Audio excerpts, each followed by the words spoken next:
What's going on, guys? Welcome.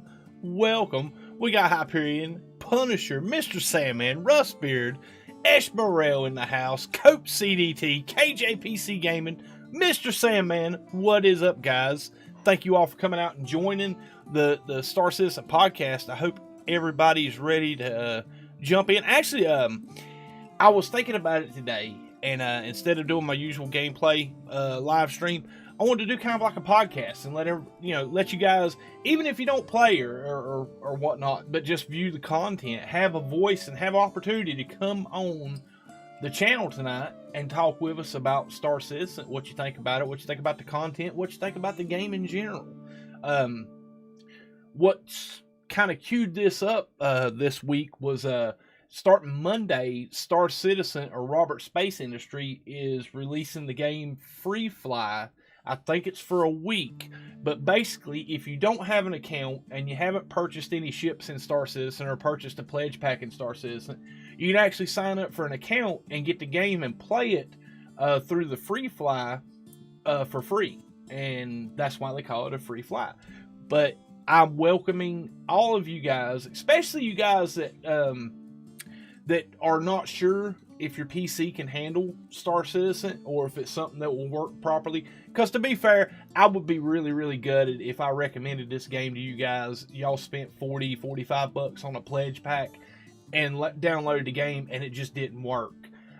Because they are situations like if you don't have a SSD or if you got less than 16 gigs of RAM, you'll run into some issues with the game. Some of the older lower tier processors have a hard time with the game, so it's a great opportunity for everybody to to download the game onto their PC, try it for a week, and try it through the Free Fly, and see how it's going to work on your PC and how smooth it's going to operate, and get a chance to play the game.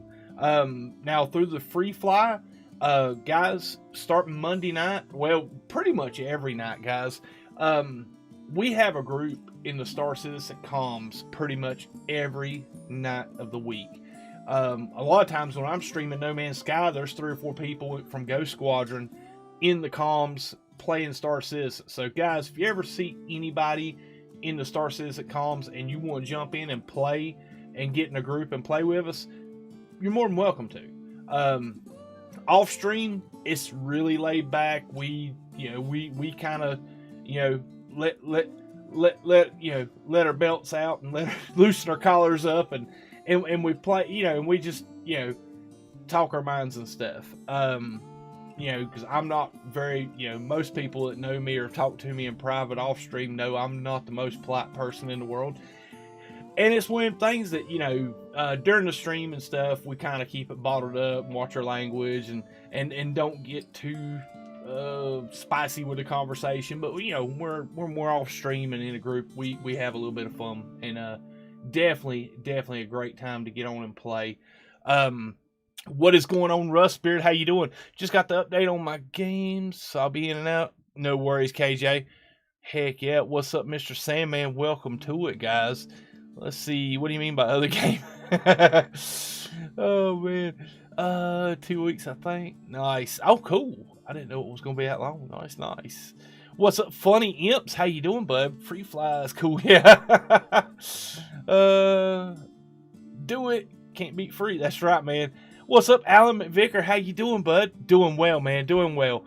What is up, Hawks Gaming? Just watch out for Cope. Yeah, now Cope's been playing Red Dead and Grand Theft Auto this week. I think I go through the same situations with it. You play it and play it and play it and play it and play it, and then you need a break and play another game.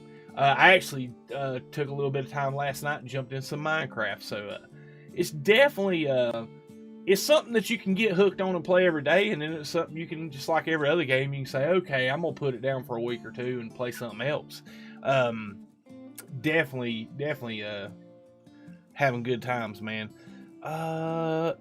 It's the Bishop. Okay, I hope you are all well. Cool. Heck yeah, looks like we got a pretty healthy crew of Ghost Squadron veterans in the Star Citizen comms channel. Now listen, guys, if you want to come on What is going on, buddy? I can't remember how you pronounce that name. But heck yeah, bud. Glad to have you, man. Heck yeah. And I appreciate you viewing. I think it's either really, really early in the morning or really, really late at night for you right now. I would lean on more it's early in the morning, but man, glad to have you. Welcome to it. All right, guys. Well, listen, you guys are all more than welcome. Those of you guys have been following the channel, following the Star Citizen content, you're more than welcome. Sergey, cool, man. Thank you, Rustbeard. Appreciate it. But basically, guys, you're more than welcome to come in and pop in on the Star Citizen comms. We're going to be pulling people up as people come in, and just, you know, I'd like to hear what you guys think of the game. We're going to talk about the roadmap and the stuff that's coming, that's tentative for the upcoming year. 20 Sandman, dude, thank you, buddy. Shiba dog bowling respectfully. Man, welcome. Thank you, Mr. Sandman. Guys, 07 Sandman in that chat. Dude, thank you, bud. Thank you. Cool. I was trying to read the what it was, the description of the super sticker. It pops up on my as it describes it instead of tells me it was a super sticker. I was there trying to read his message and I realized, well, I looked down at my other chat, it's a super sticker. But yeah, I mean, 2021 is going to be an amazing year for Star Citizen. Last year, Star Citizen come into its own. Man, I'm gonna tell you what, it's tricky when you play an alpha. I will say this, it's tricky when you play an alpha, because there's been nights I've played for 20 minutes. So you know what, guys? I just ain't feeling it tonight. I don't have the patience for the problems that's going on with my game, and just go watch a movie or something. It can get that way playing an alpha, and that's why I say, when I recommend it to anybody, don't go hog wild, go crazy on spending. Buy in on the basic package. Come fly with us. Ghost Squadron earns enough UEC. We can put you guys in a decent starter fighter, a decent starter cargo hauler, and get you guys going in the verse. And man, depending on what, whatever you want to try out and explore in the game, we got guys that are pretty much down for all walks of life in the verse.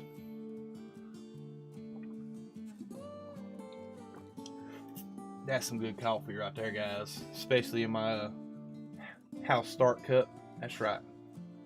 Winter's coming, guys. All right. Awesome, Cage. I'm glad to hear you doing well, dear. Heck yeah. Cool. Looks like we got a group up in here. Let me go ahead and get on over here. Let's see.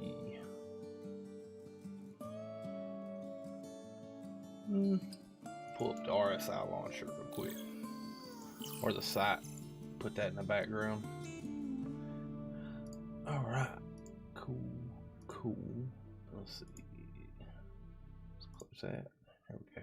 Nice. All right, now let's go to display capture. There it is. Cool. All right. I think we're sorted out here. Trying to listen, but my game just got updated. Too excited to talk. Oh, nice. Oh, you talking about the infected? Heck yeah, KJ. Enjoy, dear. Enjoy. Awesome sauce. Cool. All right. Well, I'm going to jump up into the stream comms and start pulling some of our first guests. Now, listen, guys, you're welcome to join in. I'd love to hear from you all. All right. Let's go ahead and pull Super Chat Fiend up in here first. Let's see. What's up, Eshmerel?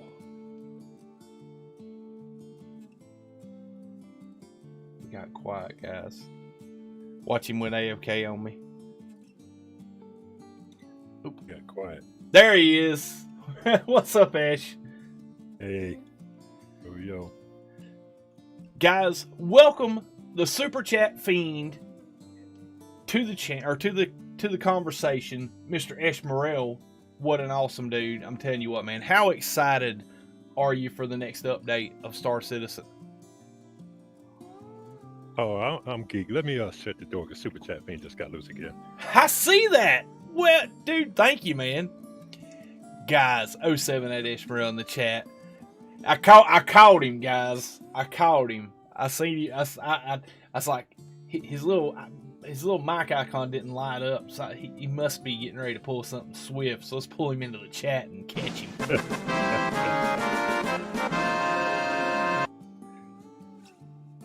Heck yeah, man. So yeah, just talking about the roadmap, man. I mean, well, even that, just this current 3.12 update. How you liking the Xeno threat? I'm enjoying it. I am.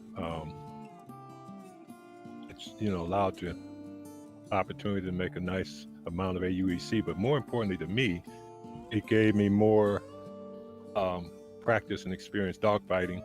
Fighting the Xeno threats and so on, and some of the creepers, and battling the Idris, maneuvers and teaching myself different loadouts with my ships. So yeah, I'm loving it. I'm looking forward to this other, like the docking and all that stuff that's supposed to be getting ready to happen. So yeah, it's a great game. I'm loving it. And for an alpha, yeah, there are bugs, there are this and there are that, but I'm very, very happy that I've got enticed into becoming a Ghost Squad member. I'm not going to say any names. My I'm gonna blame it on Tragos because it's mostly his fault. It's always Tragos' fault. I'm gonna tell you what, man. If there's one person that ought to be sainted or nominated for sainthood, that's gotta be Tragos. We really put him through the ringer. I almost made it a mission to see if I can get him good and mad at me, but he just will not do it. I don't know why. But he's a good guy. He's a good guy. But yeah, he catches a lot of flack from the Ghost Squad. But yeah, I mean, we got the 3.12 update right around Christmas. It's been Trace, it's not. We got the 3.12 update right around Christmas, and it added some pretty cool stuff to the game. I mean, it really, like the bounty missions. I'm full disclosure, guys. The bounty missions, I got so excited about. I just went ahead and bought another game pack for like $40 game pack, and started another account just to earn everything in game. So that way, when I played that account on stream, I could show you guys the amount of ships, the amount of stuff you can do in game, without spending no more than your original pledge money for your starter ship. J-Spot J, dude, or J-Spot 51. I keep wanting to call him J-Spot J. He's always going to be J-Spot J to me. Dude, thank you for the $2 super chat. Trago77, $5 super chat. It's not my fault. Guys. 07 J-Spot and Tragos in that chat, guys. Thank you guys. I'm telling you what, dude, I'm tempted to get that Heartseeker Hornet just to get the paint job with the space chick on the side of it. What do you think, Ash? I got a Hornet, and I was looking at that too. I was kind of upset too. I'm like, why don't they put decals where you can, slap them on ships? I already have the Heartseekers. That I replaced my ball turret with that turret so I can carry that size 4 on that Super Hornet. It's been doing some damage with it, so it should allow us to have some kind of way to, like I said, mark our ships, whether it's the skull and crossbones for every ship that we kill. No, never mind. Never mind that one. Ash will eventually have an entire ship covered with hash marks from all. Seriously, guys, dude, I flew with Eshmerel and took him out in the Cuddy Black his first flight. And let me say this, I'm not going to embarrass him, but it was less than standard flight up to the station, and yeah, but Esmeralda's came a long way, guys, because I'm going to tell you what. Esmeralda, tell you real quick. Red 5x5. Holy crap, dude. $20 super chat. Dude, thank you, bud. Guys, 07, the wheels off a Red 5x5. Holy cow, man. Y'all channel members, smash those sword emojis and those S-class emojis on him. Heck yeah, bud. Thank you. But I would tell you a little story of it was like a week ago, maybe. We were, just out doing our thing. We fly around the verse together, and we'll get a small group, 5-6 people playing, and we got around Port Olisar, and we was chasing bounties, and we got a hold of this one guy. We're not going to name his name because I don't want to embarrass anybody on stream. Nice. But we got around PO, and we had this player bounty. He was pretty high up in the bounty wanted level, and decided we was going to go, Mr. Sandman, dude, I just seen that. Freaking A, man, guys. 07, Mr. Sandman and man. Freaking A, guys. Thank you. Holy crap, man. Sandman donated $20. Good grief. Guys, thank y'all. Appreciate it. What's going on, Wallace Fry? How you doing, bud? ABC still sorry. Oh, no worries, dude. No worries. Hey, trust me, man. Listen, guys. Take this as I want to make it really, really clear, because I know a lot of you guys do super chats, and a lot of you guys are channel members and stuff like that. I'm gonna be honest with you. If you are, if you can't support the channel financially, that is not a requirement of being just an awesome person. I'm gonna tell you guys, it's one of them things. I know we're in a pandemic, and I know times are tough. I know a lot of people that's lost their jobs this year. I know a lot of people that work on their own or work for themselves. Things have slowed down, and it's come on hard times. And guys, trust me, I would much rather you take care of you, because this is a hobby for me. It always will be. It's never going to change. What y'all guys do goes right back into the studio for equipment and stuff like that. But like I said, it is not a requirement. I appreciate everything that you guys do are able to do. Especially smashing that like button, and if you're not subscribing and hitting that notification bell. I have been with the No Man's Sky content. I don't know what's going on with it. I was looking at my channel earlier today.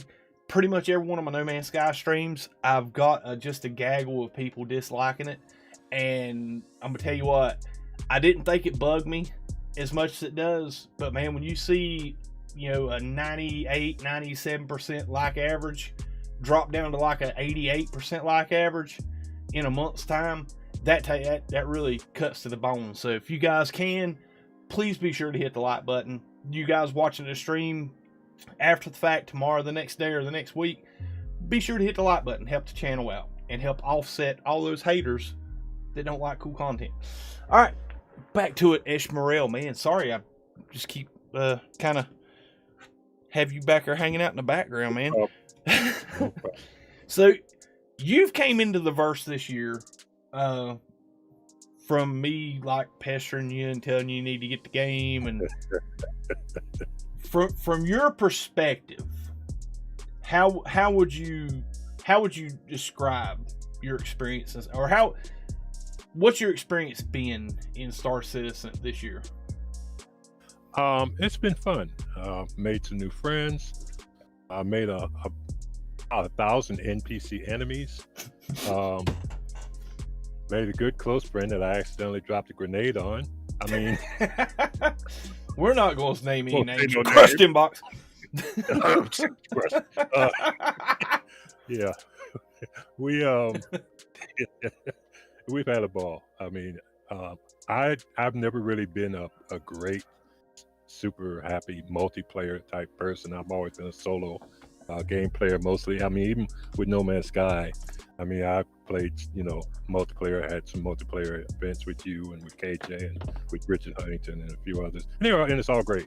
But some games are just great or better with a group aspect. And so when Ghost Squadron was formed, it was something that I just had to, I just had to be a part of.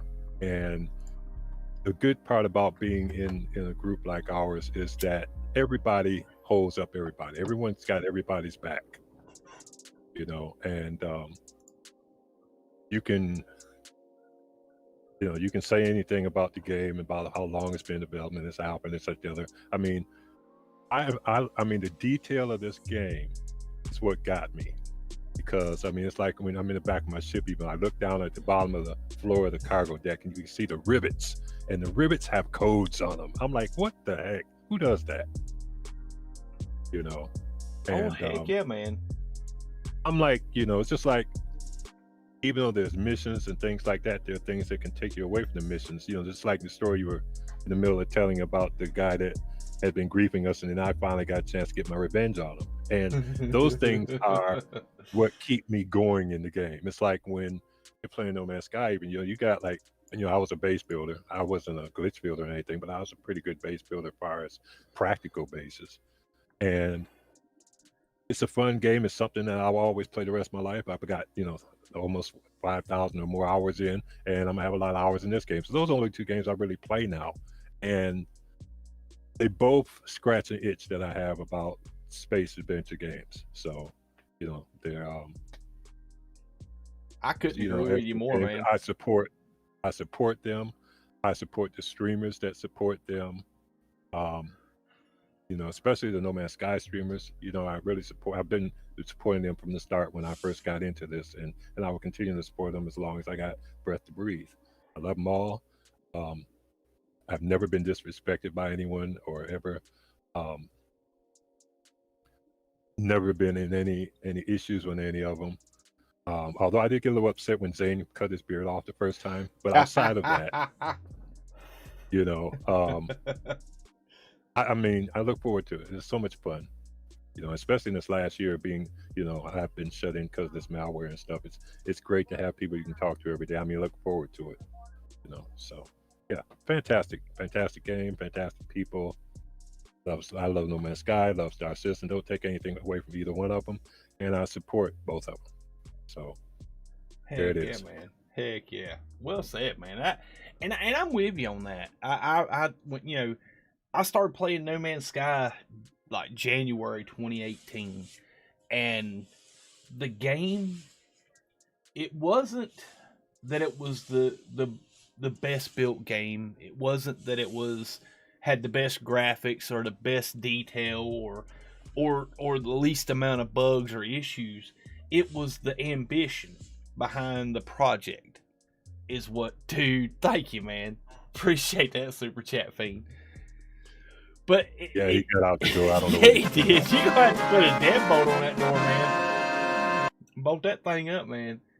But it was the ambition of No Man's Sky.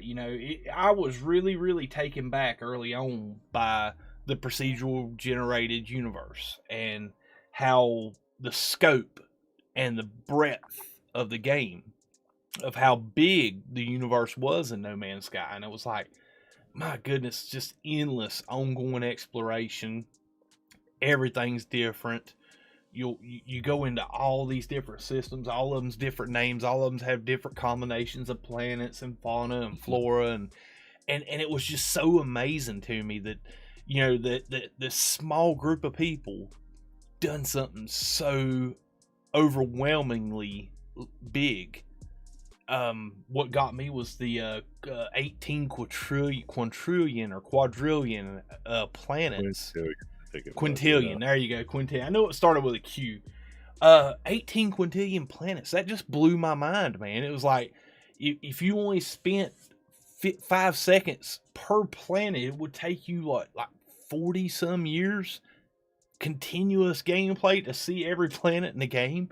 That to me is amazing.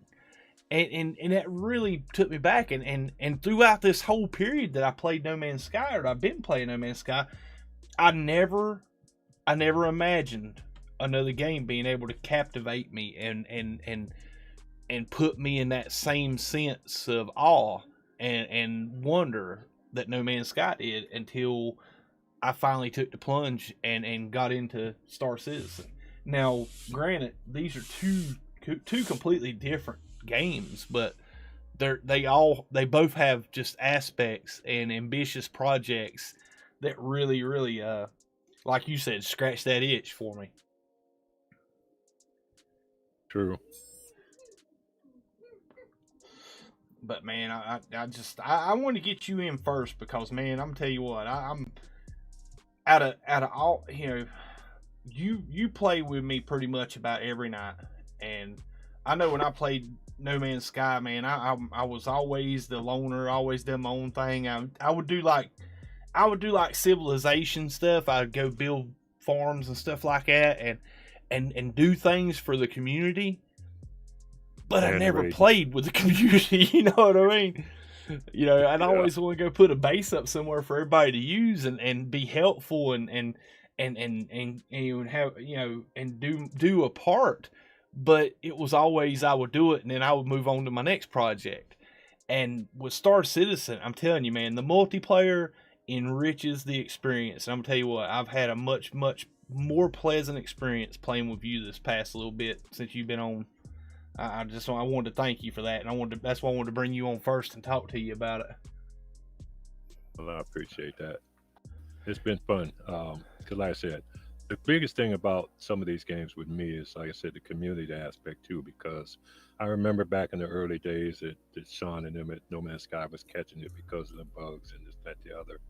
And like way before Atlas Rises, the Steam forums especially, they were just so toxic, and I learned that, once I really got into the game, how different our No Man's Sky community became, with the group of people and the streamers that, we were dealing with at the time. Like I said, I mean, oh my God, you, Captain Steve, KJ Zane. I mean, I could go on the list forever.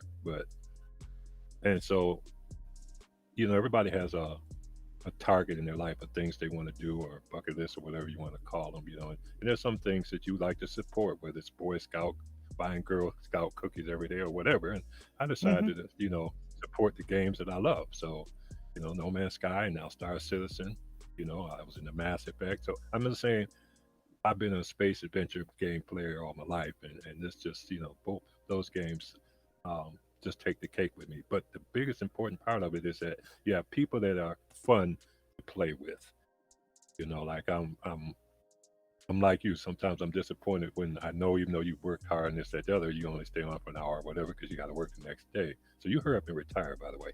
Secondly, like meeting Captain and this, that, the other, and having listen to Tragos, and Cope. I don't even talk about Cope, but Red Crush, all the guys in Ghost Squadron, on the Star Citizen side. And like I said, I don't have a list long enough for my No Man's Sky friends, and I call them that, friends, because oh yeah, like I said, it was emotionally touching to me when my best friend passed away last year, and I happened to just be talking. I think I mentioned it to you and Richard and a couple other people, and y'all went over and above the goal of helping me get funding for them to bury their dad, and I'm not going to say a grown man cried, but I mean, it really touched my heart. And so that's it. That kind of married me to our communities, the two communities, Oh yeah, man. The No Man's Sky and Star Citizen, because with what I saw Cobra go through and still going through some things, all that, he went to Star Citizen too, and I was like, okay, well, let me check it out. And yeah, it was touching. Everybody that I deal with that's in both communities have a big heart. They have, and anyway, how could I live without every now and then at least hearing KJ's giggle? I know. I mean, come on. I know.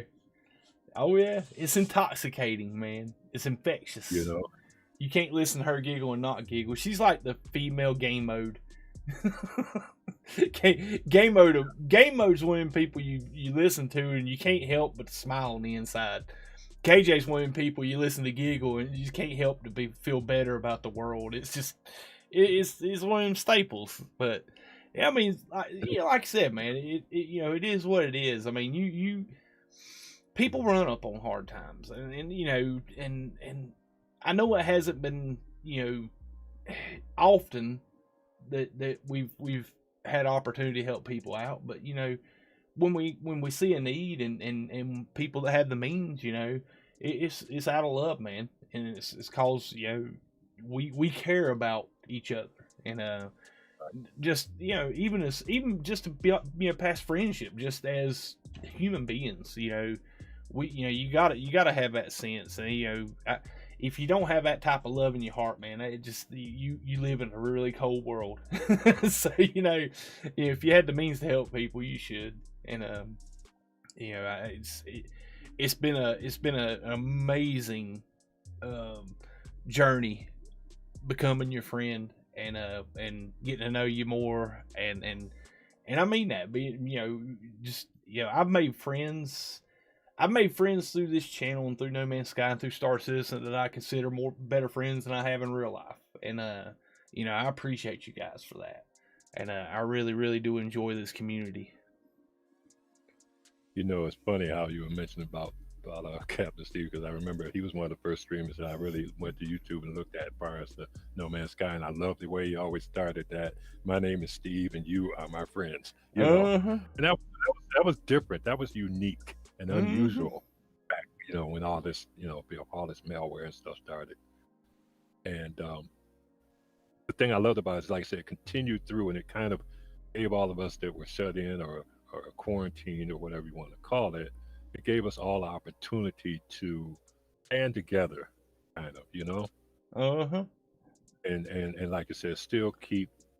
I mean, with the advent of social distancing, still we were able to keep, our sanity through gaming. Heck yeah. Some people do it through Call of Duty or through Grand Theft Auto or whatever. We do it through No Man's Sky. We do it through Star Citizen. Red Dead, all these games, and the community is really what makes the game, as I see it. So exactly, dude. Let me catch this chat up real quick. Welcome to it, Lord of the Rings Defender, Deavanti. Let's see who else we got there. We got Funny Imp. Sword, how long you think you're gonna go down? I'll be on for a while. I mean, I got 7 or 8 people in the other chat I gotta bring up and talk to, and to be fair, guys, those of you that view the streams, if you've got an opinion on the content and the stuff you think, tell us what you think about the content. I'd love to get you in the Discord chat and have a conversation with you. So everybody's welcome to come up. Ash, you're more than welcome to stick around, but I'm gonna pull Captain Pugwash in real quick, and then we'll get on through this. I'm gonna get some dinner, but I'll be back. All right, buddy. Well, man, definitely has been a pleasure, and I hope to see you here in a little bit, bud. All right, man. What is going on, Captain Pugwash? Good evening. How are you, Sword? Doing well, fine sir. Doing well, guys. Just a quick introduction, Captain Pugwash. How did we meet, Captain? Through Cobras? I actually just I started playing Star Citizen in August. Started searching YouTube for some video content to try and get some information because I found it quite a steep learning curve right at the start. So anything helped. Found Board Game of Subliminal, Cobra, and saw one of your streams one day. And it was where you were doing the IE Expo at the time. And there was yourself and Tragos and Cope all running around, and Hyper as well. And I thought that sounds and looks like a lot of fun. So plucked up the courage, joined your Discord, clicked on chat, joined chat, chatted to you guys, found you a great bunch of guys, very friendly, and just decided to go flying out in the verse with you chaps and never look back. Heck yeah, man. I'm gonna tell you what, man. I'm gonna tell you what, Captain has really, really taken with the game. We've had loads and loads of fun, man. We've been wrecking NPCs, been wrecking players. Just whoever was red, man. If you see both our pips pop up in your radar, it's time to go. It's time to log out for the night. Because I tell you what, if I don't get them, Captain does. And I just can't put it down ever since I started playing this game. I mean, right now I'm just flying into Port Tressler. Nice. As we speak. Now, So, since you say you've been playing since August, man, what do you think? What's been your experience? I mean, what are the things you like the most, and what are the things that you think they could do a little bit better with the game, or your dislikes or problems you've had with it? the only problems I really had that was probably the most annoying is the map bug, where you're Yeah. constantly trying to search for a marker or to get the map up so that you can have a marker, because you always seem to be in a hurry when you need that one. It's more frustrating when you're in a hurry. When you're not in a hurry, you're like, oh, I know how to work around this. But man, when it's crunch time, you're trying to get to back up your buddies or something. I know what you mean. It's more frustrating. That's the one. I mean, I was lucky. I think when I joined it, it was pretty good. 3.9, I think, was the first patch I was in. Yep. I just started out doing a little bit of mining. Had a rock, had a black, went mining on aerial. Made a little bit of money that way. Thought it was quite good. 3.10 come along. Mining got a little bit. The rock sort of like started playing up then, so I was finding it hard. It was getting very buggy. But cargo was pretty good at the time, so I managed to have enough money to get a Caterpillar. Invested in the Caterpillar, invested on running cargo then. Made a load of money running cargo. I've got a load of ships in game now on my main save because of it. Never thought I would go PvP or PvE until I met you guys. And now I can't sort of get it out of my head. Oh yeah, and I'll be honest with you, man. 3.12, I'm gonna deem it the combat update. I mean, it really has enriched the ship combat for me. I keep finding myself going after NPC bounties, or if players unfortunate enough to have a crime stat nearby me, it really gets your adrenaline pumping, and gets you really wanting to like get it. Well, I would say almost it's the immersiveness that just draws you right into it. I'm still drawn into it right now. I'm still stuck at the moment trying to get out of my cockpit. I really should pay more attention to the stream. I'm just hooked on it. On 3.12, I'm hooked on it at the moment as well. Yeah, because it's quite a good way of making money as well. Oh yeah. And as I said, I never thought I'd take on other players and be even brave enough, because when I first encountered players in the game and I first encountered the game, I was quite nervous by it all. It was big. I didn't know what to expect when anybody come near me. But now it seems like I'm running around like it's my own backyard. Mm-hmm. It's strange the way it sort of grows on you that way. It really does. I mean, and that's how it is with me. How it was with me when I first started playing. It was like everywhere you went, you was looking over your shoulder. Is there somebody hiding behind that mountain that's going to fly over here and blow me up while I'm trying to mine or something? It was really a scary verse, and then it after you play and get used to it and get more involved in the combat and the FPS stuff, it's kind of like, well, okay, it's my yard. I'm mining this rock, get away. So I totally agree. Let me ask you this question: what's the first thing that went through your mind the first time you went to one of the Lagrange stations and seen the new gas clouds? Wow. Yeah. Just wow. Just the immense, how vast it is. When you first look at it, you think it's just a picture. Mm-hmm. And then you start flying through it and you realize that no, this ain't a picture at all. It's constantly changing the shades, the hues, the lights, the different colors from the different Lagrange stations that you go to. But you have to pay attention, because the odd rock can catch you out. Mm-hmm. Oh, it made them stragglers really deadly. You're looking around, you're going, oh, that's very pretty, and the next thing you know, you've run straight into an asteroid. Yep. Yeah. Oh, well, back to Hurston. Pretty much. I'm telling you, man, it's, I was really, was on the fence about doing an org in game, because Cobra has the Cobra Force, and he's got so many players that's joined the Cobra Force. It was like, well, I'm part of the Cobra Force. I don't need to join an org. I don't need to create an org or do my own thing or anything like this. And it got to where it was just it was a handful of us playing in the Discord like every single night, and it was like, well, even if it's just gonna be us, at least it'll be something. It'll be ours. And something that we can do and take pride in and whatnot. So we did it, and man, I'm glad them guys talked me into doing going out and just doing the org thing, and I think it's made opportunities for us to meet and be able to play with newer players. And man, I'm tell you what, it has been an absolute pleasure having you on board and having you in the Ghost Squadron, bud. I am so pleased they talked you into doing it, because for me the pleasure is all mine. I'm just happy to come along, happy to help however I can. It's just been a great experience. You're all a great bunch of guys. Well, it's same to you, bud. Same to you. I'm telling you, man. We've had a lot of fun. Yeah, man. It's been a couple months now, or a month or so that you've been coming over. It's got to be. I think it's nearer 6 weeks now. 6 weeks, man. I feel like I've known you forever. I mean, it's the same. The feeling is so mutual. Oh yeah, man. And I'm telling you. Now, let me ask you this. I'm going to switch gears a little bit and get talking more about this year's development upcoming.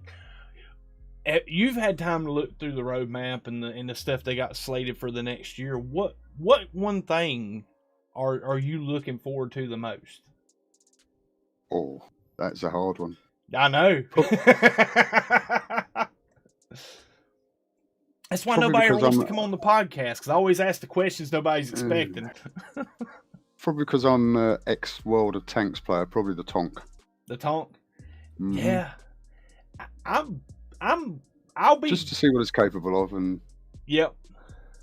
I think the Tonk will be fun. And when he's talking about the tank, they was one of the developers, his name was Tonk or something.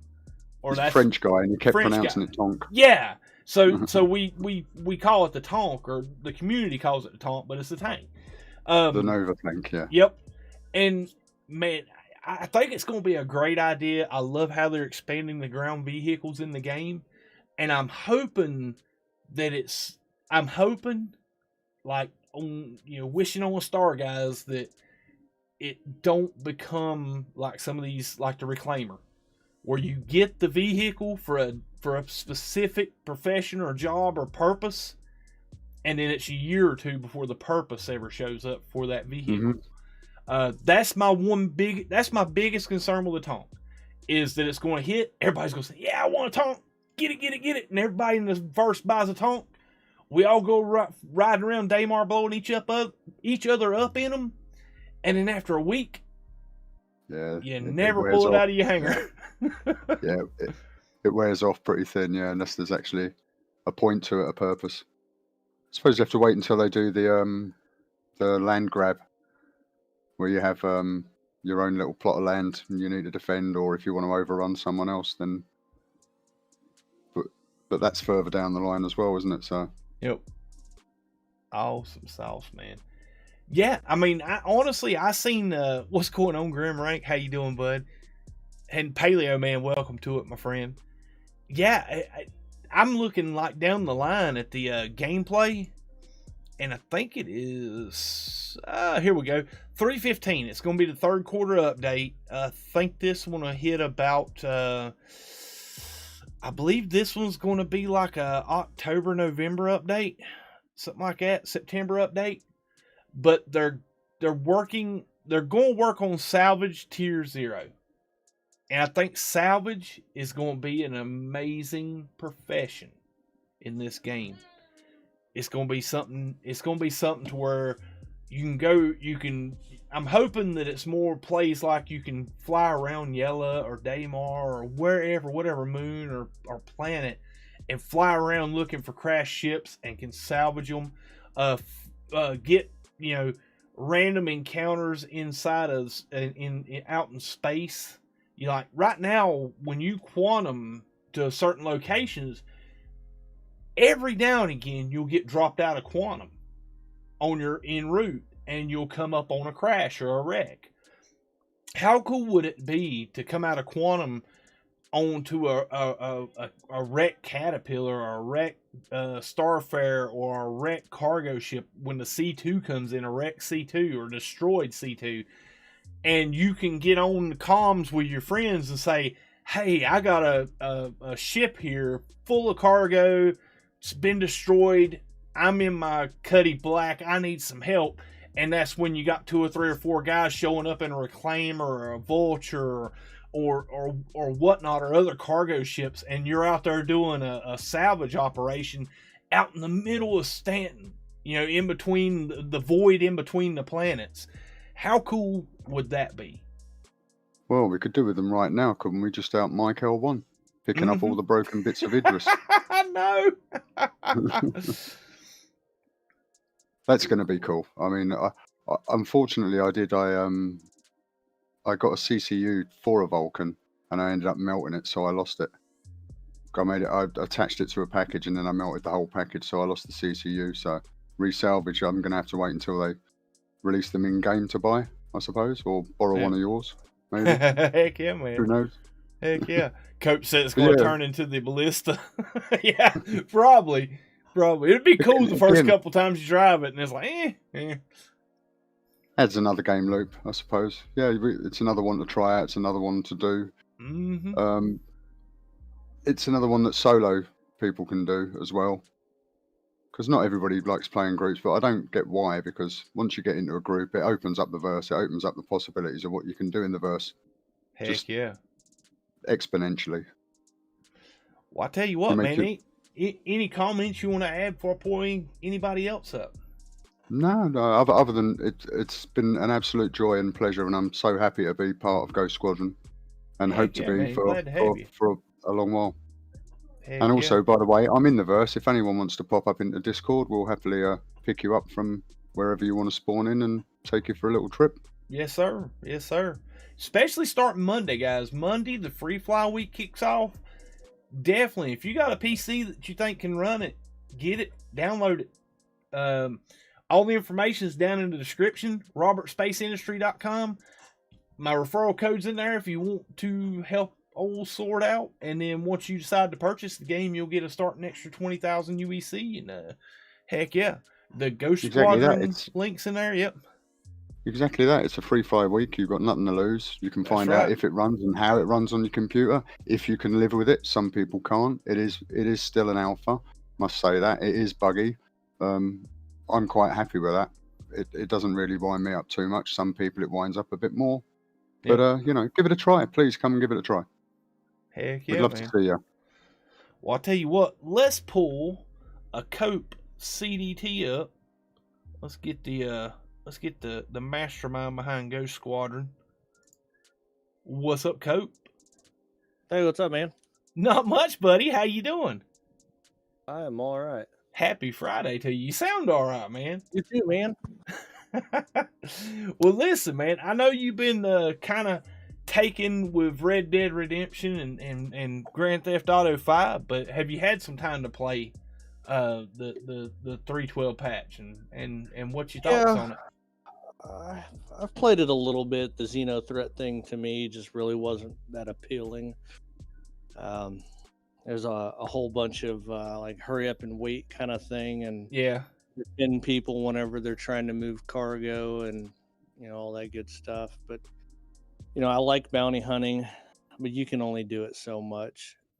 I think if I didn't have a whole lot of money in game, I'd probably do it more.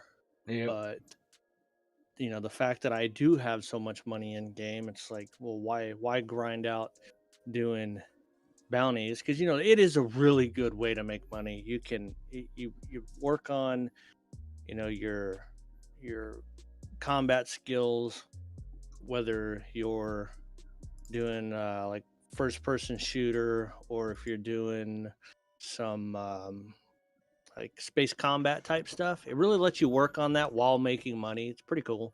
But I mean, you got to think, man, I've been playing this game since 2016, and I've done so much in game, and we have a great group that we play with. That's a lot of fun. That's the best thing about it. That's one of two things that keeps me coming back, because the group we play with, and I am so far invested into this game. There's no way I could ever say, hey, I'm done. It's not possible. I feel you pain, buddy. So those of you that don't know, if you know how the whole concierge thing works, I'm at the point where I have an F8 Lightning. And if you know what it takes to get an F8 Lightning, then you kind of understand where I'm at. That's an extremely expensive fighter. Yes. And so there's no way I'd ever walk away because of, one, that right there, and then two, because the group we play with. I mean, it's a great group that we play with, and so I'll never completely step away from the game ever. I just needed to take a break away from it because it become very repetitive, and the bugs. Yeah, I'm used to the bugs. Back when I started playing this game, we didn't have anything to do, and I mean, yeah, you could look at your ship and just be like, "Hey, wow, look at this ship that I have that I can't do anything with," and we had PO there for a little while, and that's all we had. So really all you do is just kill each other. That's the extent of the game, was just killing each other. And they finally threw in a couple missions, which you go hunt down some beacons, and there was griefers in that portion of it, where what they would do is you'd have to fly over to an asteroid area. There was a little flashing beacon. You'd have to get out of your ship. And I actually switched ships a couple of times because, at the time I wasn't too far invested in it. I started out with an Avenger Titan, and every time I got in that Titan, I would die because I kind of float into the back of it and try to land on the ramp, go in, and I was dead. You see it sometimes now, but it happened all the time back then. Mm-hmm. So there was no getting into that ship. So I got rid of it and got me a Hornet Ghost, used that for a little while, and then later picked up a Saber, and just kind of went from there. And I picked up the Polaris, I picked up the Pioneer, I've got a Kraken now, and an Idris, and all kinds of other stupid stuff. Hang on a second, Cope. Let me save you some time. It's going to be much, much easier for you just to list the ships you don't have. That's 100% true. That's a far shorter list, man. And so, and I get them because, one, I like to support the development of the game. I would really love to see this game come out. Chris has a great vision of what he wants, and I think if he can get to that point, it's going to be amazing. But I do have some issues with the game. Not so much the bugs, it's kind of where they're going as far as, I'll give you an example, the Xeno threat.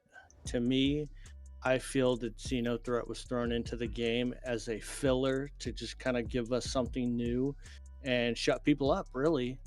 They're working on things that when I see it, I hear about it, I just kind of sit there and shake my head, and I'm just like, that's not important at all. I mean, we want to see the Planet Crusader. We want to see Pyro. Where's this stuff at? You've been telling us we're getting this for over a year, and you're nowhere near getting that out, but you're going to waste time and resources putting together a Xeno threat?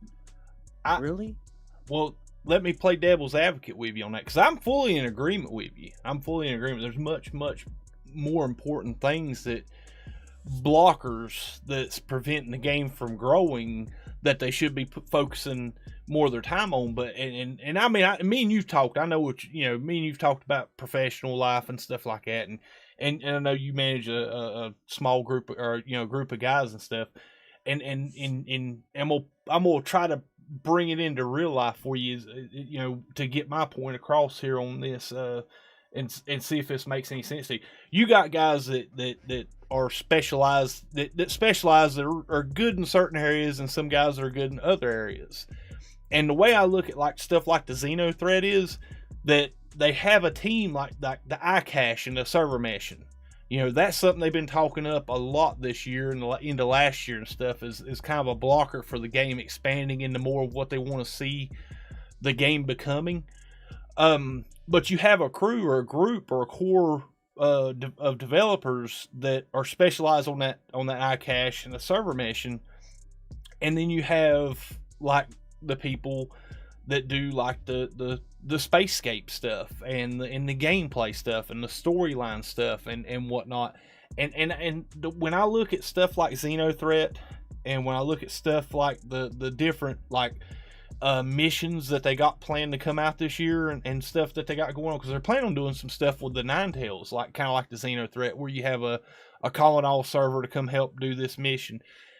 The way I look at it is like you got your core group working to overcome a challenge with the iCache and with the server meshing, but until they can get that complete, you're kind of at a holding point for some of the rest of the progress to be made with the game.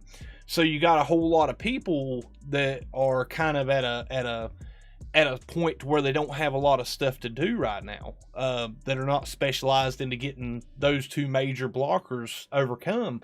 So you put them towards working on like Xenothreat. And to me, I get where you're coming from, and I agree with your point that why are they wasting time on this Xenothreat stuff when they need to be working on some of the more core elements like the star map? You know what I mean? It's stuff like that it's kind of like I was talking about this a while back. It was a couple months ago. I was talking about it. One of the things I really admired about Star Citizen, and one of the things I give them a lot of credit for and a lot of leeway for, is like they're creating the tools as they go. Like they need a tool to make this work in the development of the game, so they're creating like the tools that they need don't exist, so they're having to create the tools to build the game around.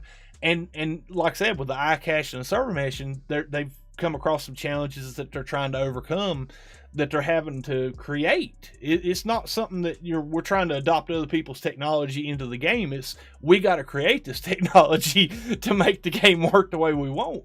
And they've run across it. Look at the game engine in itself. They've tried a couple different game engines, and they found that it doesn't work for what they want. It doesn't suit their needs.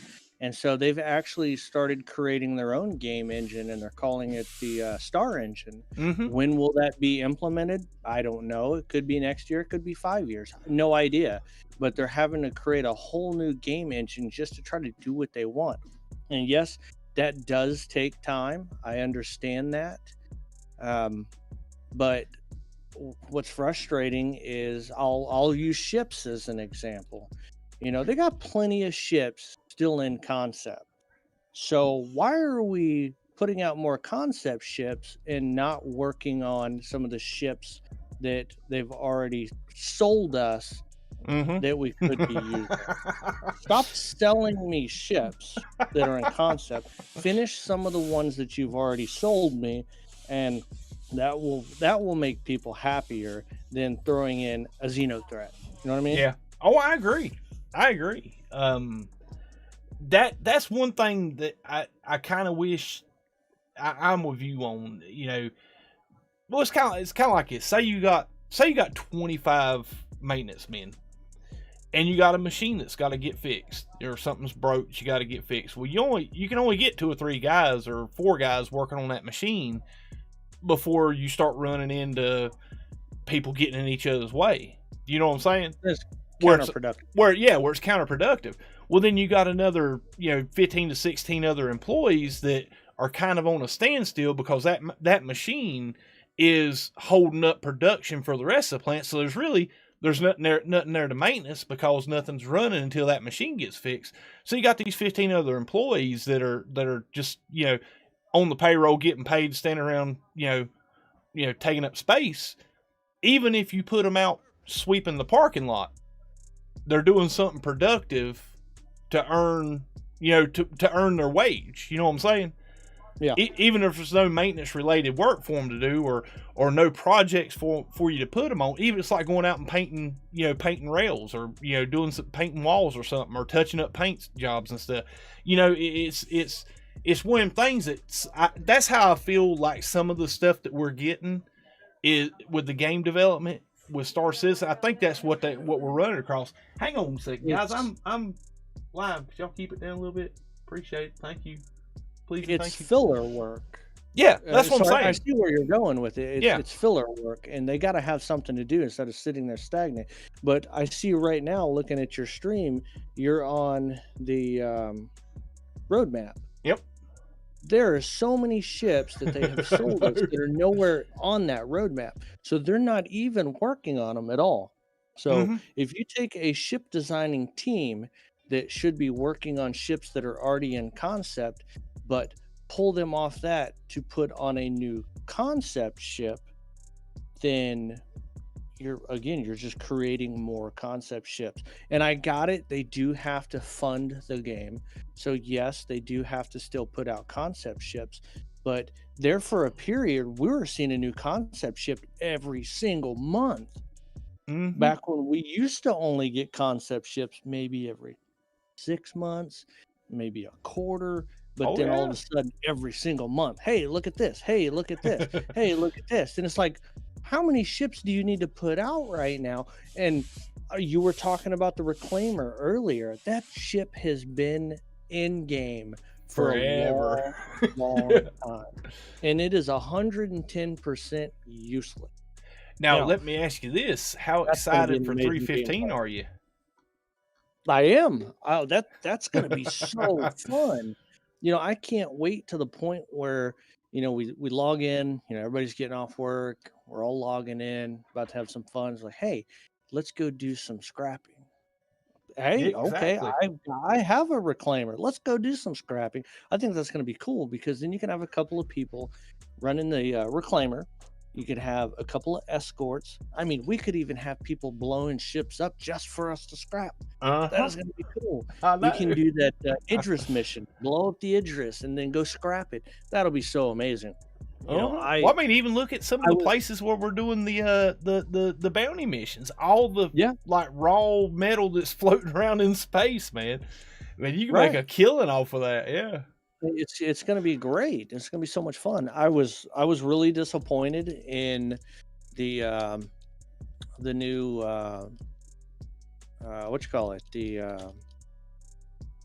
for mining, the mining stations. I was disappointed with that. Yes, I was disappointed with that just because you can spend so much time out mining, and then you go to the refinery. And depending on what you have, it could take an hour, real time hour, 2 hours, 5 hours. Really depends on what you have in your load that you want to refine. Up to a day. Exactly. But then the payout is just abysmal. It's not even worth doing. I think they made a huge misstep with that. If they would have left the raw, because what they done is they cut the raw material price in half. And made the refined material the same price the raw was, basically. I don't know if that's every item's case, but for the most part, what they done is like what you would go out and get with your prospector or with your Argo mole with the mining when you went to go sell it at a terminal as raw material, like go back to PO and sell it at the refinery terminal or whatnot. Basically, that's the previous update, or back in 3.11, that's the price you get for it as the refined material after you've added a whole layer and a whole bunch of. So, and when I seen it, I was like, so they pretty much doubled our efforts for the same money. And ship mining wasn't. I mean, some people go ham on it. Some people found ways and exploits and little sweet spots to make crazy amounts of money. I know Hawk's done a lot of Quantanium stuff, and but for the average guy that's just out playing the game and just going around hunting for the stuff and doesn't have a sweet special spot or an exploit, it was a grind. It was a peaceful, calm grind. I honestly, I think hopping in there's nothing more peaceful and pleasant than hopping in a prospector, going out on Yella, and mining rocks. Even if it doesn't matter if you're making money or not, just going out and doing it. To me, man, I know there was several Saturday mornings I would get up and come in here in the studio before anybody got on the Discord, before anybody got in the game playing, and just jump on and go out to Yella and mine rocks. And I wouldn't make, 80, 90,000 UEC a run, and it would take like an hour to fill a prospector up, or 45 minutes or so. But it was just something that was fun and peaceful with a great view. The prospector, I think, has got the best cockpit in the game. It's so open, and it's just a beautiful. Honestly, it's just really fun thing to do. But as far as being able to make a lot of UEC off of it, no, you can't. No, used to you could make a lot more money mining. So when they first put that in game, you had cargo hauling that you could do, you had mining that you could do, and the payout for both of them was very good. It was very well balanced.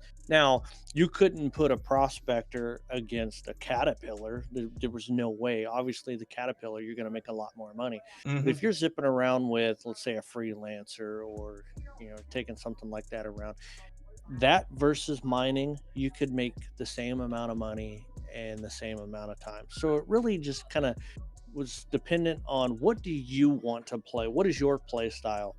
Do you want to mine? Do you want to cargo haul? You could do either or. Mm-hmm. One day you could do some cargo hauling, and now you're tired of cargo hauling, and so, hey, you know what? Instead of cargo hauling, now I'm going to go do some mining because I am really tired of it. You could still make money doing that, and it was a lot of fun. You could bounce back and forth. But you and I have had this conversation several times, and I still think CIG, when they're doing their updates and they put something new in game, they're gonna skew the money, the payouts towards what they want tested.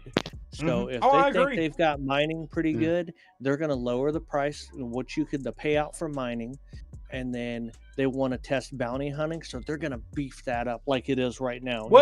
Killing right now. To add to your point, look at 3.9 with the Infinite Laranite. People were running Caterpillar. Now 30Ks was killing us like crazy, but people were loading up Caterpillars with Laranite and selling it at Hurston and making millions a trip. Yeah. And then 310 come out, and what do we got? This new updated UI system for the consoles. And basically they had us running trading, doing stuff with the shipping and trading to get us using the consoles and see the interactions and all the case scenarios that we could provide for them. And because at the end of the day, guys, if you play Star Citizen, you're a play tester. They're recording what you're doing in game, and looking at what you're doing in game, how it's working out for you, and the problems that people are reporting with their gameplay experience and stuff like that to make the game better. But yeah, I'm wholly in agreement with Cope. They kind of bottleneck people into certain things to get you to test it and to do it. And me personally, I was really, really, really put out with 3.9 because I came into it thinking, well, this is the way it is. This is how this game is. This is how you make money. And I invested real money into a ship to help me make in-game money. And lo and behold, what was like 2 weeks later, they nerfed the trading. It wasn't very long after. Yeah, it was like, I was so tore up about that. I was like, really? But it was and that taught me a really valuable lesson, and I try to convey that to any newer players. Don't come in buying. Basically, I was talking with I think it was Crush the other night about ship purchases and how you set up your hangar and what you want to look for in your hangar. And what I told him, and this is my best advice to anybody buying pledge ships or buying real money ships, is buy the ship that is going to get you going when they wipe the servers and you start out with zero. Right. That's what that basically all these other crazy ships that are in the game are, you only need that small handful of ships that allow you to play the game you want to play it. and earn you the get you in a position to having a life in the game with earning UEC or whatever profession you want to pursue, whether it be medical, mining, shipping, combat, law enforcement, whatever. That's what you want to focus to have in your hangar, because when the game goes live or it goes into a beta or whatever, and they wash everything away or they reset everything, those are the ships you'll start out with, and it'll get you the best start moving into it. Now, granted, I've been a strong advocate of buying a basic starter package and start from there. I showed that the other night. Well, several streams back, I started that new account. Bought the Aurora. And by the second night, I had a fighter. By the third night, I had 2 fighters. It doesn't take long earning money in the game and buying ships in the game. And you don't have to spend that crazy amounts of money to enjoy the game. The difference though, the difference with that though is you've already been playing the game. And so you know what you need to do to accelerate and kind of excel what you're doing to get it done quicker. I agree. Now, a new person that picks up the game, has no friends in game, just says, hey, I want to play this game. They are going to be so lost right now because there's nothing that really tells you how to do anything, unless let's just take YouTube out of the equation completely. If you don't watch a single YouTube video on this, you're not. Oh yeah. Well, now I did see something on the Inside of Star Citizen where they're talking about bringing a more intrusive and aggressive for starter. Now it's got the hints in the game that you can turn off. I shut mine off so it doesn't pop up the hints. But I think they're going to get a more intuitive hint system added to the game for the newer players. I'm really liking that. I hope they do. I really hope they do, because I've seen people that are they're completely lost. They don't know what to do. They do offer a service if anybody was ever interested in contributing to this, or even maybe wanting to use it. They have a service that you can sign up for where you can be like a tour guide kind of thing on the website. And what they'll do is they'll pair you with a veteran, someone that has been playing the game for a while, and they can kind of take you under their wing. What we always do with new players. Kind of show them the ropes. Now, they're not going to take you and be like, buy hey, here's ships and stuff like $1.5 million. Go buy you a ship. They're not going to do that, but they'll at least get you started and show you how to make money. And right now, I'm going to tell you the worst way to make money: do not take those stupid delivery missions. I'm glad you said that, Lee. I made a comment in the chat. Dude, that will waste so much of your time and just really make you mad. You'll for an hour. It really doesn't. Like, I can get them done pretty quick, but that's only because I've been playing the game for a long time and I can fly the ships very well. A new player that doesn't even know how to get in and start their ship up, I could just imagine how long it would take them to be able to get from point A to point B, collect up all of those packages, take them, drop them off. You're done. I mean, you're just gonna be so frustrated. It's gonna be like, all right, I don't want to do this, because you're gonna do all that work and get nothing for it. So, like what you said, you want to have ships that when there's a reset, that will help you get started. I agree. Personally, my favorite pack that you could get, it's a little more expensive, but that Cutlass Black. You can use that Cutlass Black to do bounties. You can use it to do cargo hauling. It's just a very versatile ship. And I believe it's supposed to get a tractor beam, isn't it? I don't know if they're actually going to go through with that. They might. They've made a lot of changes to that ship over the last several years that I've been playing the game. You should have seen it whenever it first got introduced into I seen the concept. It was ugly. God, I hated it. Horrible. It had less cargo than it's got right now. It was just an ugly ship. I actually had it for probably 2-3 months, and I was like, man, I'm getting rid of this thing. It's horrible.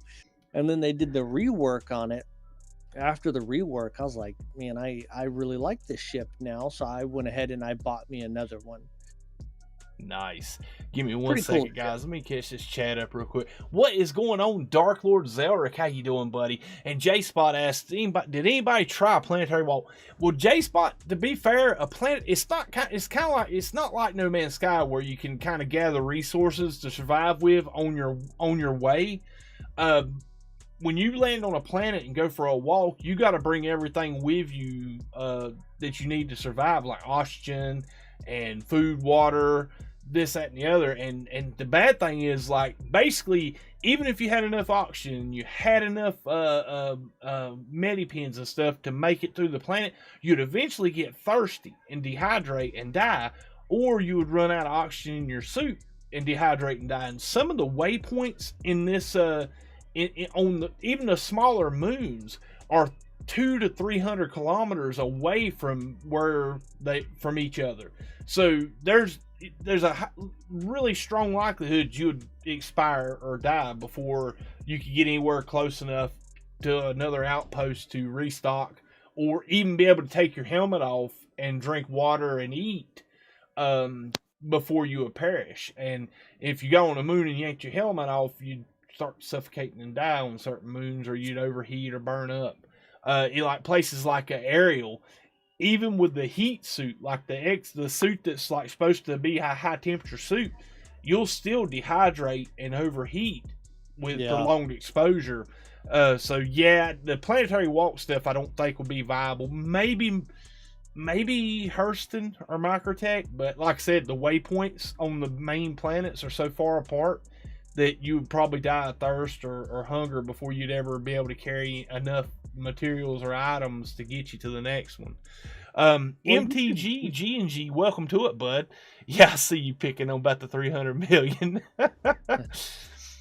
And Levi Rivers, welcome to it. Sorry, bud. I hate keeping it. Go ahead. No. Levi said, I like to watch Cope almost die shipping boxes. Yeah, I know. What's up, Frostbite? Welcome to it. I like the Freelancer more than the Cutlass Black. Dude, I love my Cutlass Black. What is up, Bob Maluga? How you doing? The Freelancer, man, I cannot, if it wasn't for that dashboard, if they would if they would update that dashboard and either put MDFs in place of it, or even make like bespoke displays to go in there instead of that big button console that sits in front of you and the view from that windshield, dude, that ruined that whole shit for me. The Freelancer Max, I think, is a really sexy silhouette with them huge thrusters on the back and just the shape of it. It's a really awesome looking ship. But man, if they would just rip the whole top of that Freelancer Max cockpit off and put something like the Prospector cockpit on that Freelancer, oh dude, that'd be the only ship I'd fly. It makes for a really good like mid-tier cargo ship, you know. Do some running in the Cutlass Black and then later get you a Freelancer Max if cargo hauling is your thing, which I really hope. You know, you got the C2 coming out here soon, and I really hope they kind of fix the cargo hauling, because once the C2's out, everybody's going to go back to cargo hauling. And then the problem that we had before, where you can't fill the ship up because you can't find the materials anywhere. I still think it's like that. I don't think they've ever fixed it or increased the output enough to do it. Well, they haven't. People are just doing other things instead, so that's why you're able to get a lot of cargo right now. You can get it, but the margins have been squeezed. The profit margins you were getting before are nowhere near what you're getting now. Back in 310, it was great. Now, when the C2 and the M2 come out, I'm hoping that they're going to want to incentivize people to fly those ships and do the testing on them and work all the bugs out of them. And they tweak the trading to make that a thing. I'm hoping. That's a got my fingers possibility. crossed. They could do that, and that's the only way they're going to get people to test it. Because I'm going to tell you right now, I'm not going to be flying my C2 around in circles.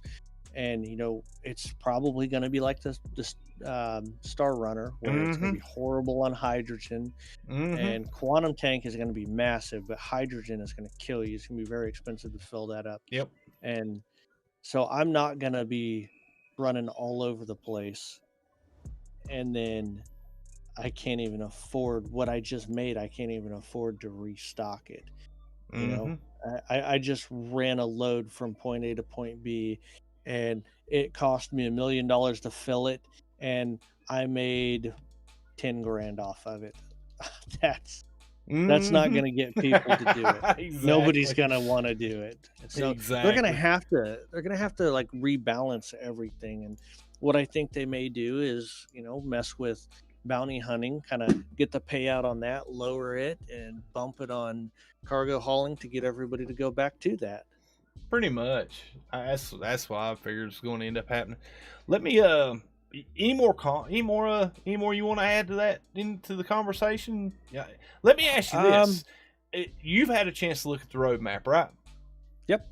What is the one thing you look forward to the most on the roadmap this year? Scrapping. Easily. I want to be able to use that reclaimer and actually get to do something with it besides ram people with it or stupid stuff like that. That's the one thing I'm looking for the most. I think that's going to be a lot of fun. But you've kind of beat this dead horse repeatedly on a lot of your streams.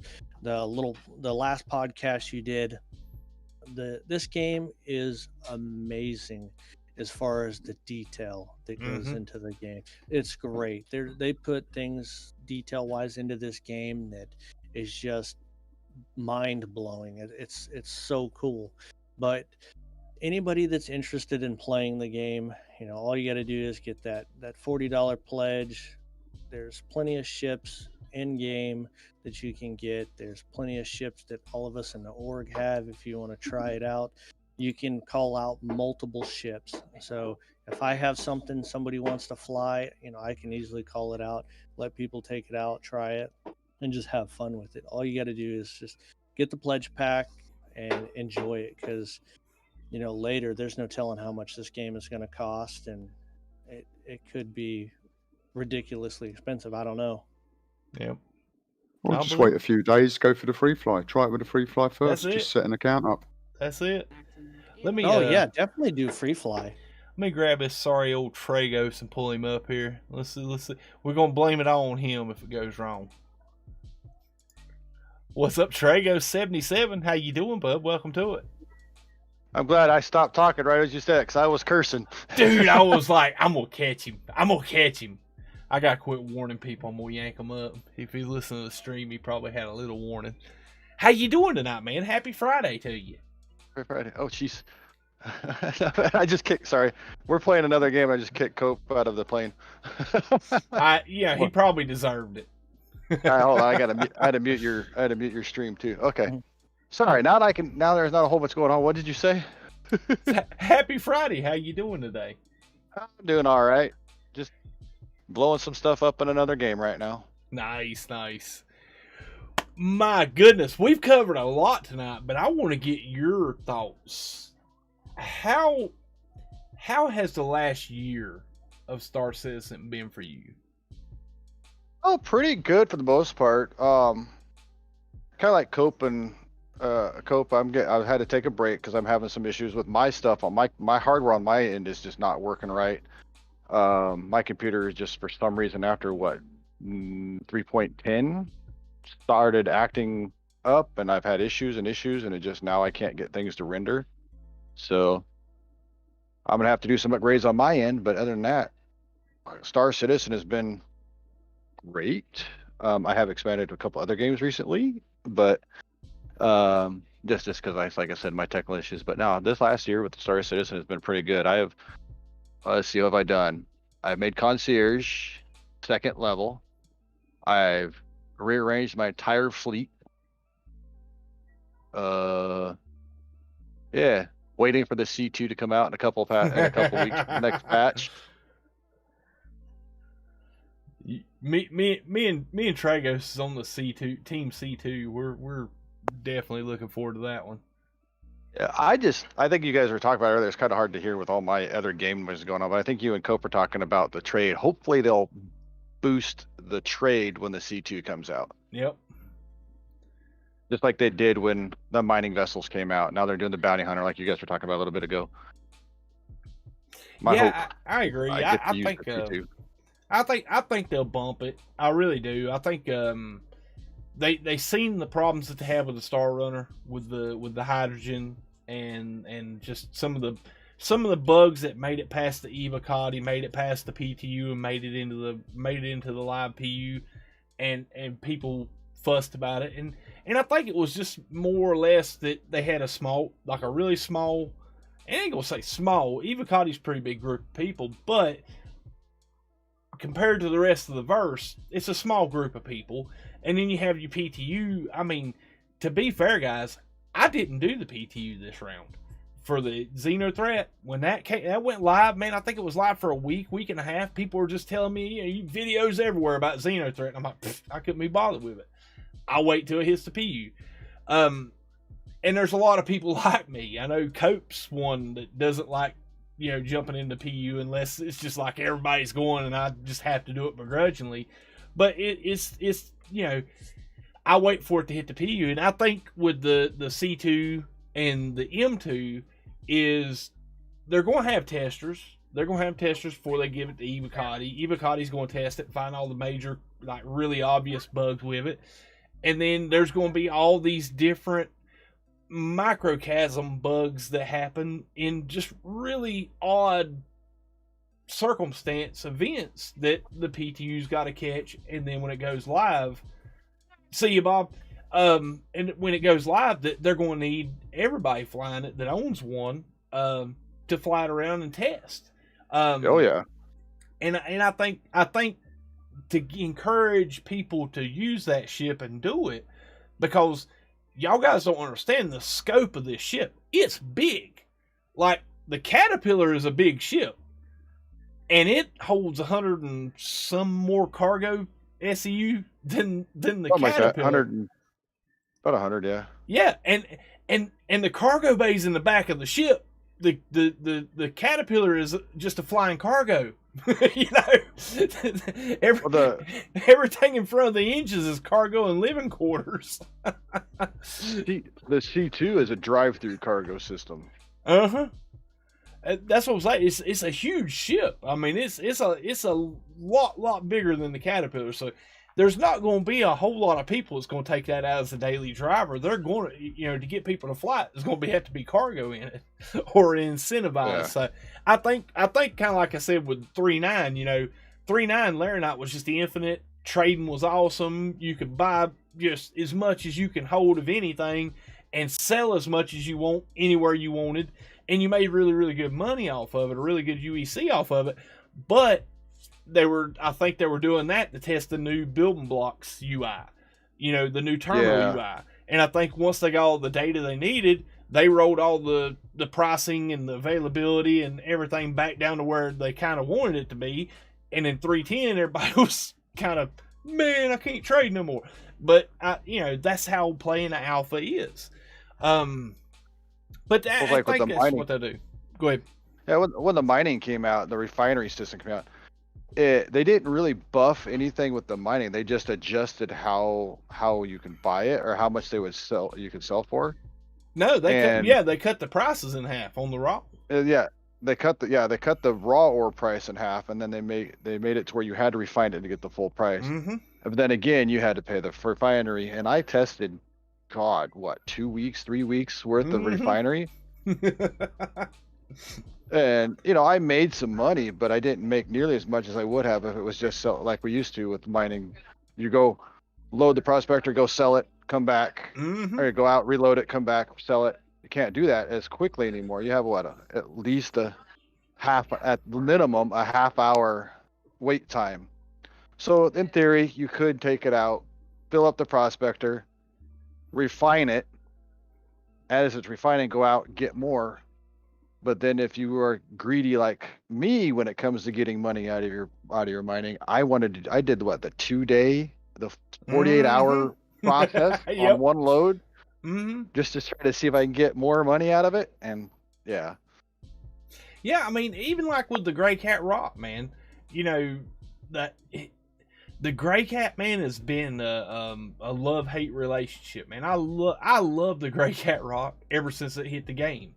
Going out and mining Hadnot, man, I'll tell you what, I would be completely content doing that all day, every day from here on in. That's fun gameplay, and when you're doing it in a group with multiple people on the same ship, I think that's probably some of the better times that me, you, and Cope have had playing Star Citizen, when we load up a Valkyrie and just go out and mine Hadnot with the Gray Cats. It was like a really cool team effort that we were going and doing, and we wouldn't get much done. And in the scope of like earning UEC compared to like bounties now, it's not really wasn't that much profit, but it was fun gameplay. Yeah. But you know, I mean, we were making what, 220,000 if we can get a rock full, if it didn't glitch out and blow up on us. Well, see, that's what I was saying. It's a love-hate relationship because it worked great when it first got out there, and then it would glitch out, fall through the ship, blow up in the ship, and then the extractor beam wasn't picking up the rocks like it was supposed to, or like it was doing last time I went. It worked great. It was like it was like a little Hoover sucked up all the Hadnot and you was out of there. And it kept flicking over on its side, and the wheel would get clipped into the ground, and you couldn't get it back over. And oh my God! If you tried to flip it with your ship, it'd blow up, and yeah. Yeah. But I love mining as well. Yeah. Oh yeah, but it was a fun little round of gameplay. Right now, man, I'm having a blast with these bounties. Even though you're doing what I don't know what they're doing, if it's something on the back end that it's causing to have different experiences with the player, with the NPC bounties. Because, man, when it first started, you would go to that bounty location and you get up and go to the bathroom or make a cup of coffee or whatever and come back in a couple minutes and they'd start spawning in, and then you'd have like, a minute, 2 minutes to kill the primary before the backups would show up. Now, man, there was a couple nights there with me and Captain. Man, dude, you was quantuming in to the primary, locking you, and by the time you got within range to start shooting him, his backup showed up. And they were shooting like the Hurricanes with the distortion scatter gun on them. Dude, they were shooting at like 3 times the fire rate of that weapon. It was crazy, wasn't it? Yeah. It was absolutely crazy. I don't begrudge it because it makes you a much, much better pilot when you run into those situations. But yeah, I think it's been a blast, man. With Tragos, I've been asking everybody out of I didn't know, it's not a trick question. Have you had a chance to look at the roadmap for the rest of the year, the next 4 quarters? Yeah, I took a peek at it. I know they're including the Nova tank with the C2 patch now. Okay, out of the roadmap, what feature, ship, or gameplay mechanic are you most looking forward to in this upcoming year? I gotta look at your screen now real quick. Well, I'm excited about the C2 and the Nova tank because I bought the Nova tank to go in the C2. That's the last of the ships that I think that I have that are concept that'll be in for the foreseeable future. Cool. So that's what I'm excited for. In the medical gameplay aspect of it, how they're going to expand that, how they're going to go forward on that. Yeah, Dark Lord. Dark Lord said Nova. The Tumbril Nova, Dark Lord, is a Nova tank. The Nova tank. And we call it the Tonk. It is made by Tumbril. And man, I'm gonna tell you what, dude, I'm really digging the land vehicles. I hope we get gameplay to go with it. Like I was saying earlier when we talked about the Redeemer, I love some of the new ground vehicles that are concepting and planning on putting out and doing, but I think the Nova tank we're gonna get out and blow each other up for a couple weeks, and then we won't summon it out again.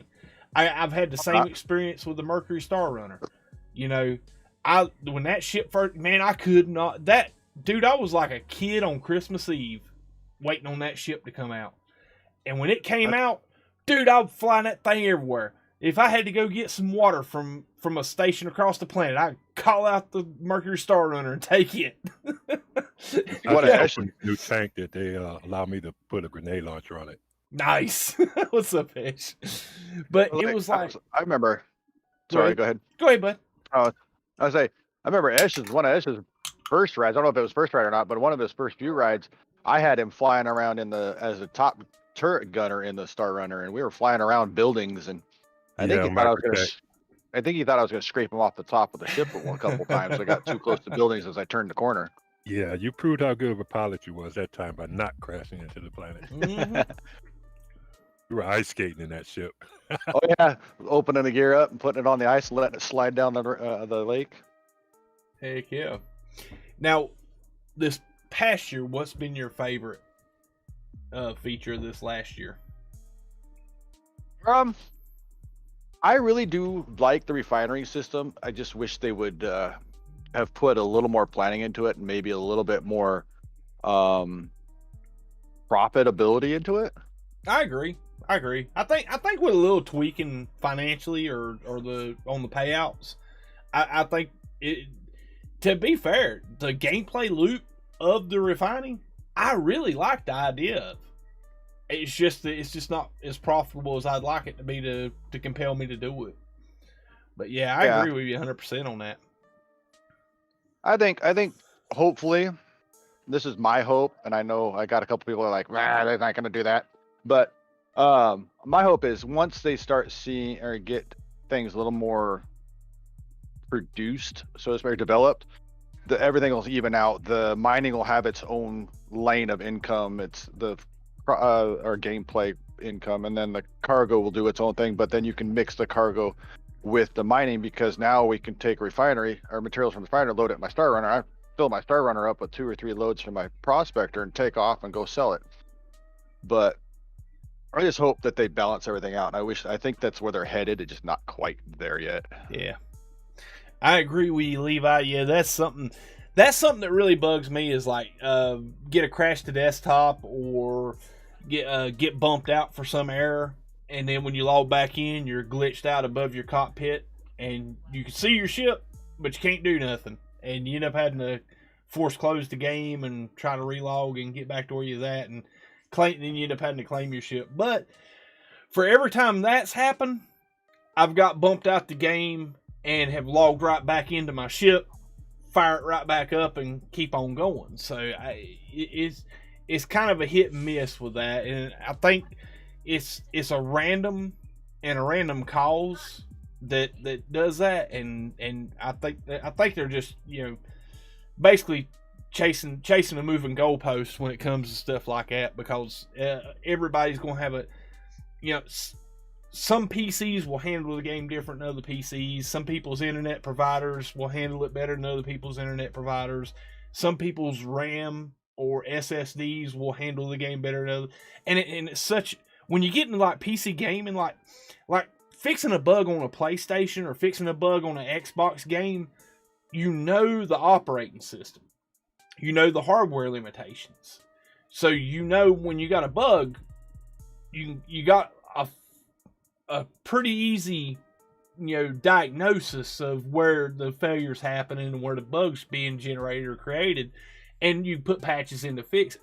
With PCs, it's really, I wouldn't say that much more difficult, but there's so many other moving parts that you got to take in consideration when patching out bugs for PC games. All right, Tragos, any more to add, bud? No, not really. Sorry, my phone is going off from work. We're got flights going out tomorrow, and I'm part of the crew, so they're making some changes because we got bad weather coming. No so my worries, phone bud. is distracting me for the last 20 minutes or so. Cool. But yeah, no, it is what it is. Duty calls, man. Oh yeah. Let me pull Life of the Hyperion military, up in here. Yeah, I know, right? Let me Yeah. call. I'm gonna jump back down so I can yell at these guys so they're blaming me for more stuff in the game we're playing. All right, buddy. Talk to you guys all Have later. a good one, bud. Thank you for coming on later, tonight. Dragos. See you, bud. Later. Yep. What is up, Hyperion? Hey. How you doing, buddy? Happy Friday to you. Thanks. Hyper in the house. That's right. Very quiet day. Oh, man. Nice and peaceful. I wouldn't say peaceful, but quiet. Nice and quiet.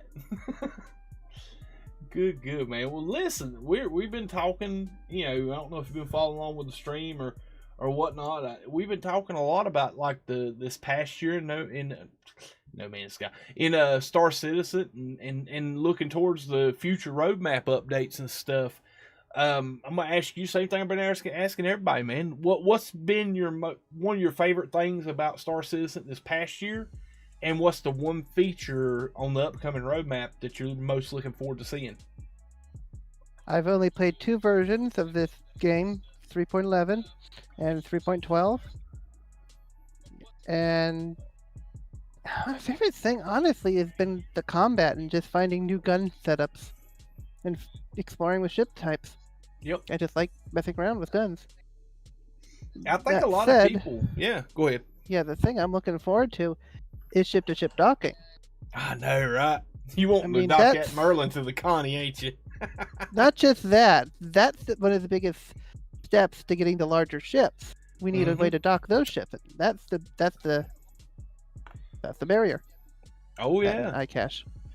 I was watching one of the Star Citizen channel uploads this week, and they was talking about the ship to station docking that they've got it working with the Hammerhead and the 890 Jump. It's going to be the first 2 ships that'll be able to dock with the station.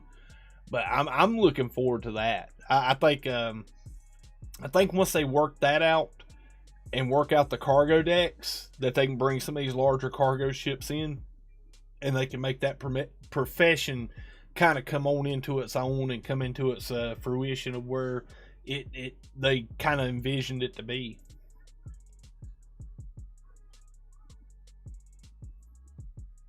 Yeah, looking forward to getting me 890 jump out and lining it up for the first time in one of those docks. Heck yeah. I'm going to fly that little Merlin.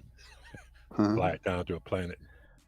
Oh, yeah. I mean, honestly, dude, that to me, that is like, that's something that I really enjoy the thought, the immersiveness or role play in game with is like especially with the Constellation, you've got this Merlin snub fighter attached to the back of it. And same way with the Carrack, with the Pisces, and with the 890 with its launch bay and stuff. Man, once they get it to where these ships don't despawn when you leave them, because I know we had some problems with 890 despawning when we would leave it and go down to the planet in the fighters. But man, once they work all that out to where, kind of like you said with the Connie, man, you just you get up after you stash it at OEM or somewhere safe, and then you go hop in your snub fighter and take it down to the planet and do what you need to do, and then go back up to your the mothership and dock and go about doing your thing, Hell of a trip with the snub fighter without that quantum drive, though. Well, I mean, if you're in the OEM around a planet and you're just running down to a marker, that's really not a bad trip, especially with something as fast as a Merlin. I think that's, to me, the first couple times I did that, where I didn't quantum to the planet, I just flew down into the atmosphere to like from Everest to Hurston or to Lorville. Man, that it took a little longer, but man, it was pretty fun because when you get that transition period where your ship hits the atmosphere and you see the flames start rolling off the nose and the wings and stuff. Yeah, that's always nice. Yeah, and like I said, going down's a lot faster than going up, guys. you go down about 2 to 3 times the speed you come up. So. Especially if you're in a mining craft. It's always fun to make your first space to ground trip inside like a prospector or the mole. Heck yeah. And you're like, oh, I have plenty of time to slow down. No, I don't. Ground. I bought a Cutlass Red one day. I said, like, I'm gonna get a Cutty Red. We need a small ship with a respawn bed. It'll be great for FPS missions. It's worth the ship is worth, to me at the time, it was worth the money, and it's like, that's what I'm going to get. I'm going to get a Cutty Red. I bought the thing, hopped on with Tragos and Cope that night. I said, oh, guys, I got a Cutty Red, man. We can go do all these FPS missions now and have a spawn bed. And Eric was like, yeah, cool. And I was like, man, I'm going to take it out for a run. So I just got finished putting all the parts on, getting it equipped, summon it in at PO, fly out to Yella, take it down to the surface at Yella, and pancake it right on the surface. and Cope has never let me live that down. Yeah. Oh, I killed him. The rescue ship. Yeah, I killed him in it too. He was in the. He was sitting on the toilet in the back of it. And I'm like, uh oh. So tell me, did you land smack. Bottom first? No, it was bottom first. Do you think it was enough force for him to go through the toilet? Yeah, it was bad, man. It was like I come down on Yella, and sometimes you gotta be careful, because sometimes you quantum to a location on the surface, and instead of being like 20 kilometers and 8,000 meters off the ground, you're just over the target and you're 20 kilometers off the ground. and I started heading towards the marker, and about 6,000 meters I got to looking that the altimeter was ticking pretty quick, and I was like, okay, I need to slow this thing down. So I started pulling back on the throttle, and I was like, okay, that's not doing nothing. So I threw the VTOL on, and I started VTOLing, trying to pull back on the throttle and VTOL up at the same time. I was like, okay, I might save it. And then about time I hit 1,000 meters, I was like, yeah, crap, smack. My favorite moments are quantuming in, heading towards the target, then realizing I'm not coupled, and I'm quickly plummeting straight down. Yep. Yeah, that's tricky with that decouple mode, man. And I use it a lot, so it catches me pretty often. Oh yeah. It's like, hello, Hurston. Oh, hello, Hurston. Pretty much. Well, now, I think everybody but Ish in this group has a Talon. Have you flown the Talon, Ish? Remember that? That's free fly. I flew it. And okay, cool. It was doing all that buggy canopy opening up and closing you couldn't see. So I got to say, basically, no, I didn't really get to fly it. Gotcha. I mean, I did, but like I said, it didn't cooperate with me. Now, how are you guys liking the Talon? I love it. I just wish they'd give it a backup maneuvering system, or give it better thrust compensation with the view of the wing. Yeah, true. Well, to be fair though, I think that's kind of intended, because probably. Man, I'm gonna tell you what, man, a Talon in the wrong hands is a combination for death.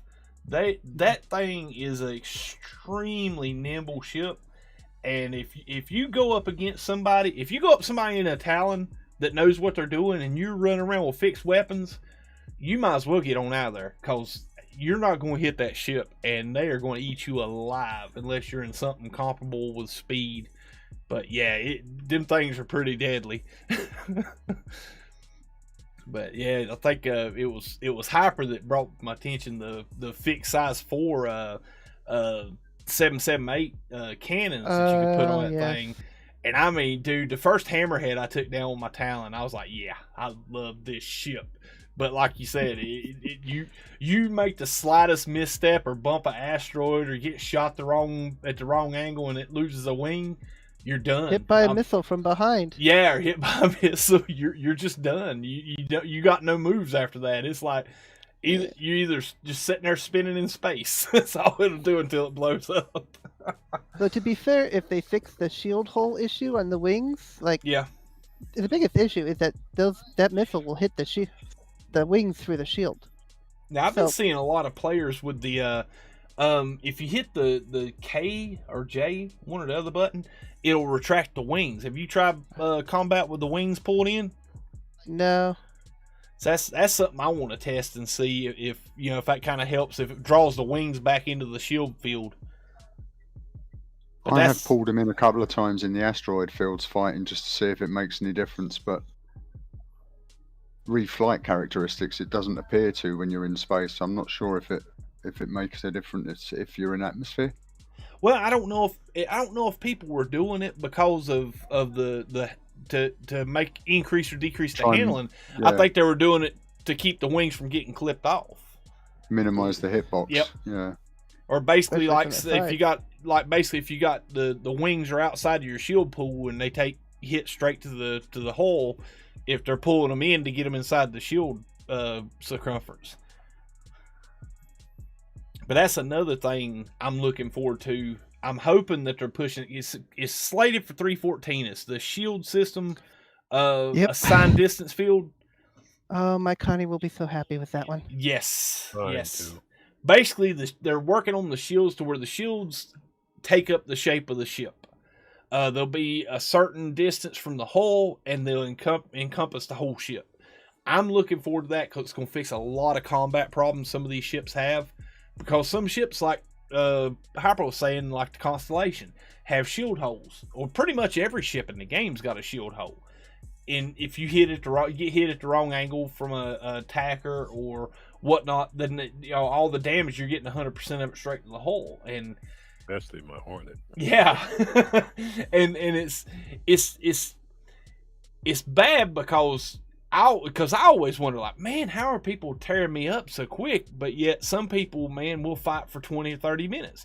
And what it is, you get a lot of people that are like, they're professional PvP / nowhere to shoot. Yeah, they kind of know where the shield holes are, and they try to put themselves at the angle to where they're going to hit that shield hole instead of your shields. And with a assigned distance field or assigned distance fields, that's going to fix a lot of these issues. The one thing I love about, and I don't know if this 314 assigned distance field is going to implement it on all ships or if it's just going to be the capital ships where it has the.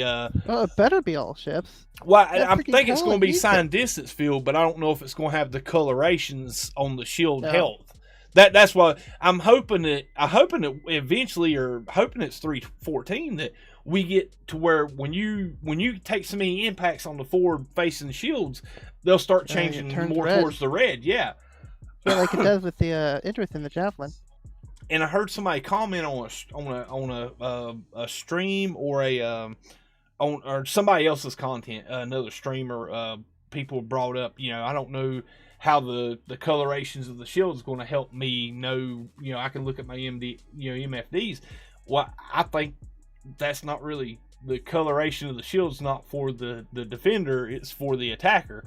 So you see certain sides of that ship, turning, the shield's going red.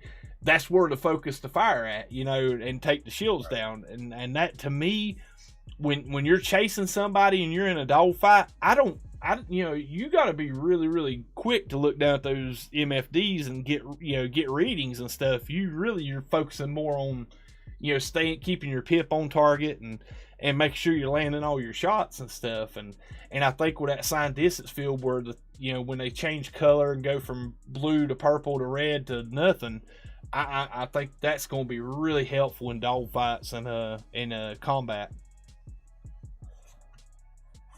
Yeah. I agree with that. I'm just ready for the shield holes to be gone.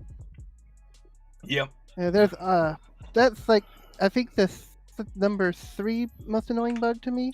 Yeah. Number 2 is definitely the map. Yeah, I think the star map for most of us that's been playing a while, the star map, you get used to it. You know all the workarounds, but for a new player, it is horrible, man. How do I get my map to work? Oh, you just click it open. Yeah. Who was it? It does nothing. Even I was like that.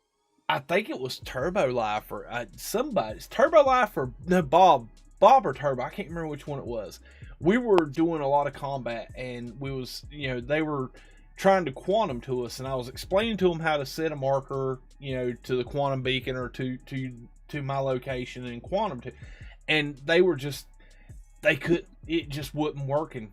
the way it wasn't working well, and it was legitimately 2 days before I saw the map pull up. Yeah, and it was like they were just like, I'm just gonna go full throttle and fly 200 kilometers to you, and by the time they got there, we were done and moving on to the next area. It was like, and I can imagine the frustration with it, and it's like that's one of my things with the map that for newer players, it's gonna hinder people's desire to play. And I wish they would make it more user friendly. And I'm thinking and I'm hoping that with this new iCache and server meshing and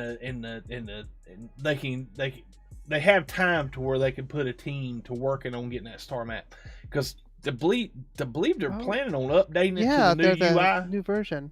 Yeah, and I'm hoping that that they can get this thing fixed. And like I said, it's frustrating, but I think I hate saying it because I know it sounds kind of condescending or whatnot when I say, well, just keep working with it. Eventually, you'll pick up you'll get used to the little tricks to make it work. What is up, the Hidden Panda Show? Welcome to it, dude. Hey, man, jump in the Discord, dude. I definitely want to hear from you about Star Citizen, bud. We got the podcast going on tonight, man. We're taking calls, so jump on in, dude. Anything you want to add to Hyperion? My number one biggest issue is they need to get iCache. They really do.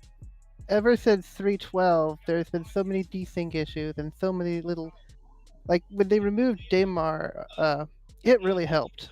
But if they can fix that, and the ship's disappearing, it's getting unclaimable.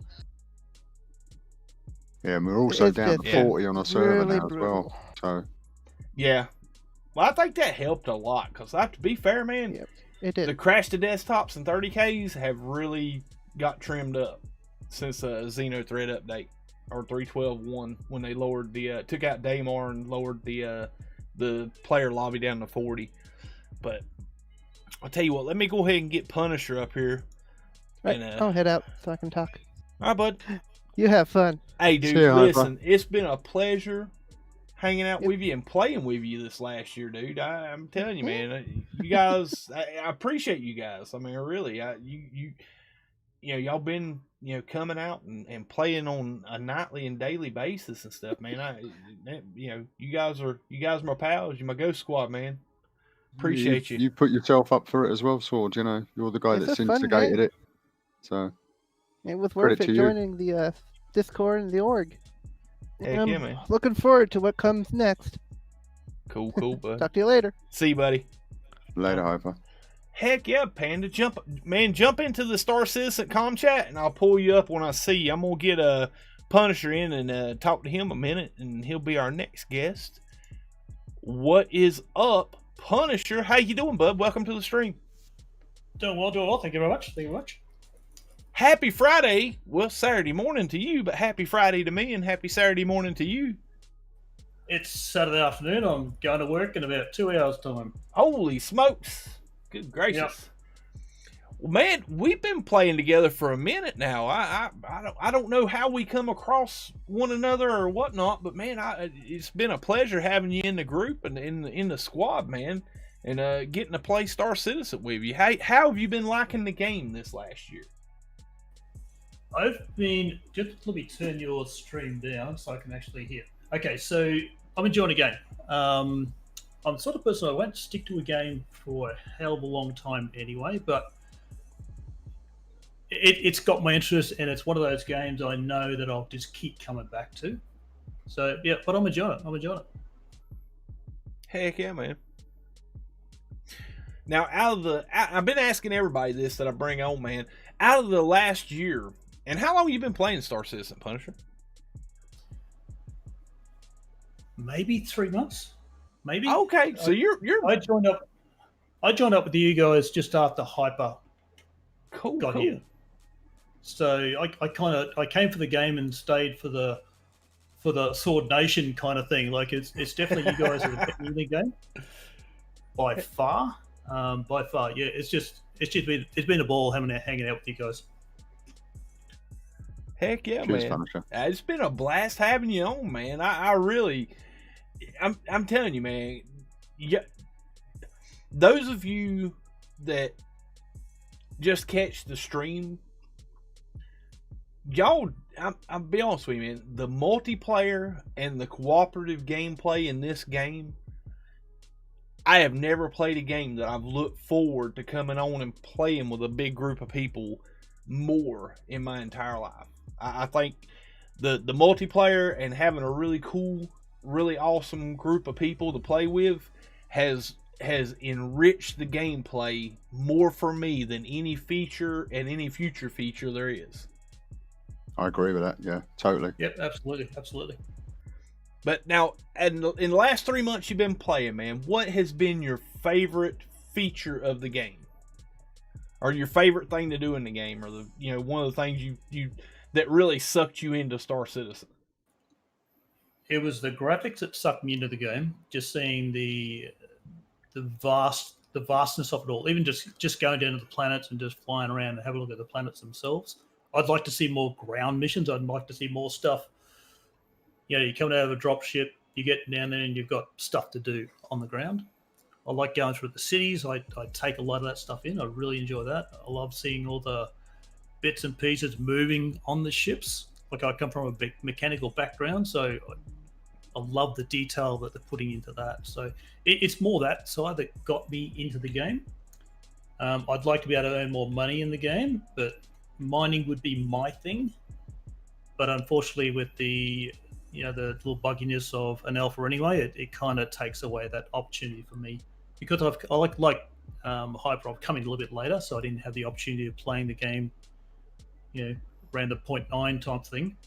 Yep. Where I think mining was a lot more, I don't know, profitable, I guess. Yeah, well, back in 3.9, 3.10, and 3.11, like me and Tragos was talking earlier, the raw materials paid out double what they do now, and even if you just went out and got a mixed load of laranite agricium and then maybe some quantanium at the end of it, or just went and got a whole load of quantanium, it was fairly profitable. I mean, there was risk involved. You'd be out on Yella mining up quantanium, and man, you'd fill your ship up with a huge load of quantanium and fly it back to PO, and when you go into your Moby Glass to call a landing, some a-hole in a ship will fly into you and blow you up. It was there was a lot of risk in it, but it was a lot of fun. I tell you, one guys that I talked earlier, it used to be Saturday mornings I would get up before everybody got on the Discord and the group got together and started doing. That was one of my favorite things to do, and I think one of my most immersive experiences, the most fun I've had mining. I was out mining one Saturday morning out on Yella. It was like 8, 9 in the morning. Nobody was on. Nobody was in the Discord. And I was just out on Yella mining. And then this other prospector just rolls up beside me. And I'm like, okay. And I thought for a minute it might have been the Cope or Trago scene that I was on and jumped on the server with me and just, just run me down and go mess with me. And I was like, okay, well let me see who this is, and I switched it over to scan mode and scanned the ship to see who the player was. About the time I realized, he switched over to his extractor beam and started extracting the agricium I just fractured. And I'm like, dude, you're gonna sit here and mine the rock I just fractured? Really, dude? Yeah. And it flew. I was like, it's Saturday morning. I'm still half asleep. I'm like, okay, no time for you. I flip the mining beam on this guy and blow him up and get a crime stat. I'm at Yellow. Let me jump on over here to SPK and clear my crime stat. So I fly my prospector over to SPK, land it, go in, clear my crime stat, and I hear a ship blowing up my prospector when I'm exiting out of the terminal at SPK, and I'm like, okay, well, at least my crime stat's clear. I can backspace back to respawn back at a PO. Let me go out and see who this idiot is, if it's that guy in the prospector or not.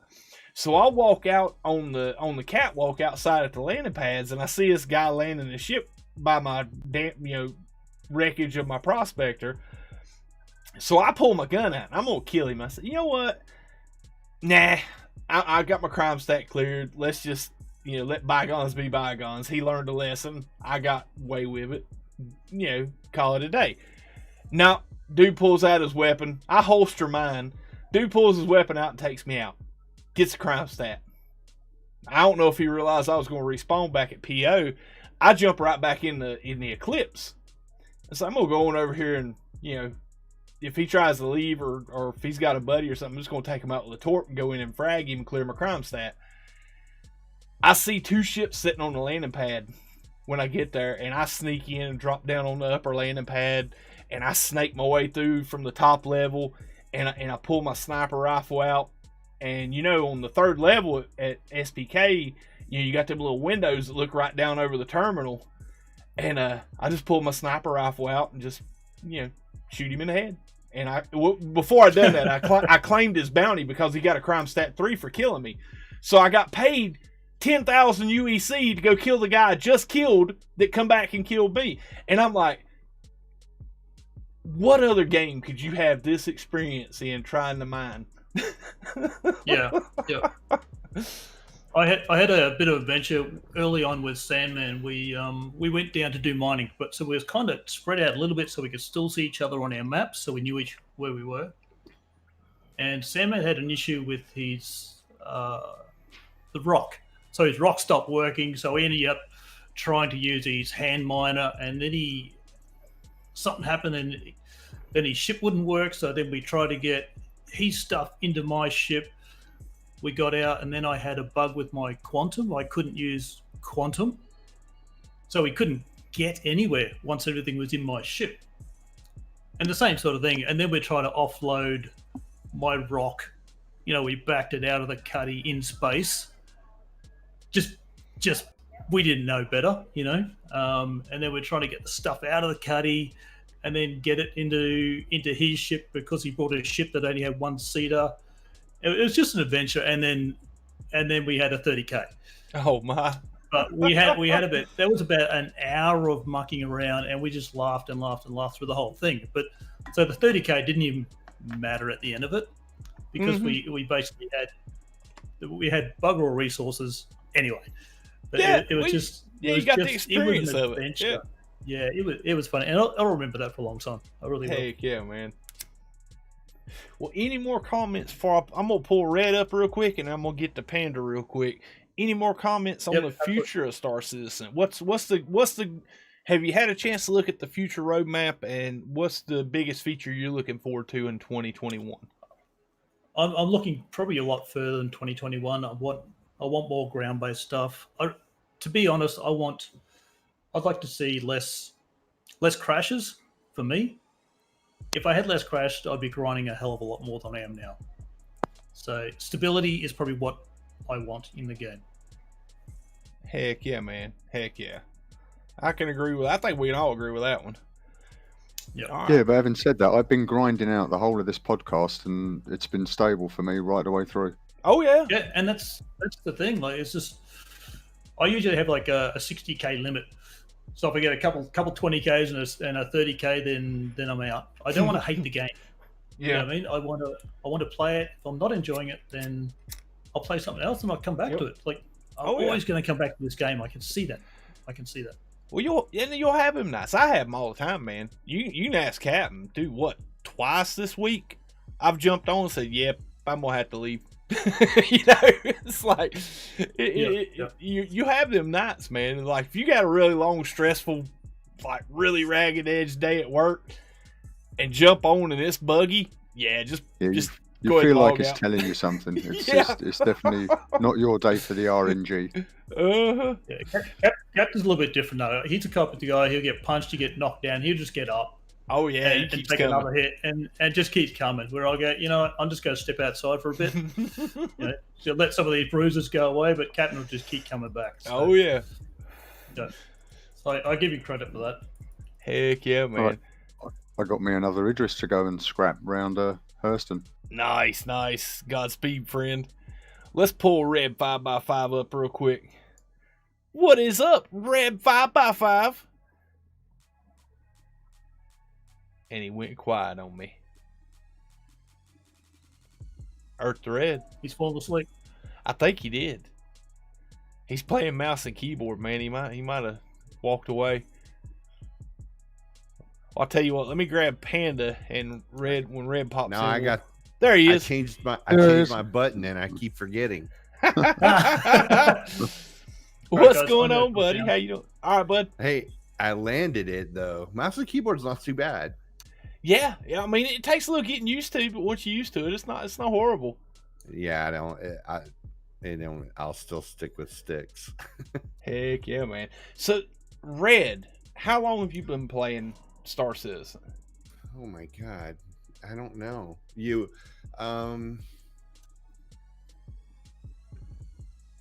I don't know. It's been almost it's got to be coming up on a year since you talked me into it. You got me into, well, not solely you, other YouTubers. I end up finding you through other YouTubers for No Man's Sky, and so every time you streamed, I was watching you playing No Man's Sky while you played No Man's Sky, and then you start talking about Star Citizen, and I was like, okay, fine, I'll try it. So I think it's coming up on a year. Heck yeah! Well, March will be a year for me, man. Yeah. Wow. Oh yeah. Crazy. Time flies, bud. Yeah, and you had just you hadn't been playing very long. Well, okay, so you'd probably done 3 live streams since you went to jail, and Cope was getting your crime stat remember? Okay, so because so it was like 3 live streams after that happened. Oh my god! Joining in, so that's about a year, right? Heck yeah! Heck yeah! And now I'm a high admiral. Oh my god! Still figure. Yeah. I just hit Space Marshal last week, dude. And you guys are crazy. Those of you guys in the know, that means Showdown has a sword. But yeah. Ching. Yeah. That means I really am enthusiastic about Star Citizen. Hey, some people got bass boats and some people got capital ships. That's right. That's right. Heck yeah, man. Well, listen, out of the last year, man, what has been one of your favorite things? What's really taking you back when you play the game? What is it that sucked you into it and kept you playing for a year? It's not a game. No. It's really not. Okay, so it's like the Matrix. It's it's hard to explain it to people. You try. Okay, so like I watch you try, and I was got to kind of giggle because I was one of them. And then you get into the game. Okay, so like it's like you don't know what the Matrix is. You have to experience it. You do. Like, okay, so you go to like Microtech, and then you find that little like Green Meadow, place on Microtech, and you're like looking around, and you're on the dunes of Hurston, and you see it on your own computer, and you're like, what? And you landed there, it's you can't, there's no way you can explain that to somebody. It's just that's what I like about it. I didn't understand the world until I got in there and started hanging out with you guys. Look, this game is so crazy. I have a picture here. I brought it up. I have the Star Citizen exploration checklist. It was for 3.9 because you guys kept going to all these places, and I started to realize there's so much to do in this damn game. You guys kept bringing up names like, we're going to Daymar. I'm like, where the heck is Daymar? So I have this thing that's a map of all the different moons and locations. Oh yeah. I couldn't figure out where we were going. Oh yeah, I remember those days, man. Right. I still use it because sometimes I still don't know where the heck we're going. Heck yeah, man. I'm telling you, dude, that's how it was with me. It was like, those of you that follow the channel know, Cobra used to be like the lead voice when it come to No Man's Sky. He done the podcast every Friday night or Thursday night, whichever night it was on. I know he would move it around and to make it more convenient for people. And like the subcast was like a really big event every week, man. It was just so much fun to take part in it and stuff. And there, before he got into Star Citizen, he brought me on as the co-host over there. And man, I'm telling you, when he got into Star Citizen, he would talk to me. He's like, Swords, you really got to try this game. You just play it. Just get it and play it one time and try it out. And I'm like, well, I'll get around to it. Because, I mean, man, No Man's Sky last year was insane with updates. And it was like... I still haven't played enough of it. We got more updates last year in No Man's Sky than we did the previous 4 combined. It was a massive year for No Man's Sky. And the channel was growing and things was going crazy. And it was like... I just don't see myself having the time to try a new game. And then I went into kind of a lull where I was like, okay, I got some free time. I've been playing a little Minecraft. I jumped off and played Final Fantasy VII on another channel. And I had a little bit of time. And I said, you know what? I messaged him one day. I said, dude, I got some time. I'm going to download the game. And me and him got on a Discord call. And like I said, for weeks and months, he was telling me I needed to try the game. Every time, it wasn't like he was like going out of his way to call me or message me and say, hey, man, you got to get in the game. It was just when we would talk, that would come up. And it wasn't like he was being pushy about it. He was just saying, dude, you really got to try it.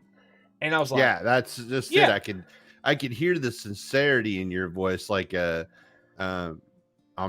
I'm trying to be like, I'm telling you, it's something you should experience. It's worth the starter fee just to see it. Yep. And that's what sold me on it. I was like, okay, I could tell this is something I should go check out. Heck yeah. And I logged in and I'm like, I'm at this place called Lorville. I got no freaking clue where I'm at, how to get to the spaceport, where I need to go, what I need to do. And it was one of his nights he was doing his gameplay stream on Twitch. And he's like, well, just hang out there. We'll come get you. So we had this party set up. So they had all our markers and everything. And him and like, good grief, like 15 or 20 of the Cobros come out to Lorville and rescued me from the city and took me to Microtech. And I'm in this noob suit. I'm still in my starter noob suit, helmet, the undersuit. Haven't done a thing in this game but walk around lost at Lorville. And I'll be honest with you guys, if I was a new player starting out in Lorville, I would have shut it down and called it a night and not picked it back up. It was frustrating. It's not an easy place to get around. Same with Area 18. It's not an easy place to get around. So they come got me, showed me how to get to the spaceport, showed me how to use the ASOP terminal, call ships, this, that, and the other. Well, I jump on, I can't remember. It might have been the Constellation Phoenix at the time he had, or the 890. I think it was a Phoenix. We jump in this Constellation, and we take it out to Microtech.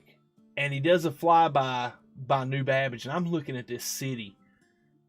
A city. I'm like, holy cow, man. You know, how many people has been saying, I want cities in No Man's Sky, and here we are playing Star Citizen, and there's a freaking city here. Yeah, it's actually pretty fun to fly through, too. Yeah.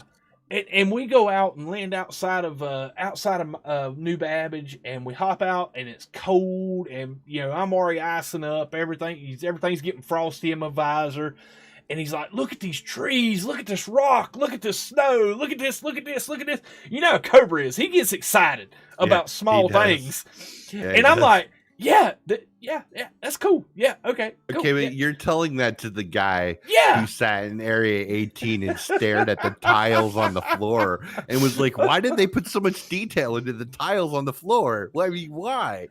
Well, I mean, I'm sitting here like, yeah, that's cool, and yeah, I'm like, I wasn't as impressed with it as he was, but man, I was just impressed that he was excited about it.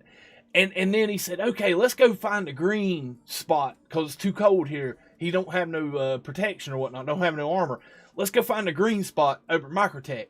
So we fly, somebody found, I think there was a location or a bunker that you could go to or nearby and go land. And it was green, you could get out and it wasn't too cold.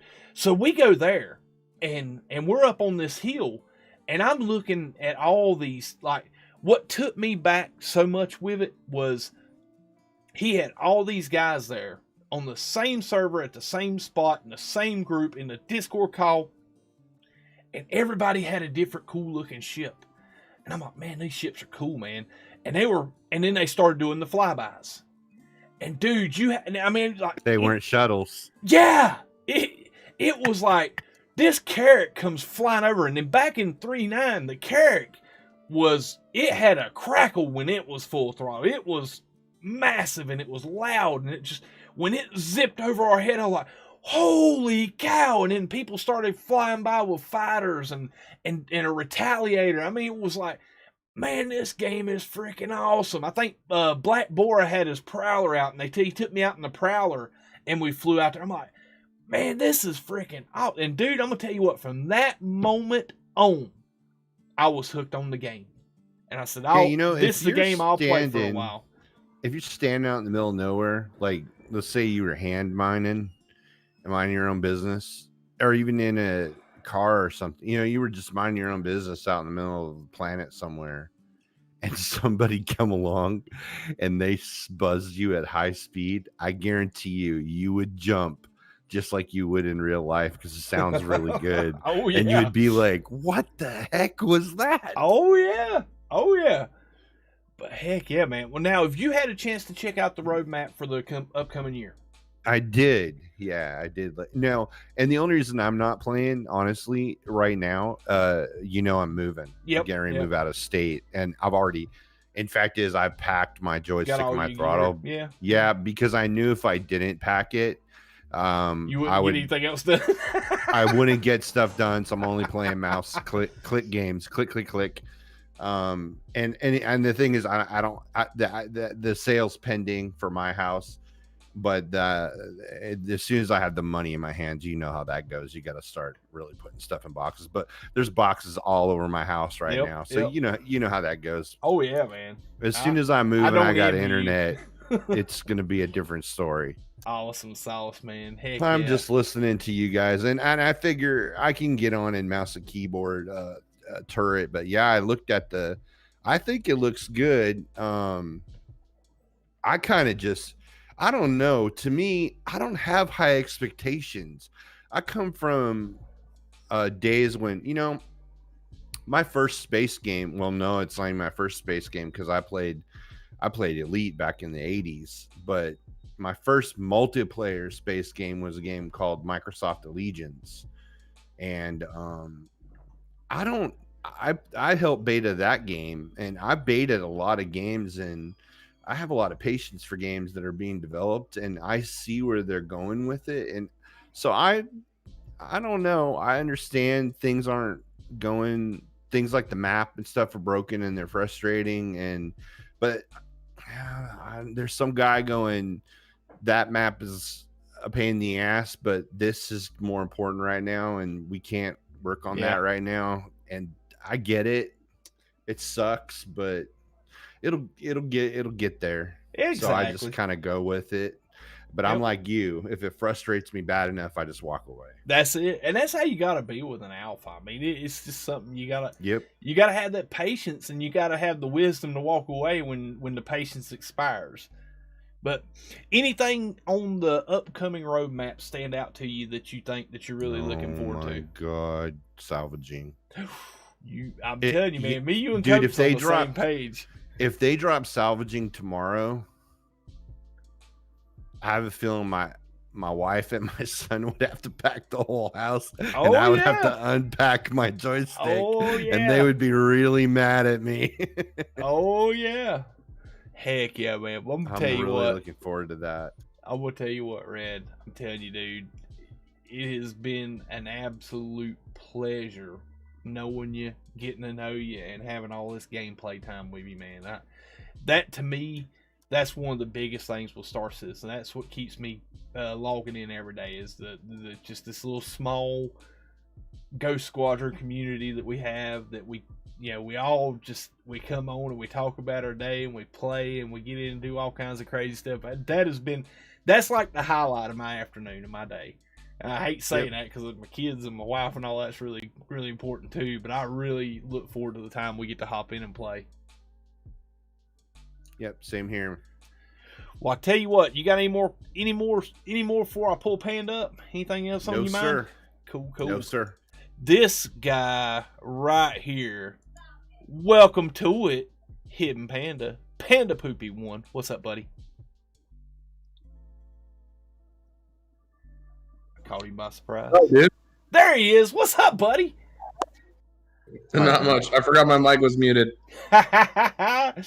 Well, listen, guys. We got the original OG Panda in the house, guys. If any of you guys like really, really hate Sword and hate the Sword channel and this, that, and the other, Panda is the guy to blame. I would not be a YouTuber if it wasn't for Panda and the encouragement and inspiration and support that he's given me to get started doing this crazy thing. I'm telling you, man, me and you had conversations. I was super resistant to ever going live, and Panda's like, do it. And now here I am, a couple years later. How you doing, man? Happy Friday to you. Happy Friday to you. I'm doing well. How about yourself? Man, I be honest with you, dude. I've been wanting to hook up with you and play some Star Citizen so bad since you got the downloaded the game, man. I'm like, where's Panda at, man? Oh man, I was so gutted the other night you come on and I had to go to bed and I couldn't jump back on.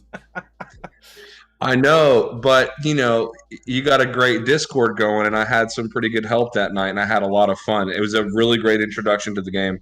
Heck yeah, man. Well, I'll be honest with you, man. Ghost Squadron is a cut above. These guys, I don't think we have a toxic player that plays that wouldn't go out of his way to help a new player. That's why I love these guys, and that's why they're so awesome. And man, they make doing this and playing this and doing the things we do so easy because everybody is extremely helpful. But with that being said, how was your experience in Star Citizen? All right. So I'm gonna put it this way. In 2016, when I played No Man's Sky for the first time, and the very first time that it takes you a while to get all your stuff together and get going and get in the ship and take off. And in my case, it a little longer than I would have liked it to. So I kind of got used to where I was and sort of the scale of everything. And then when I flew into space, it really hit me like at an emotional level. Mm-hmm. Like, dude, the scope of this thing is massive. Star Citizen was like that for me. And you know my connection to No Man's Sky. And I get out of my bed at whatever apartment I started out in. I look out at the window. There's all this stuff happening. There's a city. There's a tram. There's things flying around. And I'm like, dude, I just woke up in an apartment. And I walk out in the hallway, and I'm looking around at all this stuff. And I couldn't figure the game out right away. I didn't know how to fly. I didn't know where to go. It doesn't really hold your hand. So I just kind of wandered around, and I took the tram, over to the other side where the starport is, and, all this other kind of stuff. And I finally connected with I forget, it's like Captain something or other. Captain Pugwash. And that's it, Pugwash. And so I connected with him. How you doing, Panda? Doing well. What's up, dude? And so he kind of gets me like situated. We kind of go through, shows me the basics, how to go to the shops, and there's a survival element. You've got to keep up with your hydration and all that. So I'm like, okay, this is cool, and I'm getting used to it. And man, we hop in his ship and we take off, and I was mesmerized. I mean, just the city, leaving the planet, going into space, how you navigate to places, arriving to the new planet and that we went to, and seeing as you get closer that entire city like start to take shape, and things are flying around, and it's very industrialized, and there's all this stuff happening.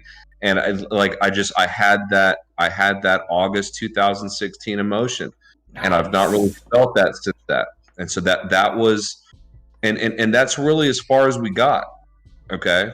And I've been busy at work. It's got a lot of different things going on, but it hit me so hard, like that initial experience, that I was like, I get it. Like, I get it. You know, you got red, you took the red pill, man. You wouldn't realize what the Matrix was. Yeah. In my mind, that could have been it. Like, that's what I paid for. That could have been it. And I would have been like, all right, where's the next dose? What's that cost? I mean, I don't care that it's not finished. I want more. And I got stuck in that death spiral of all like the online negativity and like the, all the stuff that kind of surrounds this game. And I'm thinking to myself, has anybody played this? Because I think if they actually jumped on, it would change their mind. Well, well, see, and I'm glad you brought that up. Because I've been wanting to talk about this. As you know, guys, I run a delivery route, and I have customers I see, every week, and somebody asked me, said, because they knew I had a YouTube channel, and they said, "You still doing the YouTube thing?" I said, "Yeah." He said, "What you been playing here lately?" I said, "Well, I've been doing some No Man's Sky, and I've been playing Star Citizen." And he said, "What's Star Citizen?" I said, "Oh, it's a pretty cool and innovative MMO in alpha right now." I said, it catches a lot of flack because, it's been development for 10 years and it's, they've done a lot of crowdfunding, and MTG made a comment about it earlier, and I wanted to get around to touching on it. And people have problems with the funding base with like the purchasing of ships and stuff, because you can buy ships for real cash. And the thing is, you can also, if you put the time in and the grind in game, you can buy all these ships in game. There's only like a limited amount of ships, like new release ships, like the Talons that just came out with this 3.12 patch. They're not available in game yet because they're a new release ship that people pledge money for to get. And I think it's fair that if people pay cash to get a pledge ship or a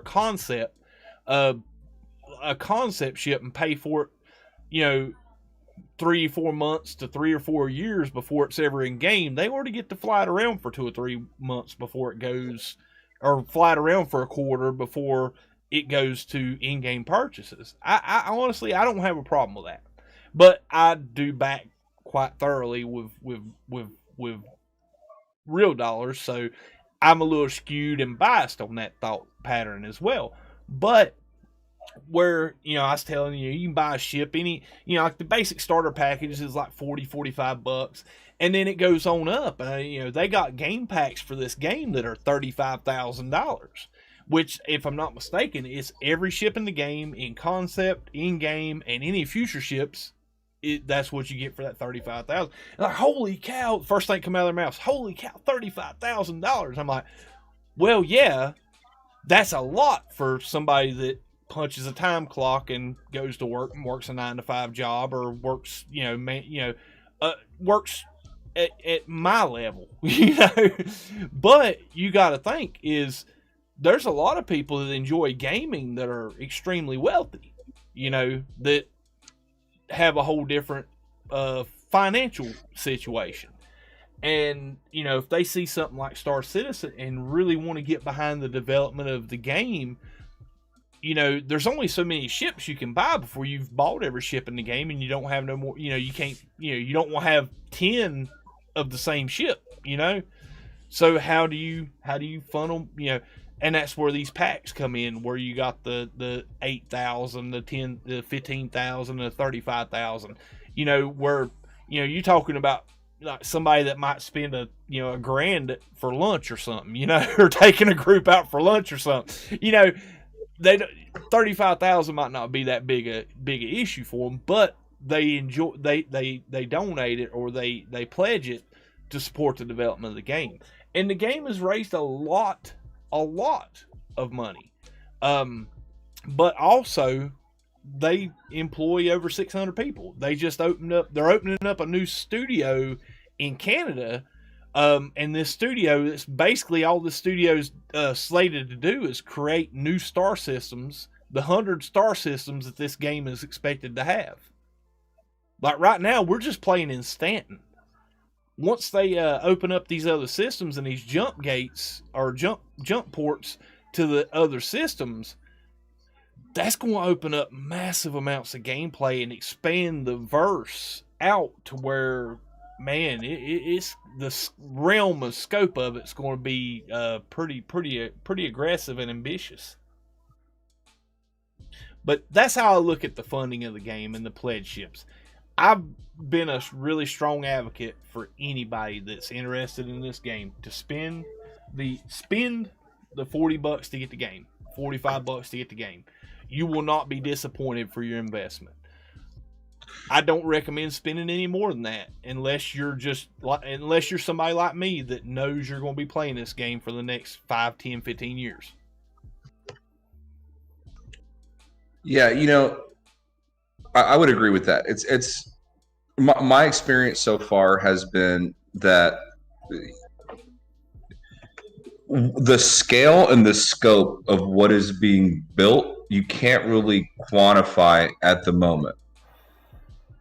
It's kind of like if you take like Elite Dangerous, for example, which is a really great flight simulator. Mm-hmm. It's really terrible at like everything else. You can't get out, you can't walk around, you can't interact with anything. There's no generation occurring on planets, there's no life forms, there's not really any terrain. You have your SRV, it's very basic. So it's the economy and the factions, and that's where the gameplay value is. This game is quite a bit different, right? Because there's obviously a lore. You have these big procedural areas. You have these fully rendered ships that you can walk around in. I mean, Pugwash had a ship where I had to go through several different corridors, go up a ladder into a turret. What'd you take him out in, Captain? Before we could even leave the hangar. I think it might have been the Carrack. Oh, nice. Heck yeah. Oh no, actually no, it was the I come and pick you up. I picked you up in the Harbinger. Oh, okay. Yeah. And then we took the Cutty Red. That's what it was. So, you're talking about a very different scale. It's like, so I mean, I get it, So the big deterrent for me at the beginning was, oh, you're paying this money. The game is unfinished. It's been in development this long. They've raised more than any game. This thing is just, whatever. And I'm looking at the game and I'm like, yeah, but name another game like it. Exactly. So, like, you could say, oh, it's like Elite Dangerous or No Man's Sky. But I mean, if you break it down button for button, okay, what other game at this cost gives you these features? Oh, well, you only have one star system. Okay. Well, what can you do in that star system? In No Man's Sky, I have 18 quintillion star systems. And I love the game. But after a while, it all starts to feel the same. Oh, yeah. So it's about what are you doing with the real estate that you have? and the game is extremely complicated. And I'm just scratching the surface. My time with it was the time I spent with Pugwash. So right now, I know nothing. But like I said, I'm mesmerized at what I'm seeing so far. And I don't think that this thing is really going to see its full vibrancy for probably 3 to 5 more years, to be honest. Oh, I agree. But, well, I honestly, this year has been amazing. Like from what I understand, 3.8 brought the persistence where when they done a patch, it didn't wipe everything. So it made it to where you can build an account up and actually the UEC you earn, the ships you buy in game, the equipment you gather and stuff like that carries over through the patches. But dude, I'm telling you, man, just the last year I've played, they've added so much more gameplay content to this game. It's been amazing. And I hit on this earlier. Eshmerel Super Chat Fiend done donated another $5. Guys, 07 Eshmerel in the chat. And 1138, welcome to it. He said 1138 says even aware of the Odyssey update for Elite. Yeah, but I don't know. No, I'm aware of the Odyssey update, and I love Elite, and I play Elite, and I played a couple different updates in Elite, and I'm aware of it. But in the Odyssey update, you're not initially going to be able to walk around space stations. You can already do that in Star Citizen. Not every planet you can walk around on foot. You can already do that in Star Citizen. You can't walk around fully rendered personal ships. You can already do that in Star Citizen. I've listed 3 things in 10 seconds. I mean, Elite Dangerous is a great game. Don't get me wrong. And I was not a fan of the concept of Star Citizen until I played it. Yep. And and they're all great games. It's kind of like I play skateboarding games. I grew up as a skateboarder. There's this competition between like Session and Skater XL. Some of you might know what that is, right? But like, I'm happy that there's 2 of them, because before there was one main game. Like you had Skate, and that was it, right? Yep. That's how this is. I'm happy that there are 3 excellent sandboxes out there. But I very undervalued Star Citizen. Having played it myself, I'm a fan. I'm a huge fan, and I need to sit down and spend more time with the game to learn more about it. But I feel evangelical about it. I almost want to, like on my own YouTube channel, I almost want to start bringing people in. Like, dude, you don't start saving money, sell your personal belongings. I need you to buy something that can run this so that you can see what's happening here. Oh, man. Drag him kicking and screaming, man. Drag him to the free fly. And honestly, that's why I like doing the Star Citizen streams. Because it's not that it's not that I'm the most entertaining YouTuber out there. Like, I'm not. But it's the fact that, I want to show people gameplay. I want people to see, the stuff you can get into in this game and the stuff that you can do on a daily in the game. And granted, I'm going to be honest with you, the biggest detractor for Star Citizen for me is that I have a lot of channel subscribers that are on console that can't play the game.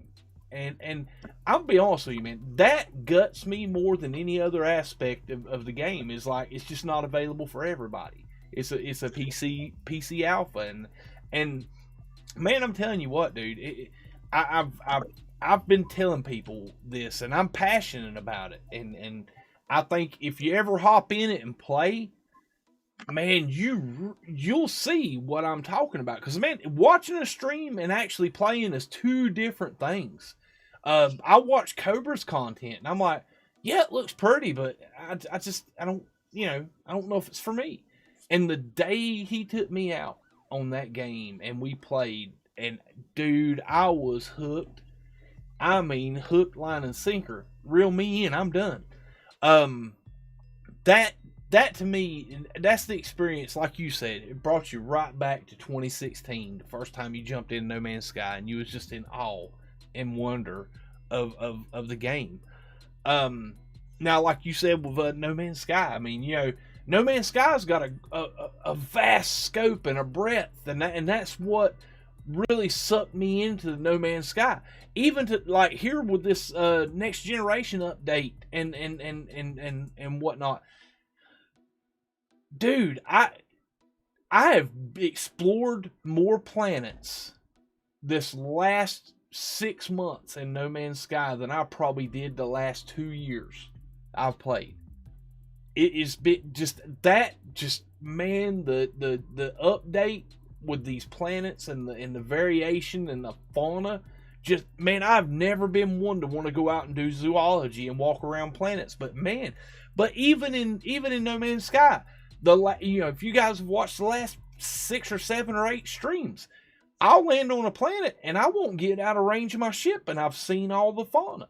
I mean, or not all. There's some I don't go hunt down. Like the underwater stuff, I don't go hunt down. But like all the land fauna, I usually try to find it all before I leave the planet. And I might spend an hour there, but it's an hour right around where I landed. You don't have to go around the entire planet to see the stuff. And you see pretty much everything right there in a pretty tight looking area. With Star Citizen, man, dude, I'm telling you, me and Cope was out doing a bunker mission one day.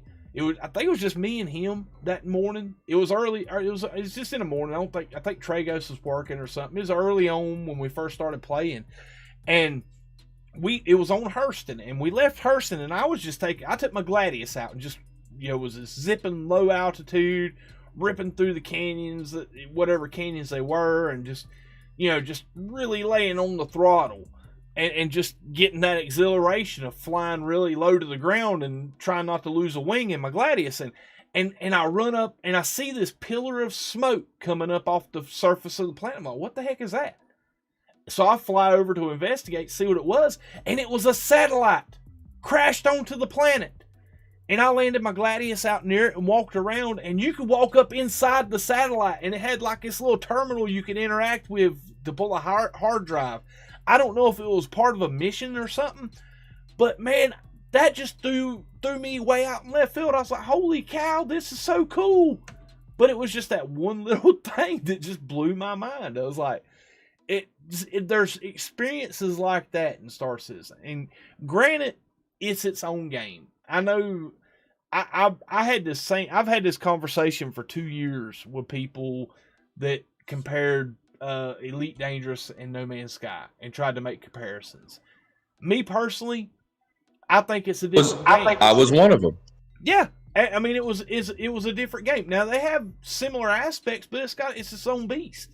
What was it? Somebody was talking one day. I was like, it would be a perfect game is if all these games got together and took all the really great stuff that each one of them had that they done really well and just developed it into one game, and that would be a really freaking awesome game. That's not happened yet, but I think with that too, and your PC will probably explode once you tried to play it. But I've watched Hawk's content on Elite. I've talked to Red 5x5 is a huge Elite fan. He played a lot of Elite, and and like you play Elite. I've played maybe since in 2 years, I may have played an hour of Elite Dangerous. I could not get into the game. And I know that's partly my fault because I'm not giving it a fair shake or taking the time to get used to it, but it doesn't detract from it being a good game. You know what I mean? It's the same way, like, I think with the point Panda was made, I don't want to try to put words in your mouth for that. I think what the point you was trying to make is just Star Citizen's awesome, and it's got a lot of stuff that you wish some of these other games had. Or some of the stuff that when you played these other games, you wish they had. I can't put my finger on it. It's really different. And the community has a big part to do with it. One of my really close friends who never got into No Man's Sky, never really wanted to try it, heard about the controversy. When he decided to play the game after I tried to convince him for a long period of time, and he came and joined my Amino community, I mean, there was a bunch of people that was there willing to help get him started, because some of these games don't really hold your hand. My initial experience with Elite Dangerous was that way. I found the game very challenging, very daunting. I didn't understand how to fly. It was difficult. I gave up too early, and I didn't really know many other people that played the game to really help me out. And I was glad to find that, like, you know, Hidden and a few other people that I hang out with online played the game, and they said, hey, revisit it, jump back in here, and we'll help you out. And then that's when it really came together for me. Star Citizen is for me is similar. I think if I tried to play it on my own without really finding like your community, for example, it might be challenging, and I might have given up on it too early. But getting in there with another more seasoned player like Pugwash, really learning the mechanics and understanding like the beauty of it, it made it a little bit easier for me to accept. Heck yeah. But no, I like your streams and Cobra streams really sold me on the experience of it, and I'm really glad that I've had an opportunity to play it. And you have a great community. You always have had the people that like watch your channel. Like I've never seen a mean comment in your chat like one time, and your Discord's always been great. You know, and that makes it a lot easier for people as well. And it's like you've sort of taken like what makes the No Man's Sky community really, really great, kind of brought that over to Star Citizen as well in your own way, and you're sort of like cultivating that same sort of thing. But yeah, my initial impressions, awesome. I love it. It looks great. It runs great. There's some hiccups, but it seems like it's you know, pretty well optimized for the most part.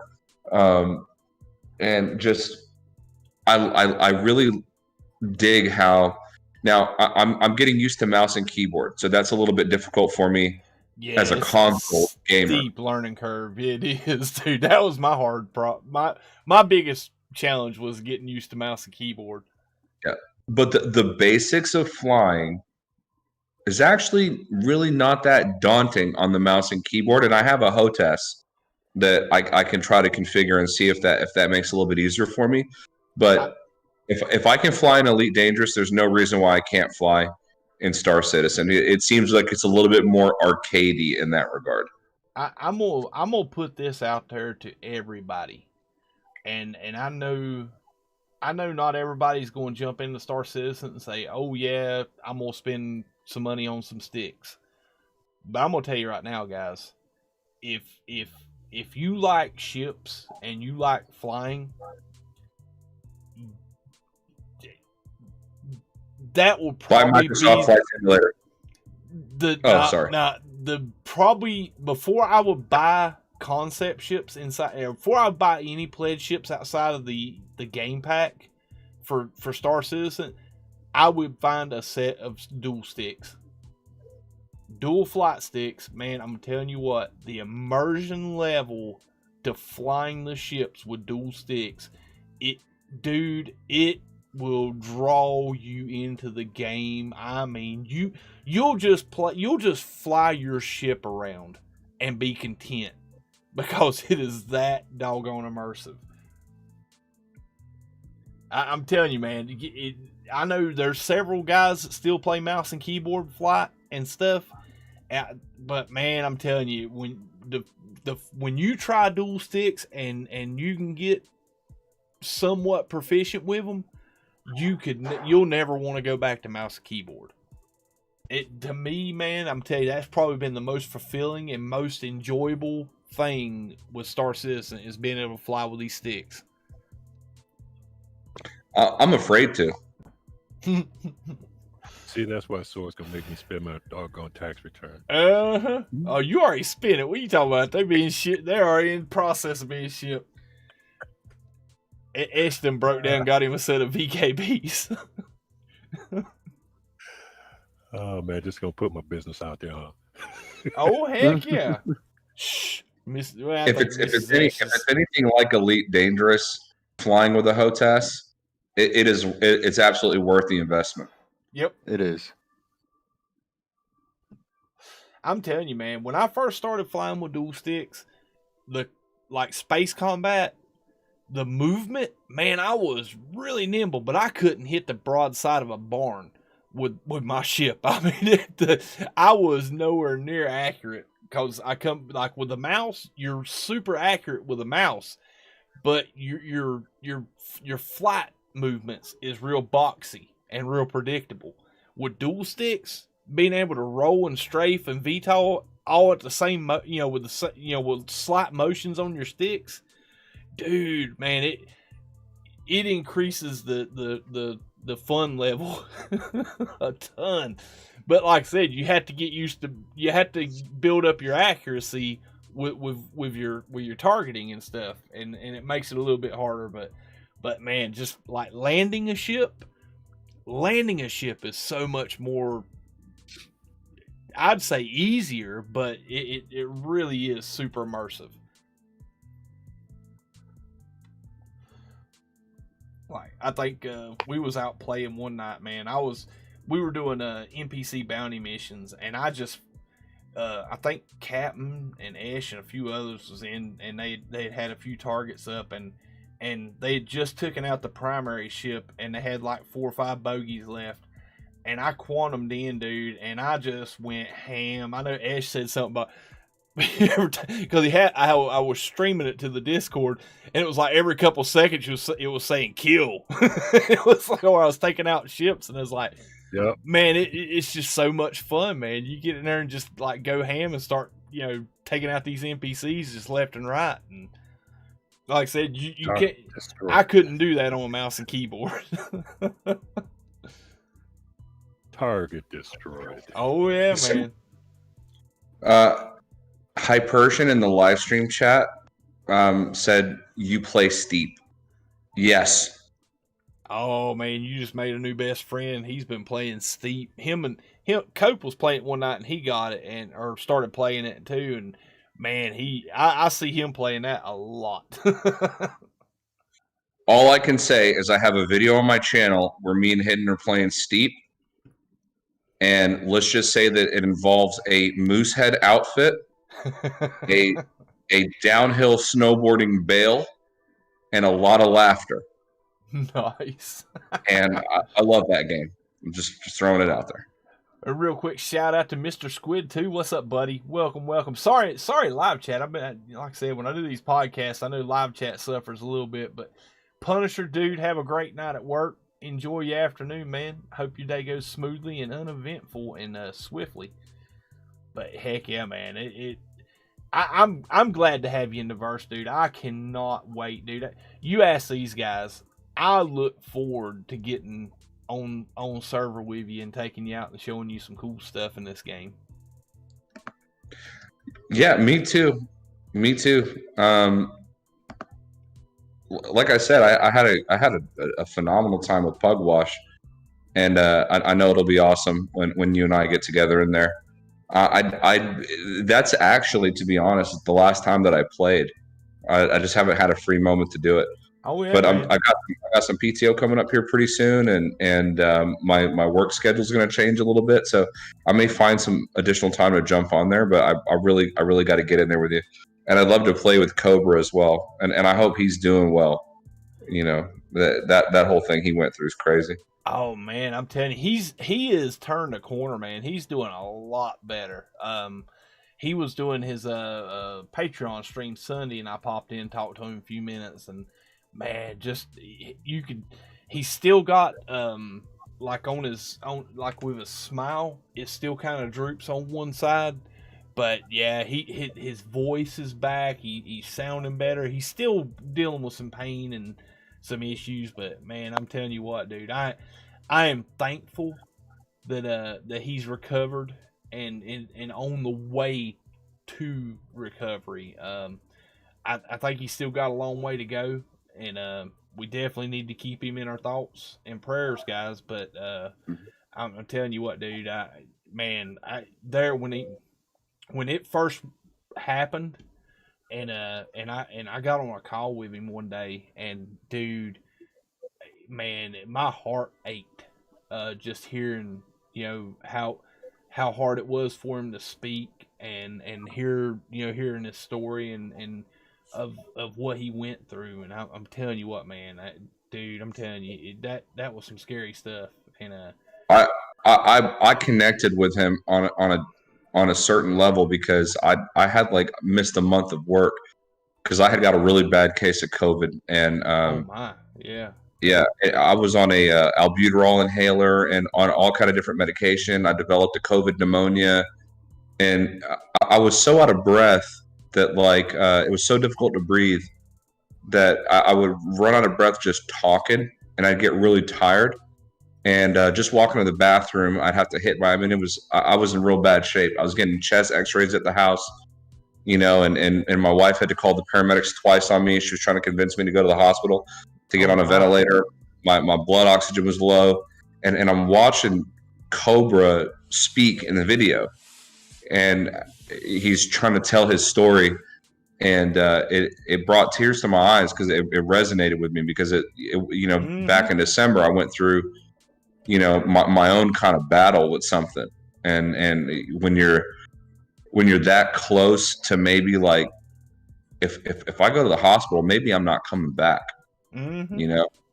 And it hit me, man. And Cobra's just been such a badass guy for so long, for so many years, you know, in our community and everything. And it was just like, dude, you know, and his family, and he had went through that car accident not that long ago, and then I know.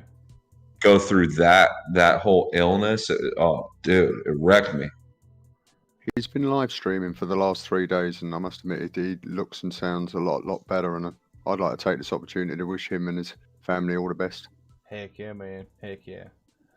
Mr. Squid 2 says, I found you out on Law of Evolution.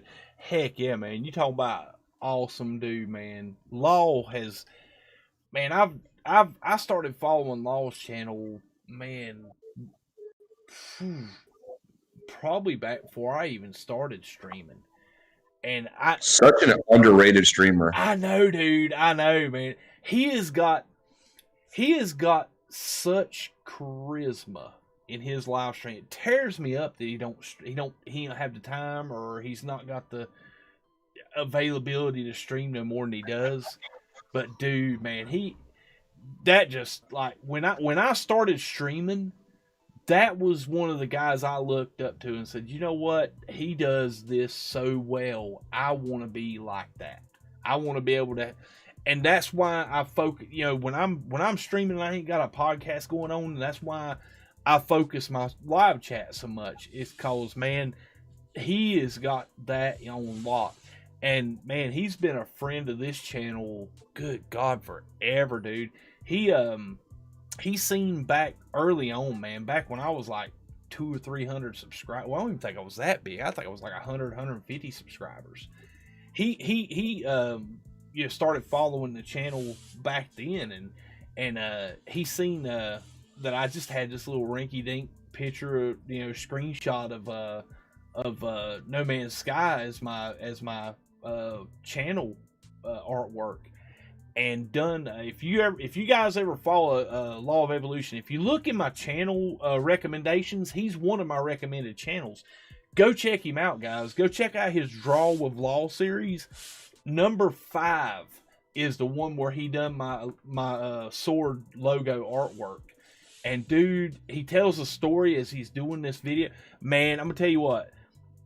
Simtex called me or messaged me one day. I was getting out of church, and he messaged me. He says, have you seen Law's channel or his upload for today? And I'm like, no, I hadn't checked it out. I just got out of church. He's like, dude, here's the link. Go check it out. And I'm driving home, and granted,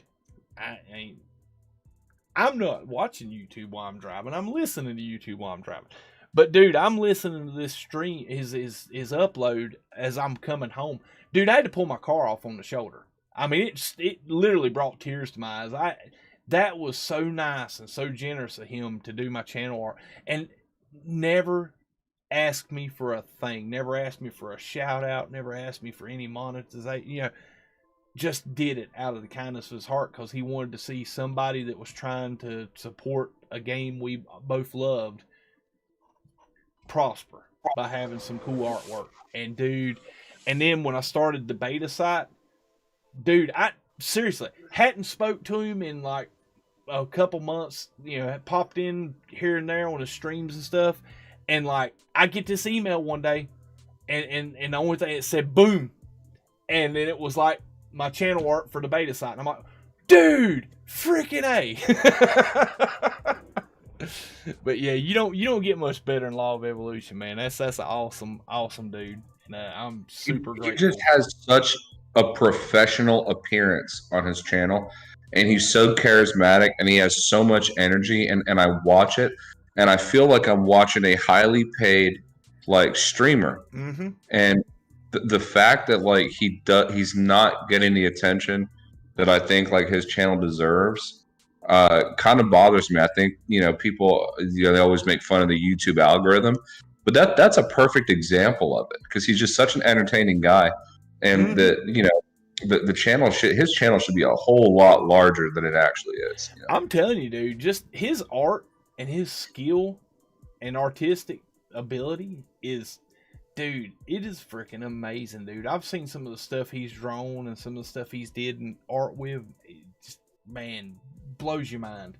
It's like, I just like, man, I wish I could draw that good. And there's no way ever I got that much creative ability. But man, it's insane, man. You can't ask for a better guy than Law, man. I tell you what. Yeah, I can barely draw my name on the paper at the doctor's office. You know what I mean? I know, right? Yeah, he's very funny too. Doesn't he work during the nighttime though?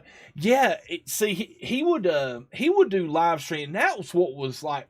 I felt so bad for, because like he lives out in Colorado, and he's out towards like almost in the Central Time or Pacific Time, so it's already like 2 or 3 hours behind my time. Plus he worked like night shift, and he would get home, and his wife and his little ones would be in the bed sleeping, and he would go in his studio area and stream, and he would do a stream, man. It was like 3 o'clock, 4 o'clock in the morning when he was streaming, and it was perfect for me because I was getting up at like 3:30, 4 o'clock going to work.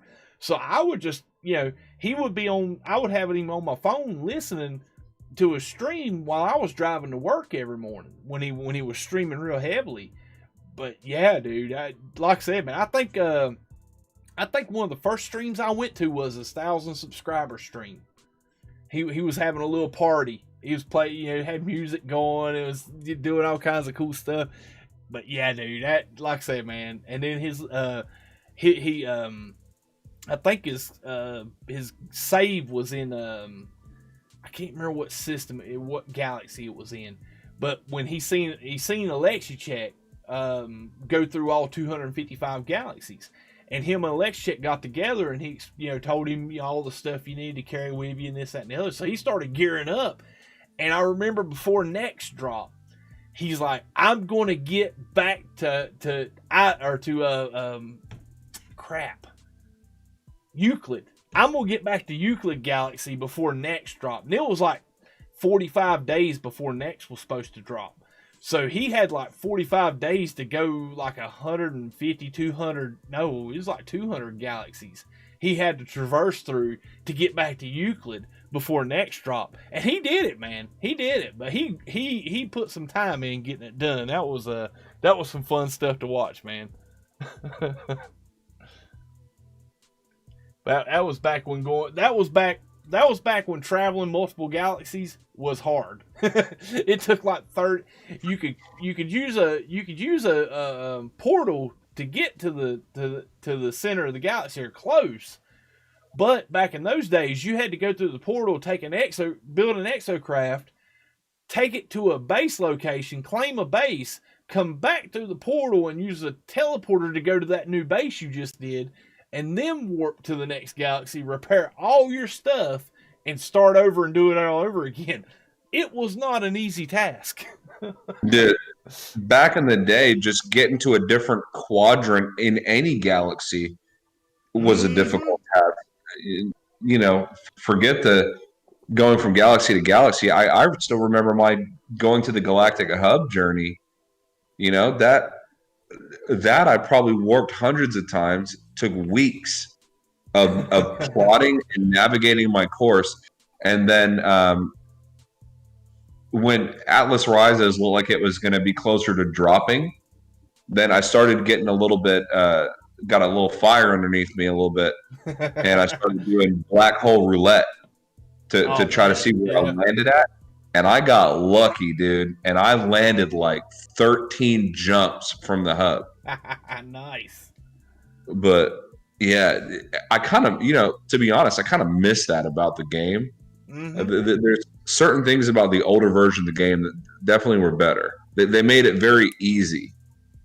But Origins kind of brought me back. You were talking about it earlier.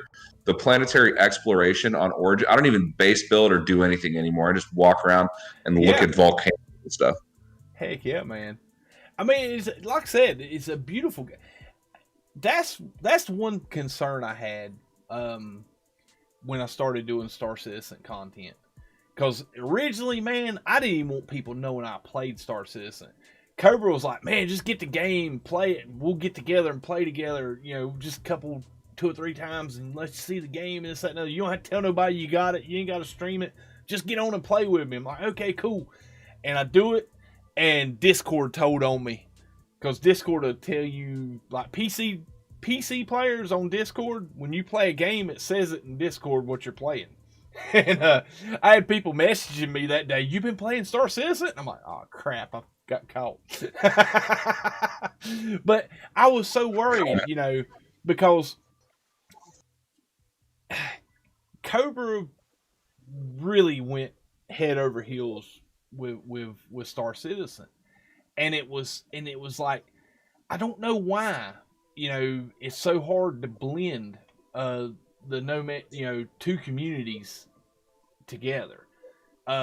Some people, heck yeah, man, 25, 30, 40 of you show up every stream no matter what the content is. But there's a whole lot of people that couldn't be bothered to watch Star Citizen content. And I don't blame them. I'm the same way with some games. There's some people that stream games that I'm just ain't fussed about and I can't watch, People have a tendency to pick a side. And it's hard for them to accept that there's multiple good things. It kind of goes back to, if anybody can relate, like I said earlier, the Session Skater XL communities. People have to think that one should be better than the other, but they're both great games for different reasons. And I think the moment that we can all sort of accept that No Man's Sky is a great game in its own way, but so is Star Citizen, and so is Elite, and they can exist together in the same space, and the same communities can enjoy these games. We should be very happy that we have so many compelling and great sci-fi open world or sandbox games to choose from, because how many years ago was it when there wasn't very many options, when your only options were like EVE Online or something like that, you know what I mean? So it's like, we should be celebrating the fact that there's so many great games out there, and they're using new technologies and procedural generation and open world design and stuff like that. And it's just like, I kind of got boxed in myself, and I had to realize, there's room in my heart for Elite Dangerous. There's room in my heart for Star Citizen. I got to open up. And that's the thing with Cobra. Cobra, he wanted to move on for a long period of time. Mm-hmm. Him and I had conversations about that well before. Yeah, he was an early backer, man. He backed Star Citizen back before No Man's Sky took off for him. Yeah, well, and he had other. My favorite thing about his channel, if you remember, is when he had other game developers that he interviewed come on the channel that did indie games, and he was really trying to get creative and do other stuff. But there were so many people that were just so pigeonholed for No Man's Sky, and he couldn't break free. And I remember telling Cobra one day, I said, "Look, man, you're gonna lose subscribers, and your view count is gonna go down when you stream stuff that isn't No Man's Sky, but that's a chance you have to take, because you're going to gain a new community, and you're going to have to build that and cultivate that." Yep. You know, and don't be afraid, because the people who really like you for you, they're not just coming here for No Man's Sky, but they're coming here for Cobra TV. They're going to stick around with whatever you're playing because they're here to hear you. Yep. You know, but you got to go out there, dude, and you got to break away. And so when I finally saw that he did it, you know, I don't know if it was my encouragement or the encouragement of a lot of different people that maybe he had, you know, maybe some advice from, but I was just glad to see him do it, you know, and he kind of took that risk. Now his channel's bigger than ever, and he has a much better community than he's ever had. And so I'm just really happy for him. Heck yeah. Same thing with your channel, dude. I mean, you're crushing it right now. Oh, dude, I'm tell you, man, that I've been extremely fortunate as a content creator. Well, I ain't gonna call myself a content creator. I'm a live streamer, dude. I don't make content. I don't do videos. I just set up a live stream and go live and talk to people. You know, I've been extremely fortunate with this channel because it's always been kept as a hobby or a passion project, you know, and I say it, I would miss the community so much, and the interactions with my live chat and the people I've grown to know and befriend. I mean, there's guys that I've talked to for the last 2 years in that live chat I've never met, and it's people I had never spoke to on the Discord that comes to the stream that, you know, comes in and chats in that live chat. I would miss that I've developed a relationship and a friendship with over these last 2 years. But I can tell you right now, man, I could pack all this stuff up and never stream again, and it would hurt not to have those interactions. But it's not something that I depend on. You know what I mean? I've always tried my very best to keep this as a hobby, and keep the mindset that this is a hobby. So that way, Red 5x5, dude, you sneaky little joker. Thank you for the $5 donation, buddy. Much appreciated. Guys, 07 Red in the chat for me. Heck yeah, dude. Hey, Sword, can I tell you something real quick? What's that, bud?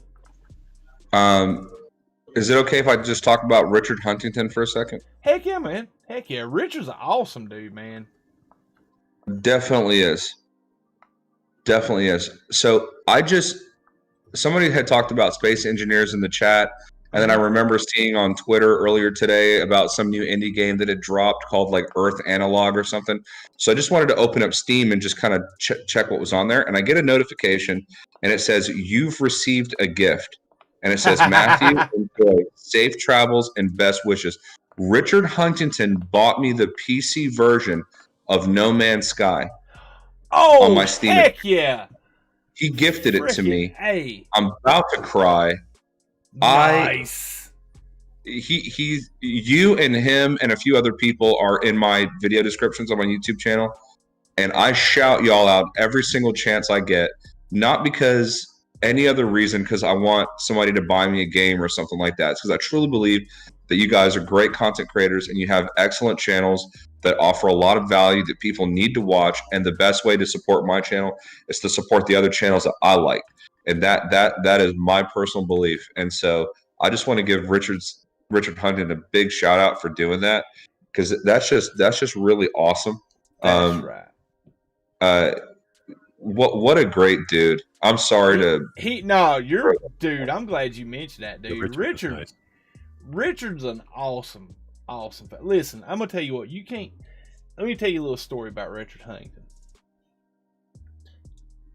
It's not often that I have something come up with the community, with people I know, but few times on this channel I've mentioned somebody or a person or a family or another YouTuber that had a need, that had something in there, something that they needed help financially with, and I've dropped links for people's donation links. I've dropped GoFundMe links before for people that were in need, and And I'm going to tell you right now, guys, every single time Richard has stepped up to meet a need.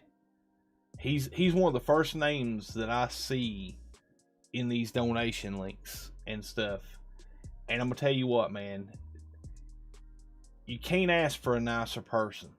I've followed him for a very long time, and he's one of the original No Man's Sky streamers that I kind of looked at and looked up to and studied when I started doing No Man's Sky content.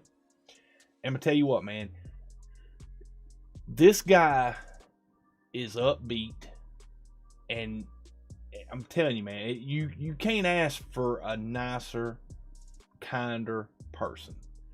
And it's not just a front, because you can tell through his actions and the stuff he does for this community, for other people's communities.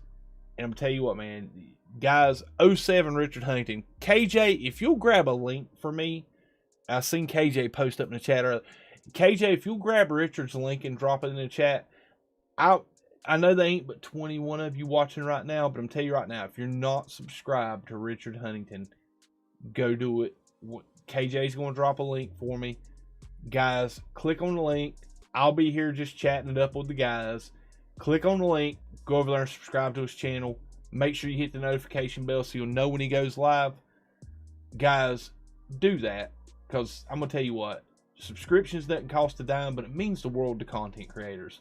When you get a bump in subscribers, man, it really stokes the fires and makes you want to get out there and do it more.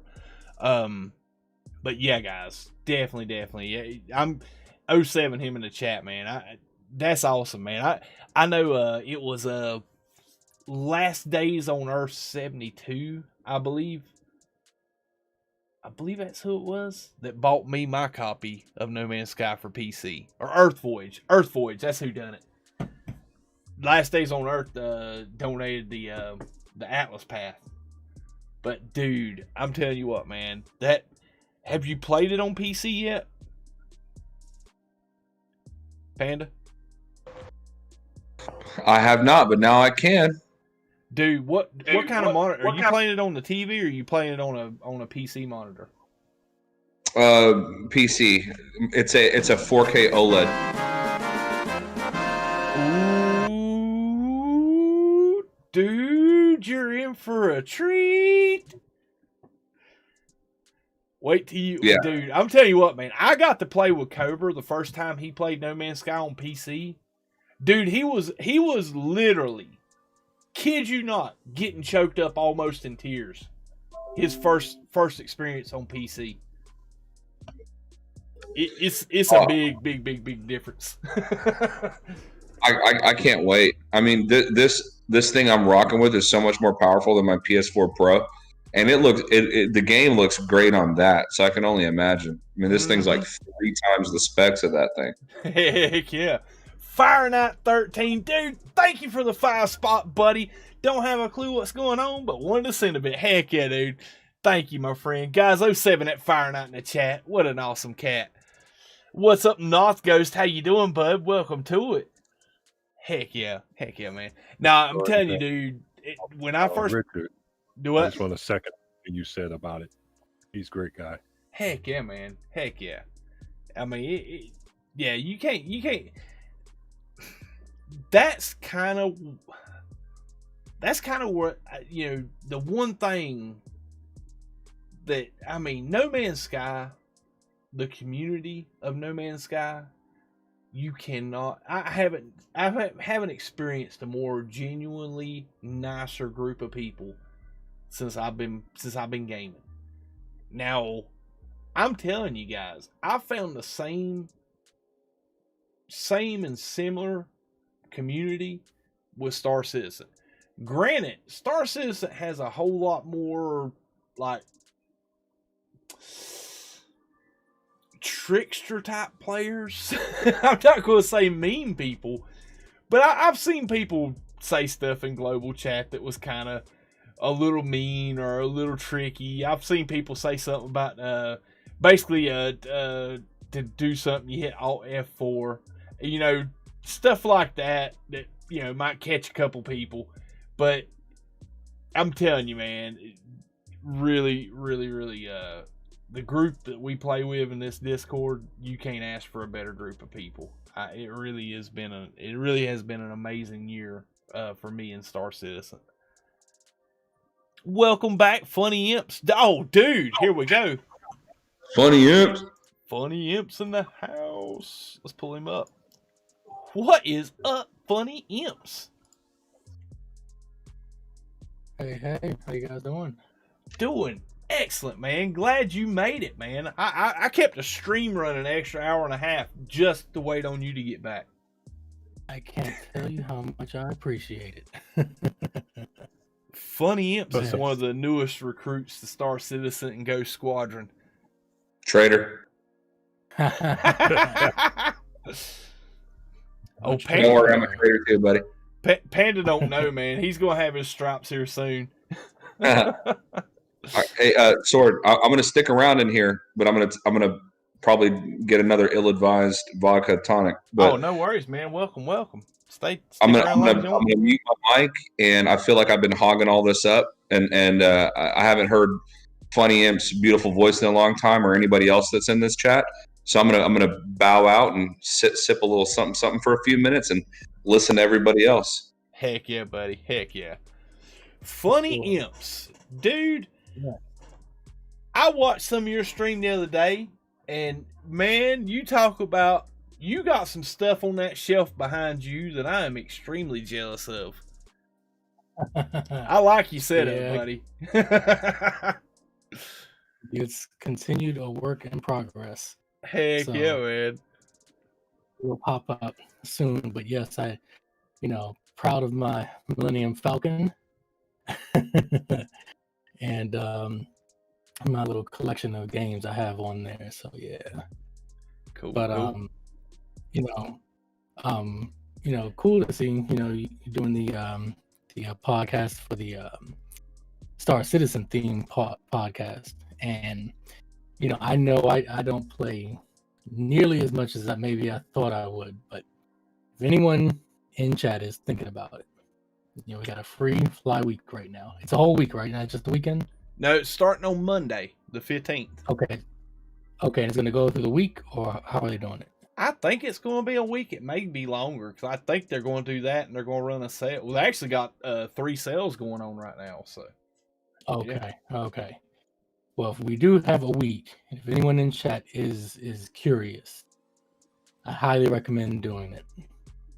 Just get it. As Sword has been saying, it's a really perfect way to figure out if your PC can handle the game.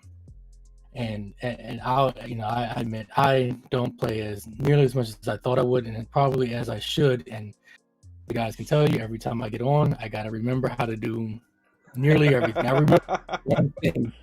When I get back on, I think I remember one thing, and then I got to relearn everything else. But it's a very community-driven game, very multiplayer focused. So you do have to think about that going into it. You probably can play it solo, for a little while at least. I did see some gameplay where someone had jumped on and they looked like they were doing some bounty missions or something like that, and the guy just went on solo. So I think you can do it solo if you want to, but it really is big on the multiplayer. But it's so fun when you do that, because you learn so much from everyone, and then you basically just get out there and you just start messing around and goofing off, but if anyone is curious about the game, you just want to try it. I mean, like I said a couple hours ago, you can't be free. Oh yeah, just try it. If you don't like it, well, good. Uninstall it. It's okay. Yep. It's good. Hey, funny. But you can't be free. And if you are in Sword's Discord, just scroll up to those Star Citizen comms.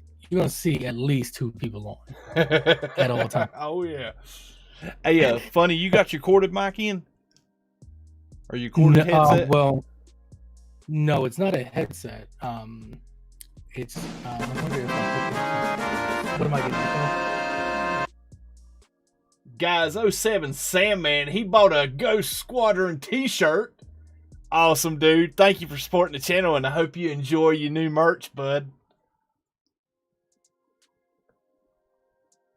So, are you picking up echo? No, it's clipping a little bit. I thought it sounded like, when you got a bad connection on your cord or something. You on the Bluetooth? It's pretty. No, it's plugged in. It's plugged into an audio source actually. Oh, okay, cool. You might want to wiggle your plug-in port and see if I clean it up. Yeah, wiggle it. Wiggle it.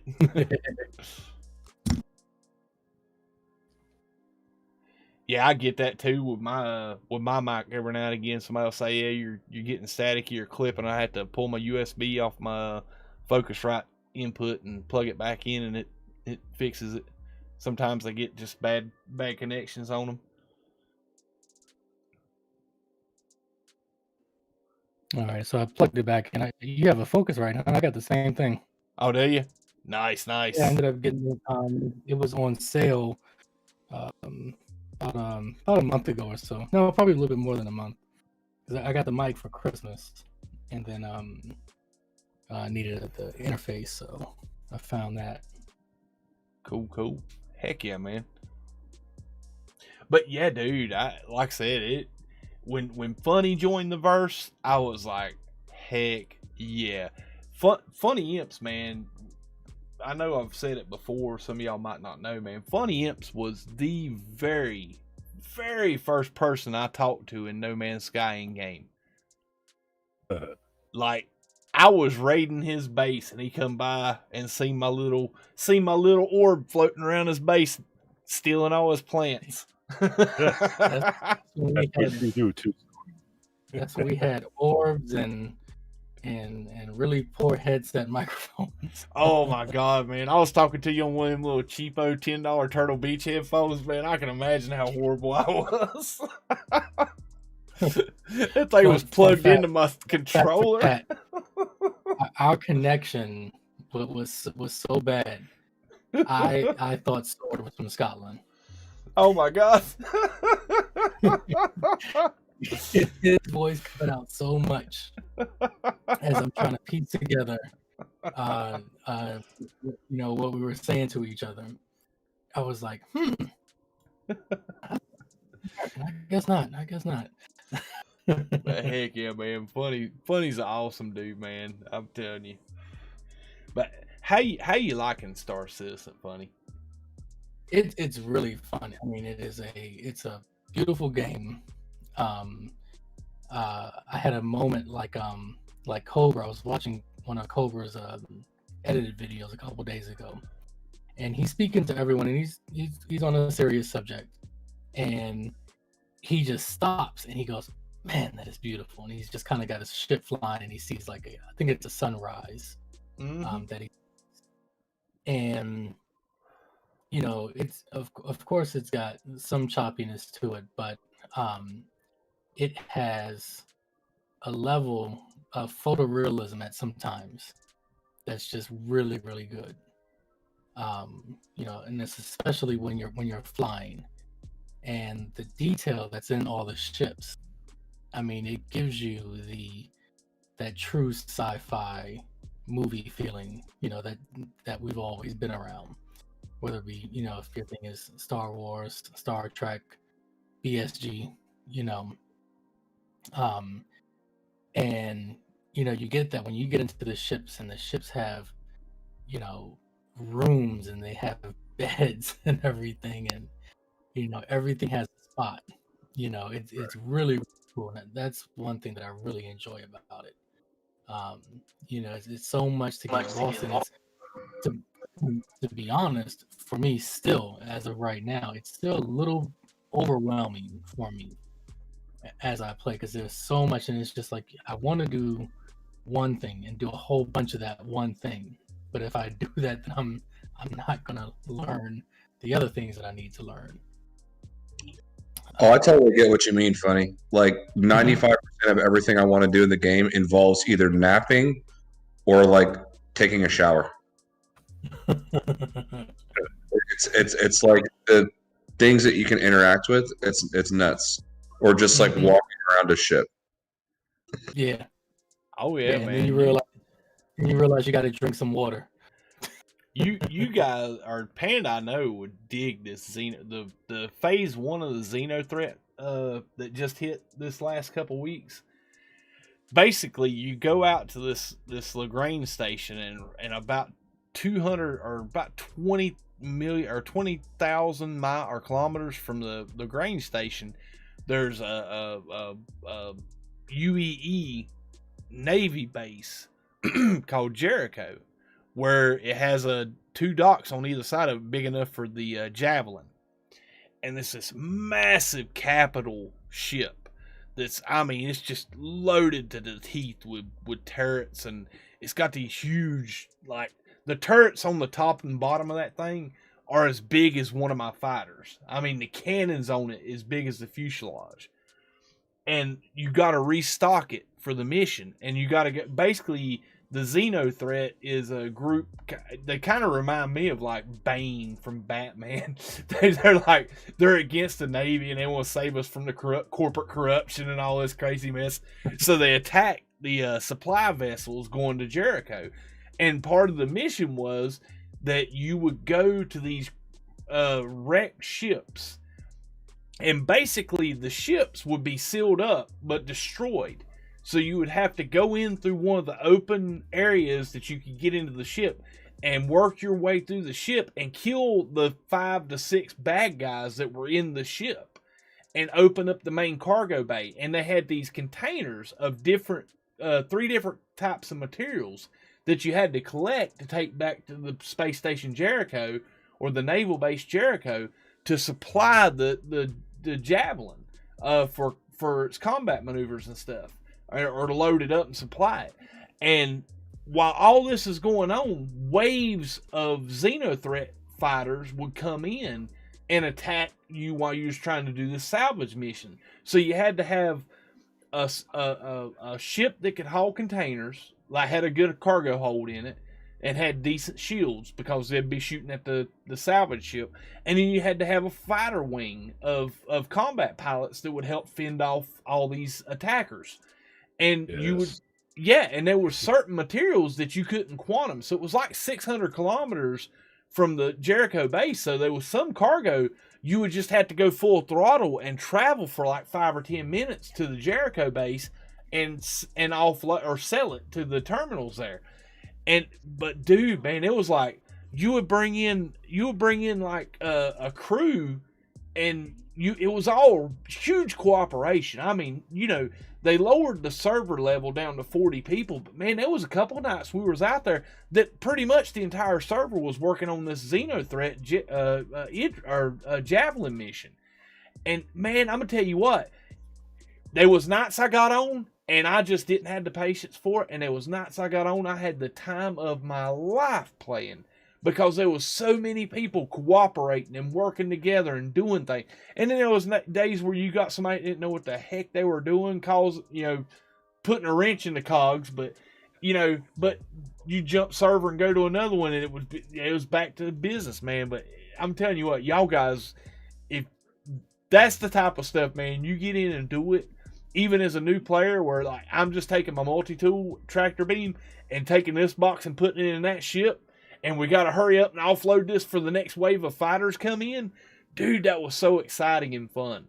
Man, we really got to get in game and play, dude. Welcome back, Tragos. I thought I'd sneak back in. I seen you pop in. I got past the bouncer. He didn't see me get by him. Oh yeah. If he did, I just flashed that VIP pass that I have. Yep. Yeah, Hyper made up a good point had a good point in the chat there. Yeah, there was the Idris mission from the Arlington gang. They added that to the game in 3.12, and people found a way of glitching into the ship, killing the pilot, and taking over the Idris and flying it around Stanton. It's a ship that's not in game, but it's complete enough that you can fly it around. Well, somebody found a way to glitch into the Javelin at the base, and basically, if you get on a server and there's a group of people trying to steal the javelin, just jump server, because as soon as they steal that server and pull it, or steal that javelin and pull it out of the dock, the mission gets bugged out and you can't complete it. So we've had that happen a couple times. It's frustrating, especially if you've been working, because it's one of the missions that it's not nothing you knock out in 5 or 10 minutes. It's something that takes like a good half an hour, 45 minutes to get it done, with like 30 or 40 people cooperating together to do it. So awesome, Squid. Heck yeah, bud. Also in the chat a little earlier, Pugwash said the free fly is going to be from the 15th to the 25th. Heck yeah, buddy. Appreciate you looking that up for me. And Fire Night, buddy, have a great night, bud. I'll see you on the next run. Hopefully we get in to do some Fortnite together one night, bud. But heck yeah, dude. I'm telling you, man, the experiences I've had in Star Citizen this year have been amazing. And then I've had some bad experiences. Tragos is one of my earliest friends in game. And between him and Cope, man, I'm telling you, dude, if it weren't for them helping me out as a newer player, I would have wrote this off as a bad idea. But man, they helped me get through some of the hard struggles of the gameplay and some of the bugs and some of the issues with the game. And man, I'm gonna tell you what, it has been an absolute blast playing with them guys. Yep. Heck Vice yeah. versa, man. I've had my nights where you've helped me get through a crappy situation in the game. Oh yeah. Amen to that. I mean, it is what it is. I mean, like we was talking earlier, man. Those nights you hop on the game, dude. If you ain't like, if you've had a bad day at work and you're tired and you're stressed and you're just trying to blow off some steam, play No Man's Sky. Really. How's your connection been? My relaxing game right now is my trucking game, so that's where I've been hiding lately. Yep. Oh yeah, that or GTA 5. Yep. That'll help you all. Oh, that one's all right. But if I get frustrated with another game, I end up playing ATS for a little while. I actually jumped out and played some Minecraft last night for the first time in about a year. I heard you say that earlier. Like, oh. Yeah. I'm telling you, dude. It was what, like 9:30, 9:45 last night, Cap. I was like, yeah, I think I'm gonna jump out and play some Minecraft before bed. Dude, I'm sitting there playing Minecraft, but I don't even think it took a half an hour. I'm sitting there, no kidding, like falling asleep at my desk playing. I'm like, yep, I gotta go to bed. That game is so, the ambient music to Minecraft will just melts all your day away.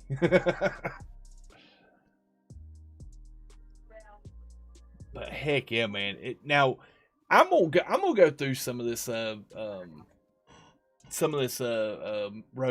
Now I love the fact, I don't know if you guys can see this on stream, where they got this tentative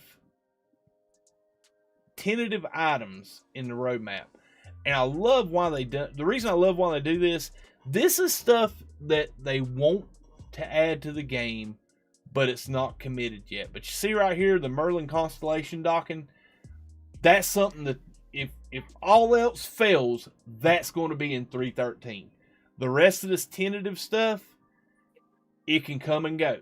And the only thing that really scares me is you got the C2 and the M2 and the Nova in here that can be that it's under tentative. That, like, if something comes up, if a blocker pops up and they can't overcome it, it won't make the update.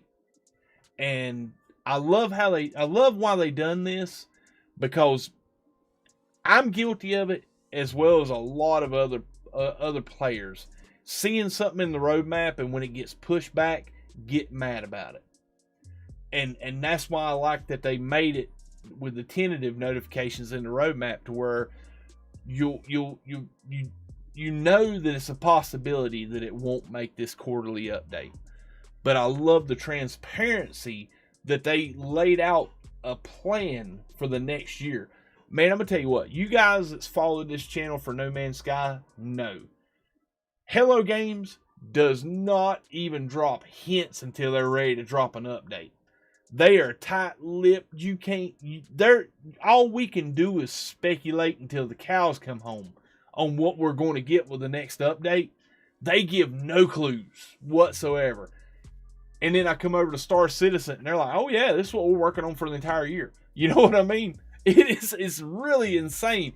But like I said, I've seen situations where something didn't make it into the update and people got mad about it. And yeah, I'm one of them. I get bent sometimes, and welcome to it, Cookie. Good to have you. Welcome to it in the chat, bud.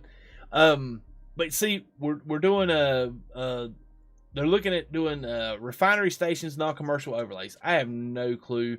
Adding non-commercial interests to the refinery station.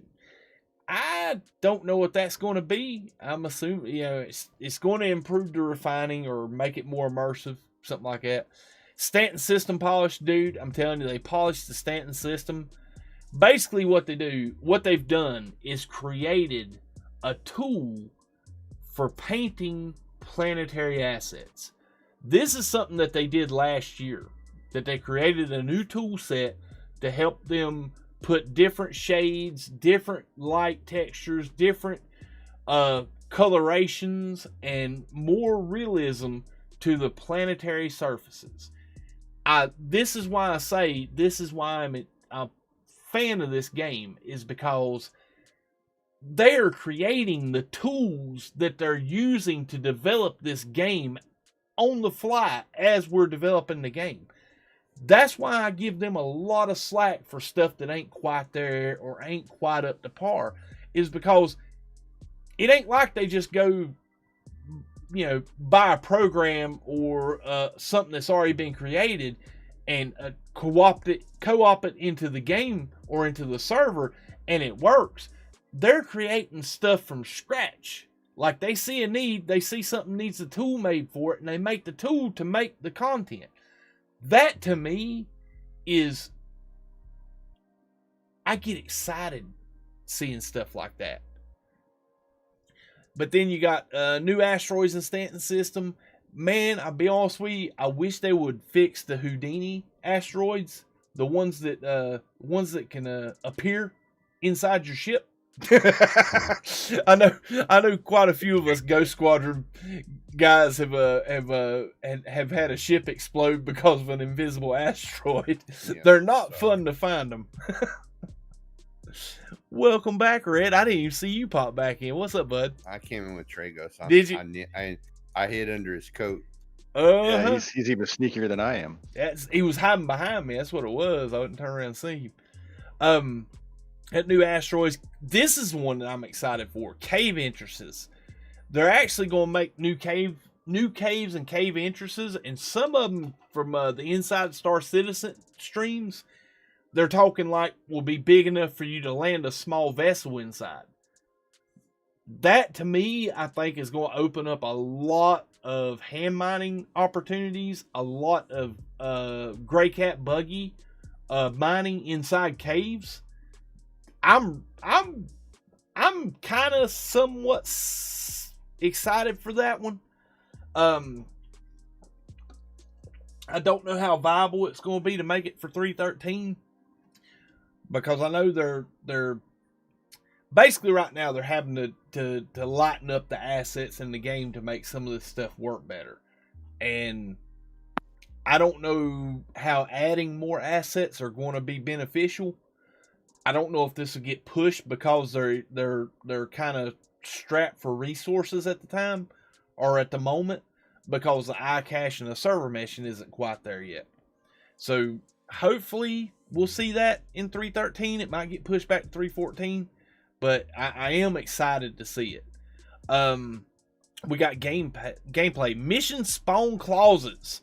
This is going to be interesting. Basically, they're going to basically have spawn closets on stations and landing zones and areas of public access that are currently protected with armistice zones, to where you can't draw your FPS weapons and you can't fire your ship weapons.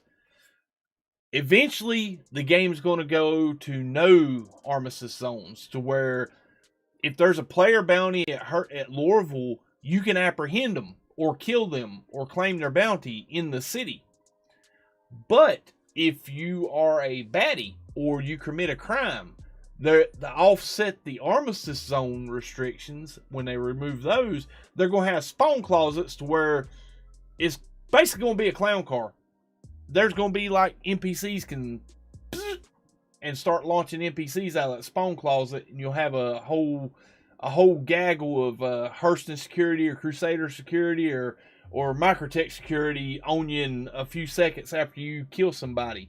So yeah, I like it. I think it's going to be a great thing. Plus, I think they're going to utilize it to lighten up the assets in some of these Lagrange points or uninhabited areas of the game. So like, you got the Grange stations that they might, like, say PO. So you go to PO. All right.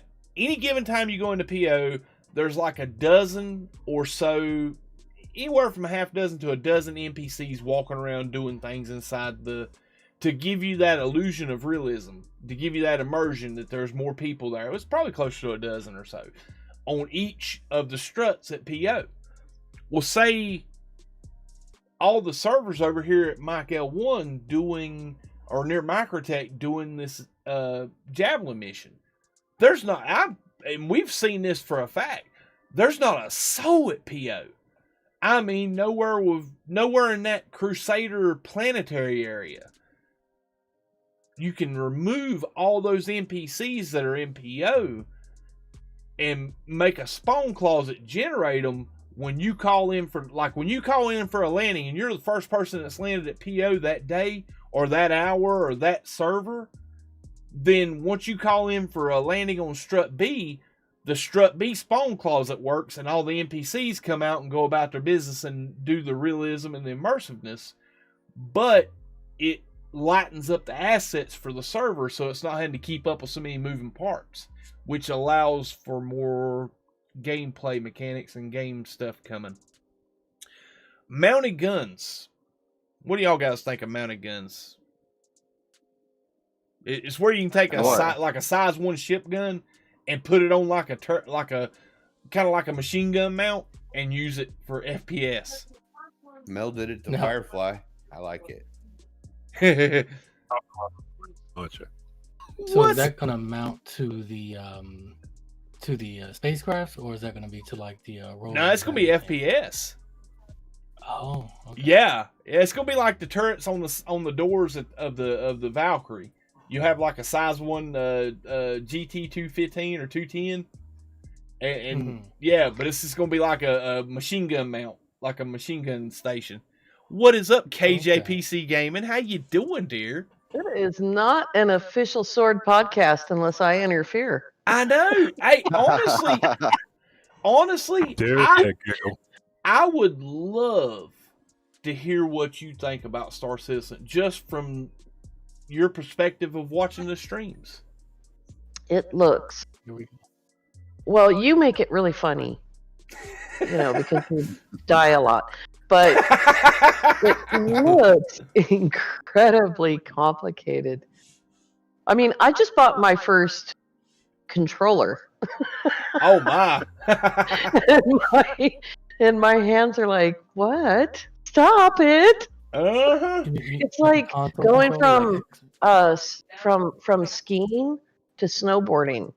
So it's like all these moving parts, and then there's just this one thing that makes me hold my arms against my boobs really tight because the control is really small. Oh boy. Sorry. Sword silence. That made my day right there, KJ. It looks very clean. It looks very clean, very sharp. My PC needs to be 3 times bigger to do it. Well, I'm gonna tell you what. Yeah. If you go to the Roberts Space Industry site, and here I'm gonna pull up the main page here. If you go to this page, I'm doing it on stream because I've been wanting to show people this, and you have led me to the opportunity of doing this. When you go to the main screen, you'll see right here about halfway across the screen where it'll say Comlink Community and Development. if you guys hover your mouse over the development and then go down here to telemetry and click, what that does is it reads your PC. And right here you'll see it'll have my GPU, my CPU, and how much RAM I got, my disk, my SSD size, and all this stuff. Basically, it'll tell you your experience. Like right here, this little yellow dot is me. That means I'm on, and it's a dang liar because I don't think let's see. Here we go. So I'm gonna get where's the frame rate at? It'll Yours tell doesn't me. have the laughing emote like mine does. Oh man. But basically, if you go into the telemetry, it'll tell you what you can kind of expect for the gameplay, for your gameplay. What kind of frames you'll get, if what settings you need to have it set on. If you need to run really low settings to make it work, stuff like that. Do you remember when we first met, and I was playing No Man's Sky on a PC, and I had 9 FPS? Oh my God! Yeah. Do you remember that? Yeah. The day I got the gaming computer, I was in tears. Oh, I was just like, man, yeah. oh my God. So that oh my God moment's going to happen maybe in the next few months. It depends on, a lot of things, but I'm going to be getting a new PC, I hope. Nice. Heck yeah, Maybe. dude. Exciting. Nice. Maybe. That A lot of things got to come together. I know one thing I learned from Star Citizen is I can't have anything else running in the background. I close everything out. It's a When I'm greedy live game. streaming, I can't even have my email server open. Oh my goodness. Yeah. Star Citizen's a greedy game. I'm not gonna lie, man. It's CPU heavy. Yeah. I was running when I first started playing. I was running on an i5. I'm still running on an i5. When I first started playing, I had that i5 in here, and it ran great. It wasn't until, like I said earlier, like patch 9 or 10, that I started having issues with my PC being overrun by the game. No Man's Sky is doing that too. Yeah, I mean, I'm at 98 to 99% usage. Oh my goodness. With Discord and Star Citizen on. I've had a few occasions when my mixer on Streamlabs just freezes. Oh my goodness. It doesn't move at all. And it's like the other day I was commenting that it would be cool if in third person you saw the flames coming off your ship as you entered the atmosphere. And then I immediately reflected, let's put more stress on the graphics card because that's what we need. Man, I'm telling you, the realism we want. I don't know what's more frustrating. Not being able to find PC parts right now. Oh my God. You talk about somebody that's irritable every time I open New Egg up. I've through y'all's kind viewership and generosity and donations and viewership and channel memberships and all the wonderful things you guys do in the Sword Nation to support this channel. I have had the funding since November to start building a new rig. But there is absolutely none of the parts available that I want to put in it. I was just about to say, you want me to DM you my address?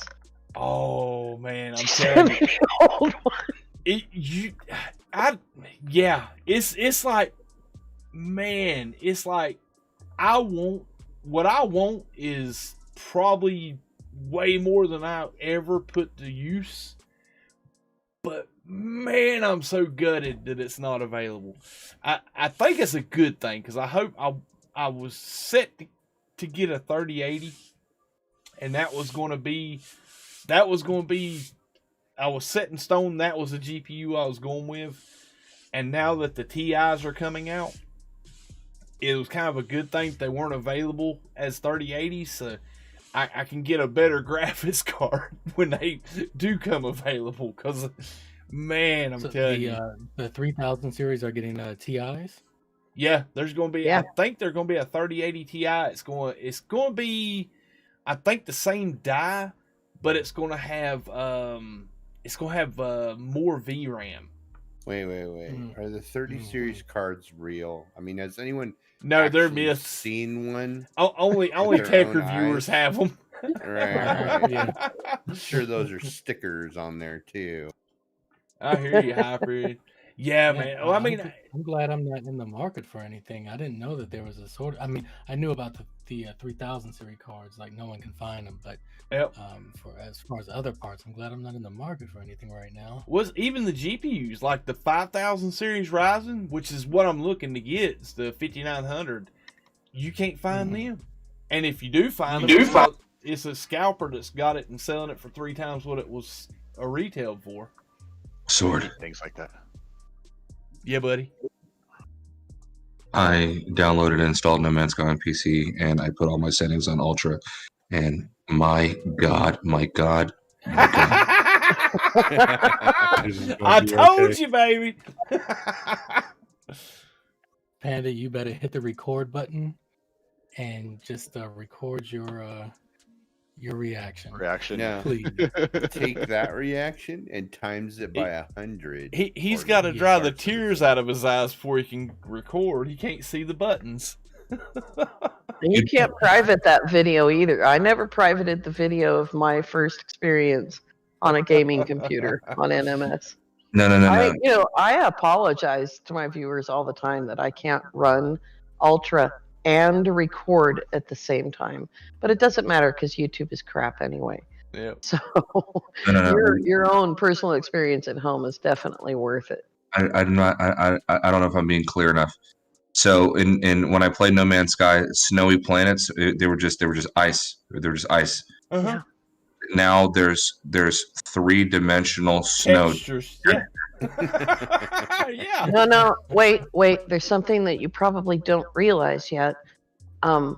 Wait for the sun to start going down and then go stand next to a tree and look at the ground. No. Oh, man. You've probably never seen a shadow. Guys, my computer has a solid state NVMe. Uh-huh. And I've never loaded into a session this quickly. The speed. 3 times just to watch it load back up again. It's a good 20 seconds Panda, quicker. Just for kicks, Panda, why don't you go to the space station and warp to like another base or another station that you've been to before? Oh, no. It takes about 10 seconds. Yeah. See, that's what I used to like about the PlayStation, just cheapo PS4 Slim version of No Man's Sky. I could set a warp to another system, get up, walk in the kitchen and make a drink, and come back when I come out of warp. I was just On about to PC? say that Sword used to keep the Red Bull in the kitchen. Yeah. And now he has to have a fridge right next to him. I gotta have the refrigerator right here behind me. Yeah, I know. That it's cause of PC No Man's Sky. I tried telling my wife that. She still don't believe me. Probably Trust still me. mad at you for buying the thing. Oh yeah. What's up, Body Mate? How you doing, bud? You'll never stop crying seeing the shadow. I know, dude. Man, well, see, he's got a 4K monitor, man.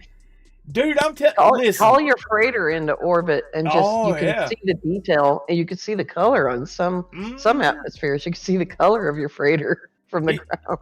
It's one of them things, man. It's like when I stream it to YouTube for it to work and you guys can see the live stream, I have to do it in 1080p. Like the best I can get, and basically if you ain't gotta have, or you guys as viewers don't have to have a massively strong signal or internet signal or speeds to be able to see it in 1080p. If I go to 1440 up to 2K, then people that have weaker internet connections or watching on mobile phones, stuff like that, it'll just buffer for them the entire time. But when I tell you guys, what's that? You might even get black screen. Yeah. If you try to look at it in 1440 or higher. But when I tell you guys, you know, what you're seeing on YouTube on your screen is a different than what I'm seeing on my monitor. That's what I mean by that. It's like the depth and detail of it on, and I hate talking about it because I go back to PC Master Race scumbag. The Matrix. It's like this. What you see when you're watching one of my videos is like what I see with a piece of cellophane over my monitor. Oh my! The difference is so hard to explain. I have all my settings on the lowest settings. I am gated at 60 FPS. I am doing everything at 4500 bit rate. I'm doing everything I can to make that video play for you in 1080, and it still looks worse than what I'm seeing on my screen. No, Hyperion, I play in 2K. I got a 1440p monitor for my main gaming monitor, but it's a IPS. I told Funny about it, and I think when Funny went to go get one, they were sold out. Or one of you guys. I think you got the last one. Yeah. In the United States. I really think basically, I follow a few tech channels on YouTube, and there was this guy named Bitwit. I don't know if you guys follow his channel. He's a clown. He's Nitwit. Where guy used to have that. Yeah, he's just funny. I seen he done a parody version of himself. His name's Kyle, but he's got a parody version of himself called Lyle. And he had Lyle do a review or reaction to the Verge video. And he got in some heated YouTube drama over that because the Verge struck his channel. But, he was funny. I had a good time watching that. But he done a review on this LG Ultra Gear 1440p IPS monitor. At the time these things came out, they were the fastest reaction time with the best color grade, and you got the fastest frames for a 1440 monitor at the price point. And they were like, I think $550. Well, how much was they at the time, Funny? I can't. They were $500 as long as you got them for retail price. Yeah. Because there was some people price gouging. And I I've been playing on 1080p cheapo knockoff Dell monitors, and it had G-Sync was another big selling. That's why there was 5 instead of 2. But it had G-Sync, and I wanted to get a G-Sync monitor to game on, and so I ordered this one and got it, and like I said, me personally, 4K would be awesome, but the games I play, 4K will be 30 frames, and I don't, I'd rather have the faster frames at 1440 than the really dramatic depth and beauty. Now, I will tell you somebody. The 2K monitors are so much more worth it just because of where most people's graphics cards sit at as far as the technology powering them. 2K is just kind of the way to go for your monitor. Yeah. Yeah. That's what in No Man's Sky, that's what the next generation update was. What you've been commenting on, Sword, is the Origins update. Yeah. All of the variety. The next generation update made it so that you can pump it up to Ultra. The only part of it that it's PC. All of it is PS4 and Xbox. That's what next gen was about. But okay. The only part of it that was PC was you could pump it up to Ultra settings on a really great graphics card, at least a 2060 or a 2080. Yep. And it would be like looking out your window, provided you comb your windows. I can see really far. Dude,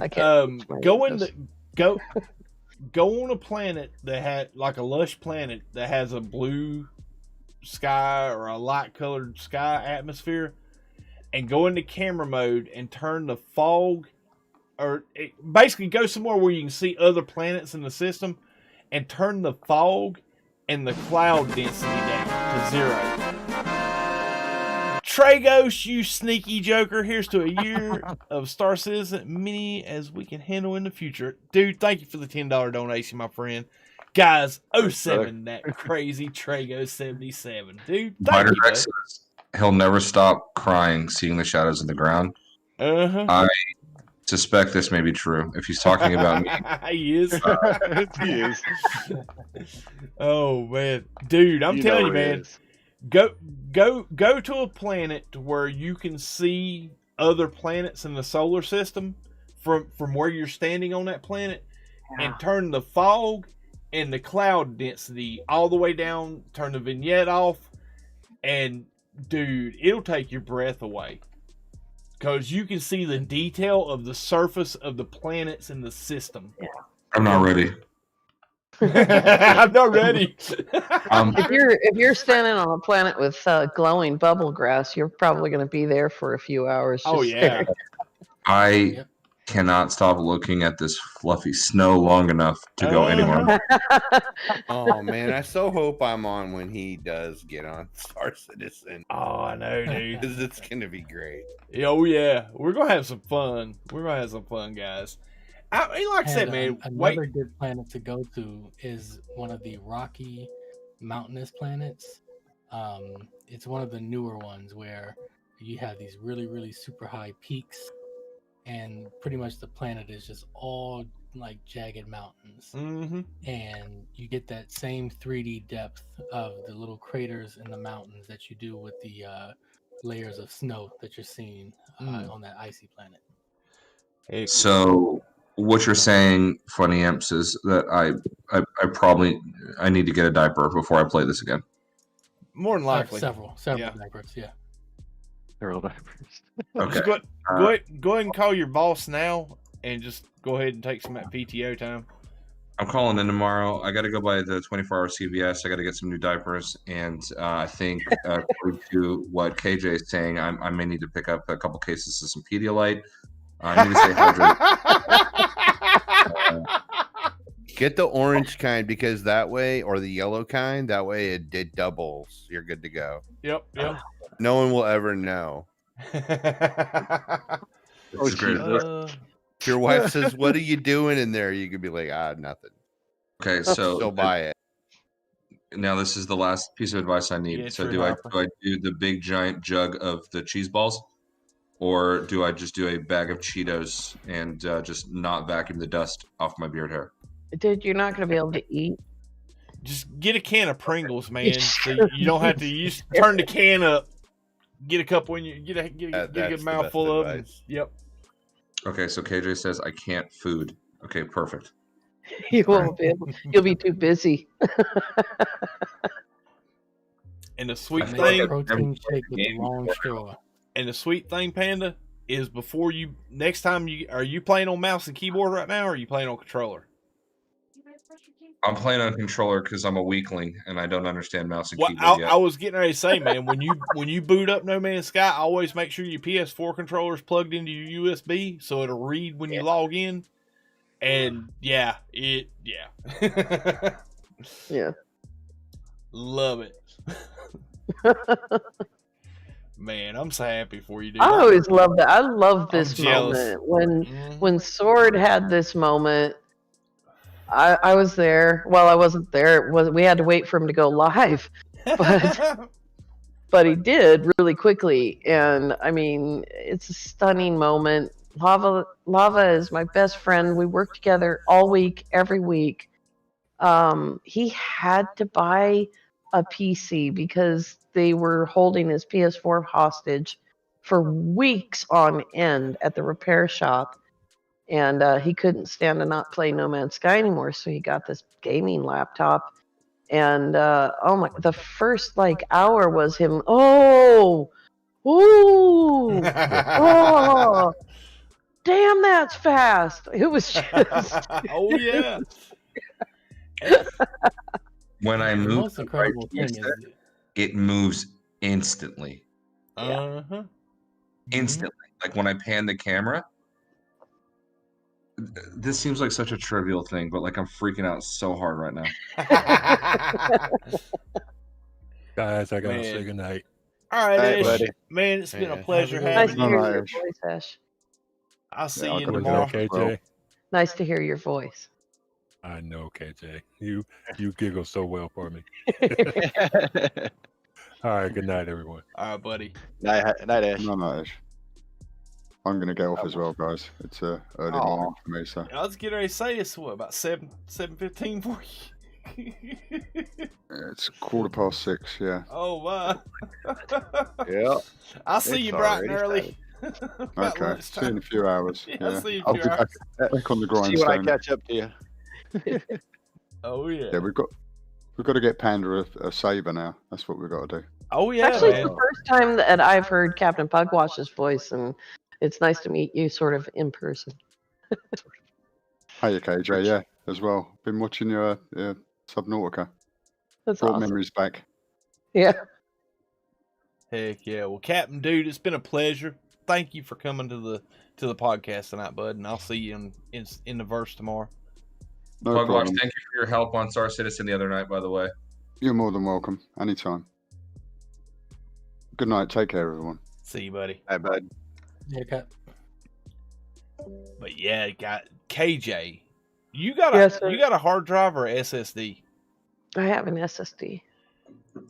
Do You me a can't play favor. No Man's Sky without an SSD, man. Do me a favor. If you got space on it, download Star Citizen. You can delete it after the free fly. Let me check. I have 32.5 gigabytes free. And you might not have enough space then. It's like 45-ish. Yeah, I need a it's, new computer. it's a big game. But I'm telling you guys, Pandas tells you, and Funny will tell you, you can see it streamed all day long. And like, yeah, it's intriguing, yeah, it looks cool, but just you don't get the experience of it, and you don't see. It's hard to explain where I'm coming from or what I'm talking about when I or explain Star Citizen until you've actually jumped in and played it for yourself. It is, yeah, it's an amazing game. That feeling of leaving a planet for the first time, you're never going to get it again unless you play a different game for the first time. And I promise you, when you play Star Citizen, you will get that feeling again. It is remarkable. Yes.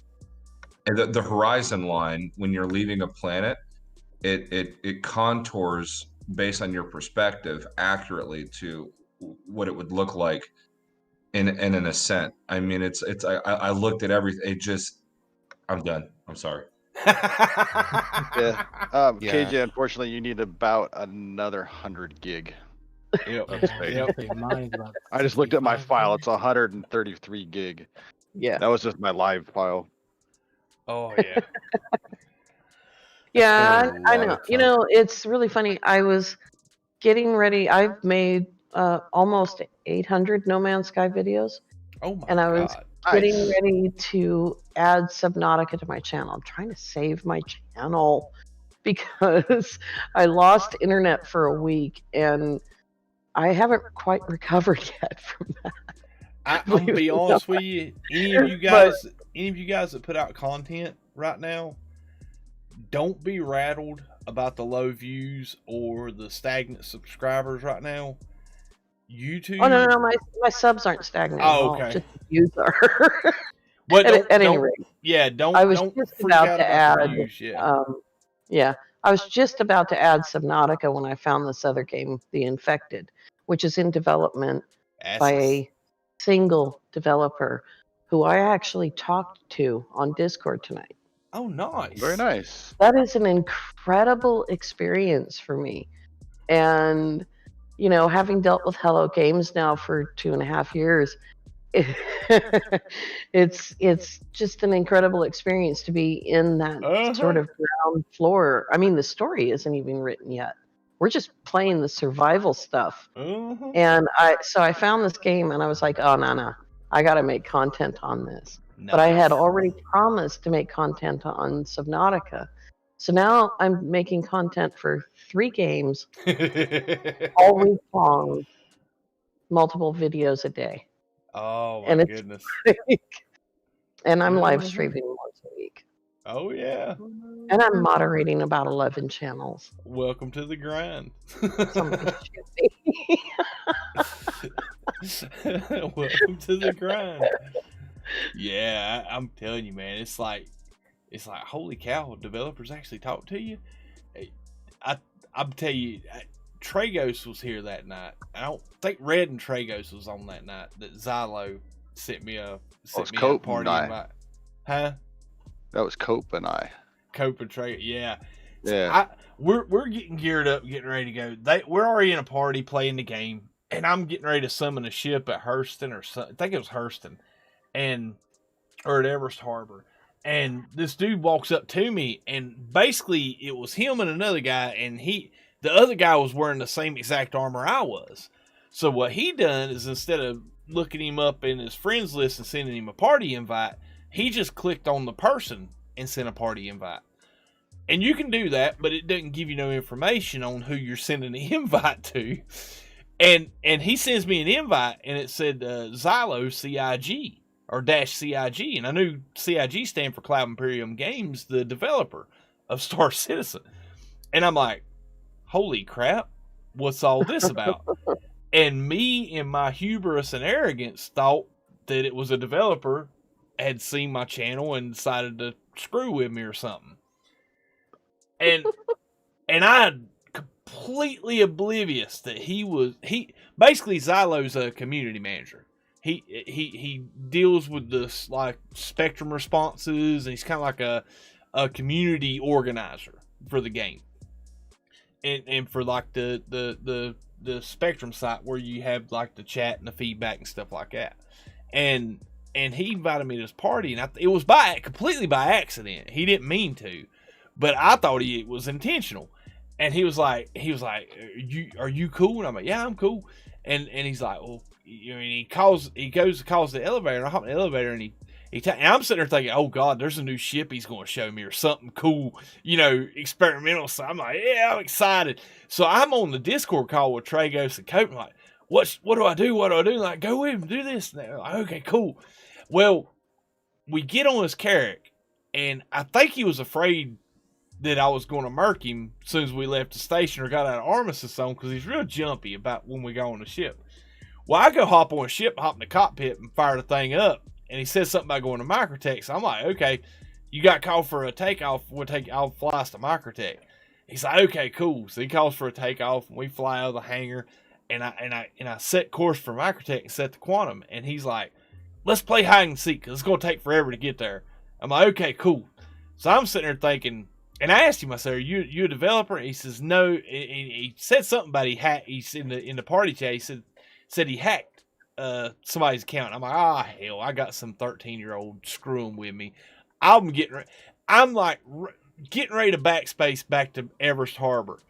And that's when I think it was Tragos or Cope said, no, he's streaming. So they pull his stream up, and we realize who it is. And I'm like, oh, freaking A. So we're sitting there playing hide and go seek, and he catches me like 2 seconds after we start. So we go to do it again, or I catch him like 2 seconds after we start. Well, I told him I'll go hide. So when he started counting, I backspace and go back to Everest Harbor. That's after you guys left groups, so you wouldn't be easy to find each other. Yeah.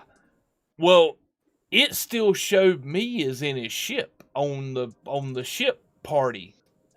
And he's looking around this Carrack it was a good, 10, 15 minutes? Yeah. I done jumped in another ship and caught up to him. I think I went and got the Valkyrie and caught up to him. And he's like, dude, you are an expert at hiding. Where are you? I give up. I can't. I'm like, nah, man, you almost caught me in the party, because the party chat was still up. We were still talking to each other. I was like, no, you almost caught me, dude. We're just, you walked right past me. You didn't see me. And he's like, no, where was you at? I said, no, I was up towards the cockpit. And he's walking around this Carrack looking for me. Carrack's a pretty good sized ship. It's 3 levels tall or 4 levels tall. And he's running around looking for me everywhere. And I said, finally, okay, I'm up in the cockpit waiting for you. He walks back up into the bridge of the ship. And right as he walks into the bridge is about time I'm VTOLing right up to the nose of the Carrack in another ship. And he goes, dude, how'd you get in another ship? And like I said, I've been trolling this guy for like 15 minutes on his Twitch stream. we ended up flying around New Babbage with him for like another half an hour or so. Me, you, and yeah. We were flying arrows. The day you guys ended up doing that race in the cars.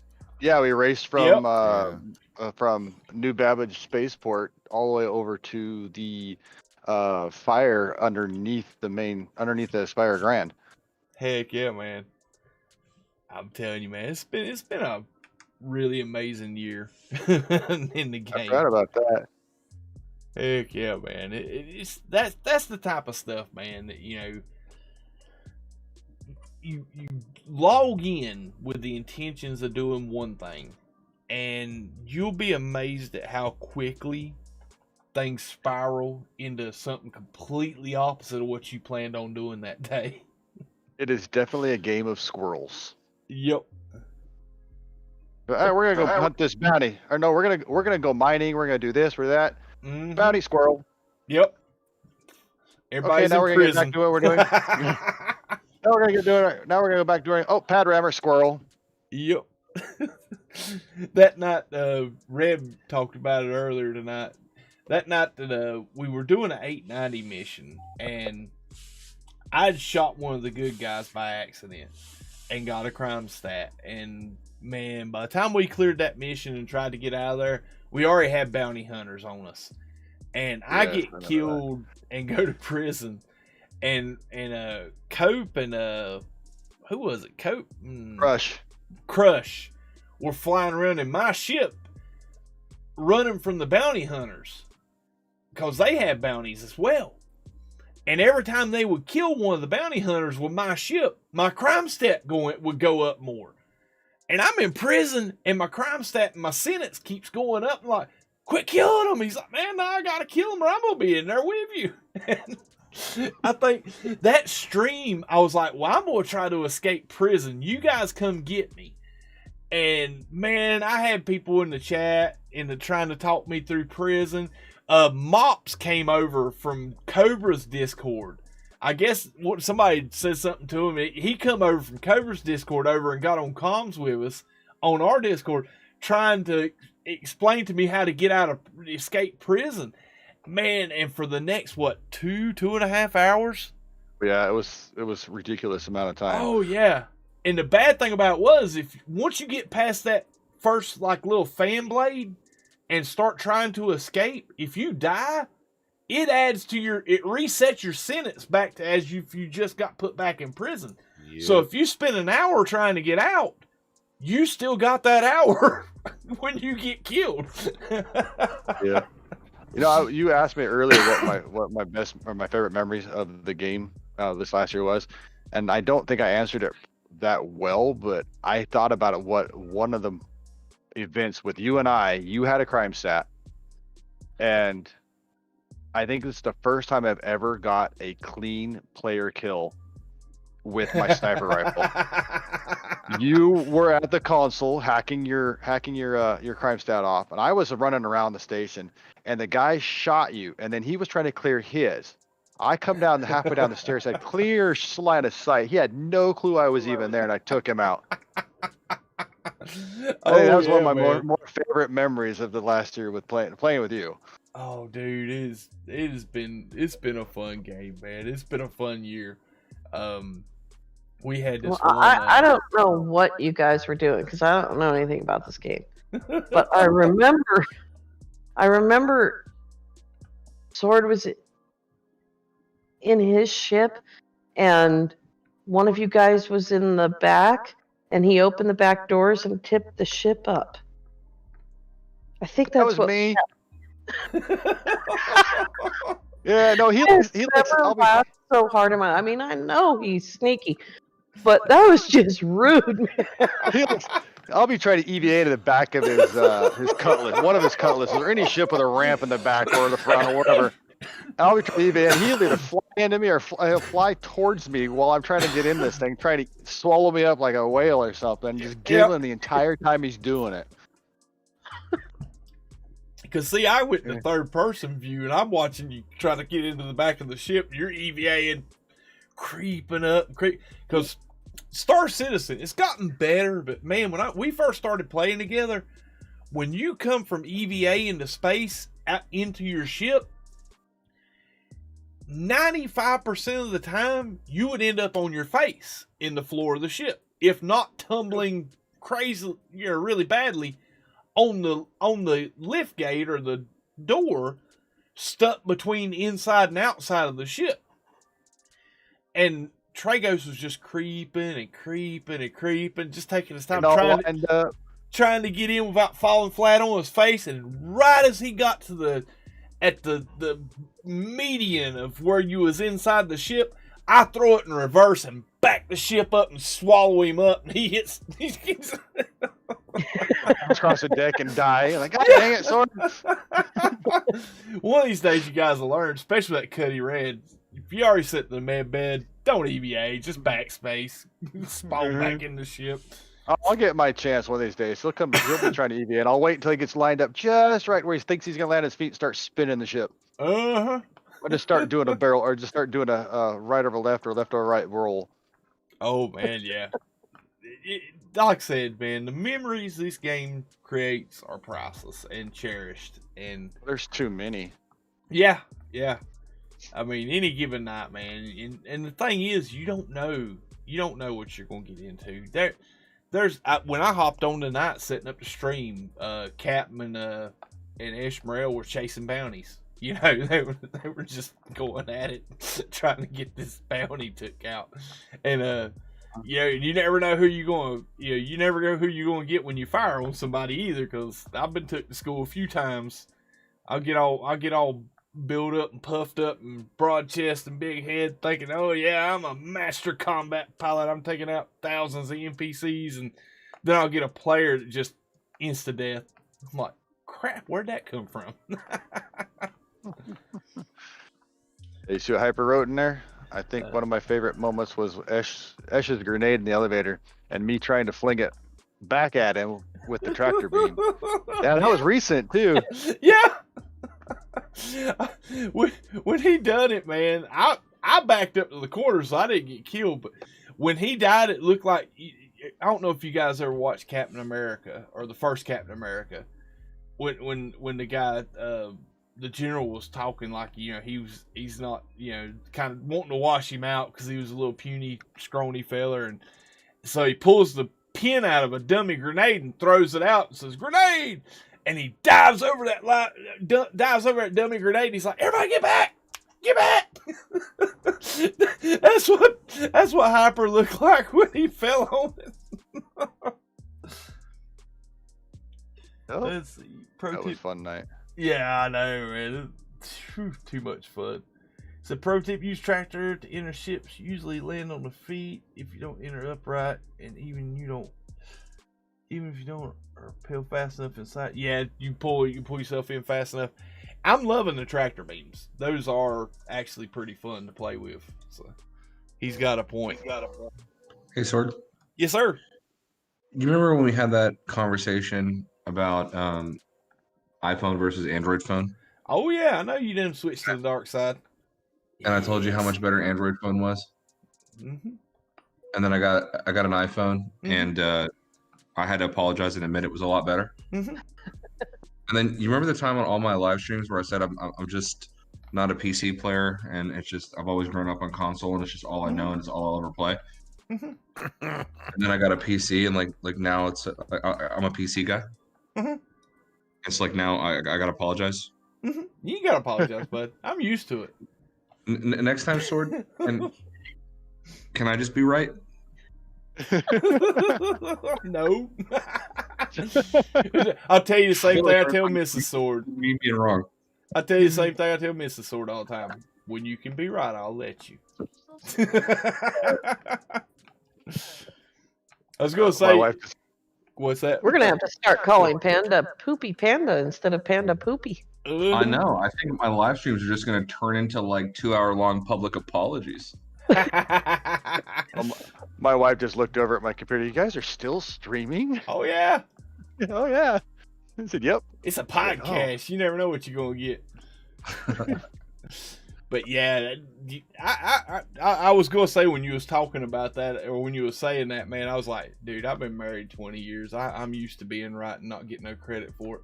Oh, my God. Not let's Mrs. Sword hear that. She knows. Trust me, she knows. See, I was talking to a coworker this past week, and we got on the topic of relationships and marriage, and he's like, well, you know, because him and his wife him and his fiance or girlfriend's been together like a couple years, and he's like, y'all guys fight a lot? And I'm like, nah, we don't fight. He goes, how does that work? And I'm like, well, about 4 or 5 years into being married, I realized it was easier to be happy than to be right. He looked at me real funny and said, what do you mean by that? I was like, well, you pick your battles. Is being right important enough to you to be unhappy? He goes, no, not most of the time. I said, exactly. So just say, yes, dear. Have a nice day. Keep a smile on your face. Because some stuff we get, you know, that she's right about, or that we argue about, is pretty trivial and meaningless and not really worth making each other unhappy to be right about it. Yep. What was that word that she used when she found the fridge? Oh, dude. Yeah. Well, honestly, I didn't lie to her. I just did not tell her. That is the same thing. No, it's not. Yeah. Nah, honestly, I've used this refrigerator so much. Technically, she told you don't on the $150 fridge. Well, she didn't say nothing about the $170 fridge. Hey, Right. you gotta be really, Completely really different detailed and fridge. specific for me. Totally different fridge. Yeah. I'm not taking Sword's side because I can't. I have to take Mrs. Sword's side. Solidarity. I got you. Y'all ladies gotta stick together. I know. No, man. But I better get off here before I incriminate myself any further, guys. She's been watching my community posts. She ain't really been watching my live streams. She's been reading my community posts here lately.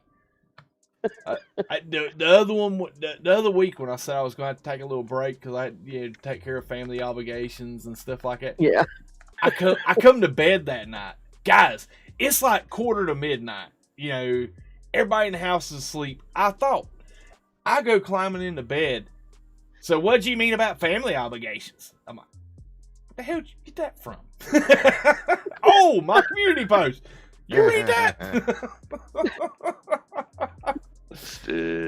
Oh yeah. Well, yeah. They always know. They know. I'm obligated. I'm here. My redhead finds out all my issues. She learned the other day when I was upset and I slipped how much money I spent on Star Citizen. He knows how much I spent on Star Citizen now. Boom, boom, boom. She gave me that look. Yeah, she gave me that look. Just I looked over and she's like, yep, that's right, I know. Now all you got to do is just print all the receipts of all her manicures, pedicures, and haircuts, and then you're in the clear. Nope, not even close. She cuts her own and does her own. That's why when I talk about money spent in Star Citizen, I speak in code. Yeah, well, we got 3 bank accounts here. It was last Friday night. Most people that have spent enough money on the game know what Space Marshal means. Yes, but we don't have to say it. Yeah, it was last Friday night when you were doing the stream and I was having so many issues with rendering, I had to quit playing. I got mad enough at the game and at the computer that I actually spouted off with a tirade of curse words how much money I spent on my equipment, the game, everything, and I can't even play the stupid thing. And I went and got my car and left. Oh man! And she was waiting at the door when you got back to chew you out for them. No, she didn't chew me out. I just, I didn't blame anything on you. You better quit talking about it. We're going to hear Trago's mic go dead here in a minute. No, I'll tell you what. There's not a lot of people here that know this because they weren't here back then. But about a year and a half ago, when Sword was buying the parts for this computer, he would come on the stream. He'd look and see if anyone was looking, and he'd pick the box up and hold it in front of the camera, and then he'd hide it under his desk. That's hilarious. That's how bad it was. Oh yeah. She was just reminding me when I was mad and my tirade around the house. I went out the back door and it's a sliding glass door. I shut it hard enough that it latched itself. Bye. I'm trying to come back in. I'm pounding on the door and I'm blaming her for locking the door. Oh man, what the hell you lock me out for? Kind of thing. And she's like, she just reminded me of it. We're laughing about it now, but you see the chat, don't you? So Super Chat Fiend says, "Good night to Sword Nation. It's Trago's fault." Dude, thank you for the $5 Super Chat, man. Morel got me again. No, man. Who was it that was streaming the other night that Hyper said it was blaming on Tragos? They didn't know who it was. Was it KJ or was it Mary? It was me. It was me. It was you. Okay, yeah. Because I can't tell the difference between your voices. Yeah, that's me. I'm the one getting blamed on for everything. When I first started building the PC, I kind of didn't have approval for it. I just told her, I was thinking about building a PC, and she was like, "You don't need one." I said, "Yes, I do." "No, you don't." "Yes, I do." Needless to say, I did, and I ordered my case. Was the first thing I ordered was the PC, the Cooler Master case, and it came. And man, Cooler Master does not shy away from packaging. Because the box was much, much, much bigger than the case actually was. I kind of had doubts when I seen the box. I'm like, crap, where's that going to go? And yeah, she lost her cool a little bit about the case. And I'm like, well, I got the most expensive part paid for already. We're good. Rest of it comes in much smaller boxes for less money. And she's like, okay. I'm like, yes. So like when all the little pieces come in, I was like, yeah, no, that's just an M.2 SSD. You're good. That's the cheap part. When my RAM showed up, no, that's just RAM. That's nothing big. Motherboard showed up. So I gotta have a motherboard. I got a decent motherboard. It's okay. And then when the graphics card showed up, I'm like, oh yeah, that's graphics card. Yeah, it's not big. See.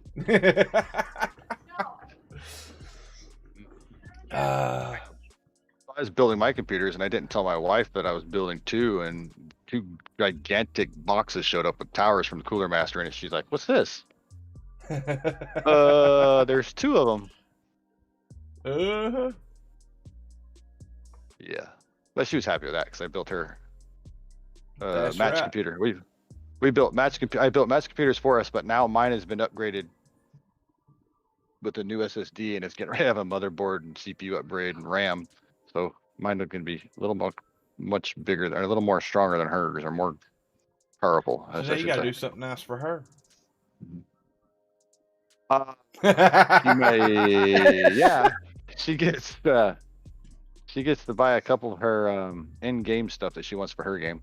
Yeah, you still doing her, farming her WoW account. She's busy. Farming mine. I hop on Discord one day, and I guess it was Tragos' wife was on his PC, and it showed he was playing World of Warcraft. And dude, I'm telling you what, every opportunity I get to like give him. God, I didn't live that down for like a week. Yeah, every still opportunity. No. I actually seen your name lit up under World of Warcraft this week sometime, there, sir. Yeah, I got home and my kids are playing on my computer. Mm-hmm. Yeah, he was helping her with a raid. Don't let him tell you that mess, guys. Crap. Tragos is full of it, guys. I don't even think I can. I don't even think I know the controls for the game anymore. Be proud, Tragos. I'm playing it with my wife right now, so be proud. Yes, I'm the one that got my wife into it.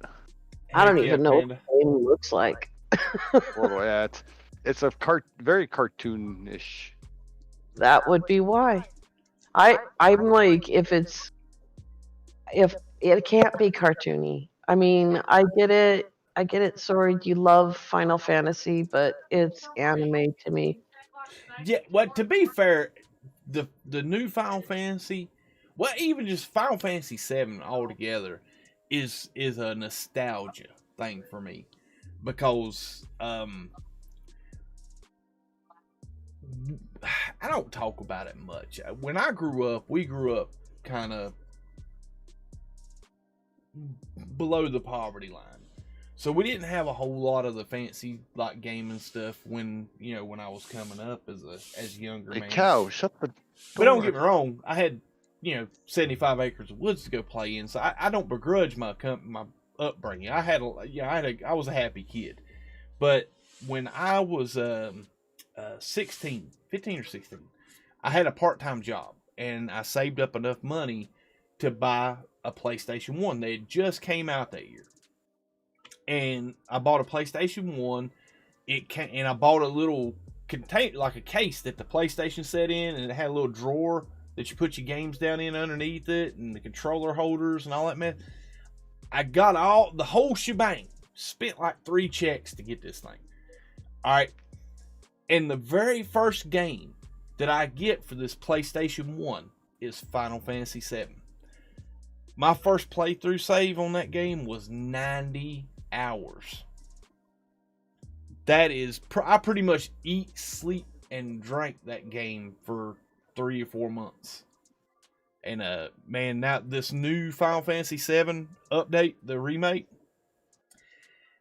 it brings me right back to that time. And that to me, that'll always have a place in my heart of being an awesome game.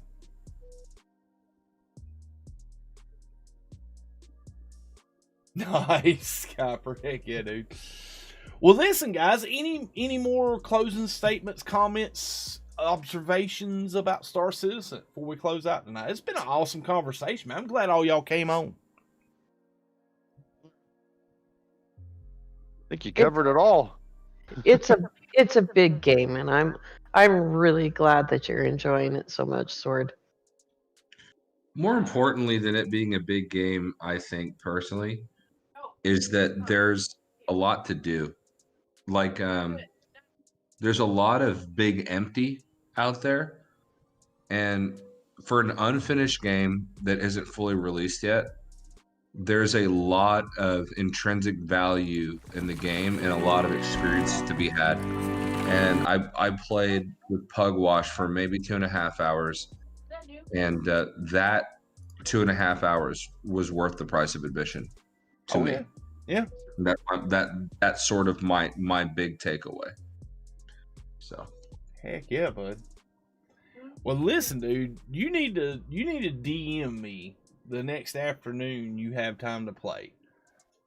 And yeah, you want me to slide in your DMs? That's right, slap in them DMs.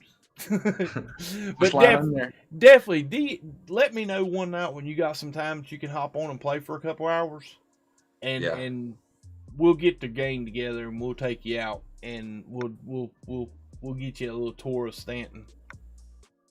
Awesome, I'm looking forward to it. Get him to buy you a ship. I'm getting that PC, man. I'm happy that you're able to experience all these games in a new light, even if you've played them all before. Fantasy, but NMS and whatever else you get. I know the sun exploded. Panda's got a PC.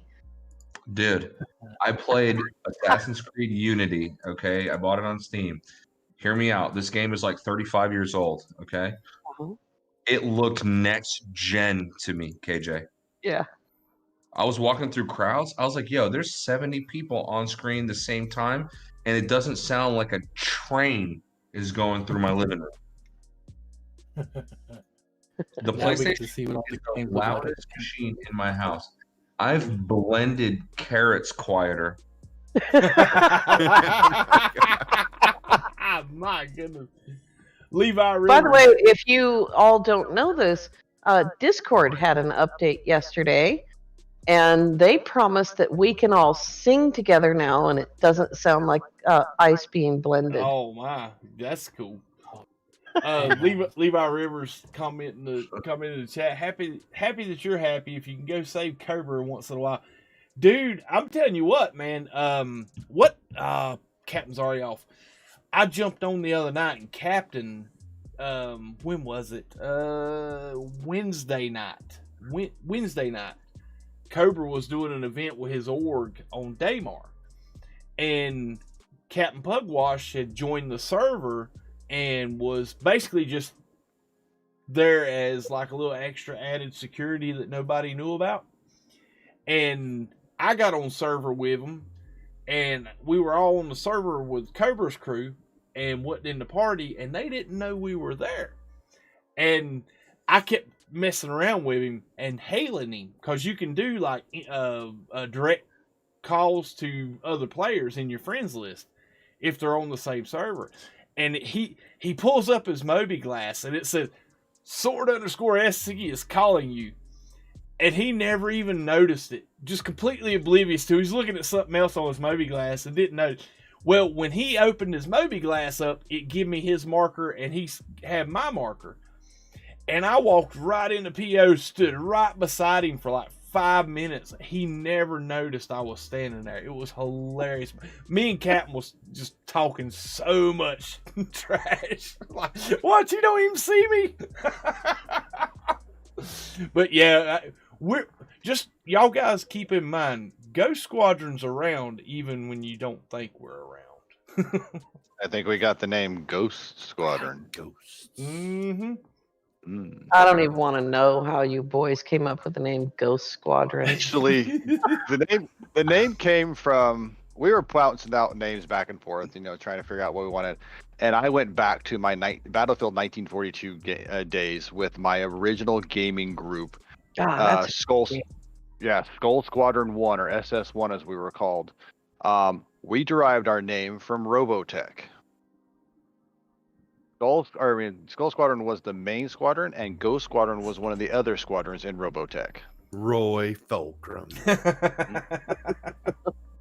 So I was driving home from work. I for those that don't know, I'm in the Navy and I work on aircraft. So I'm like looking at all these F-18s that are on the flight line, going, man, what are some good names that I can use? This, that, and the other. And I'm driving home and I'm thinking, I'm stupid. Robotech. Let me look up some names real quick. And the first one that popped up was Ghost Squadron. I popped into Discord driving home on my phone. Like, hey guys, I got one. Ghost Squadron. Everybody goes, that's it.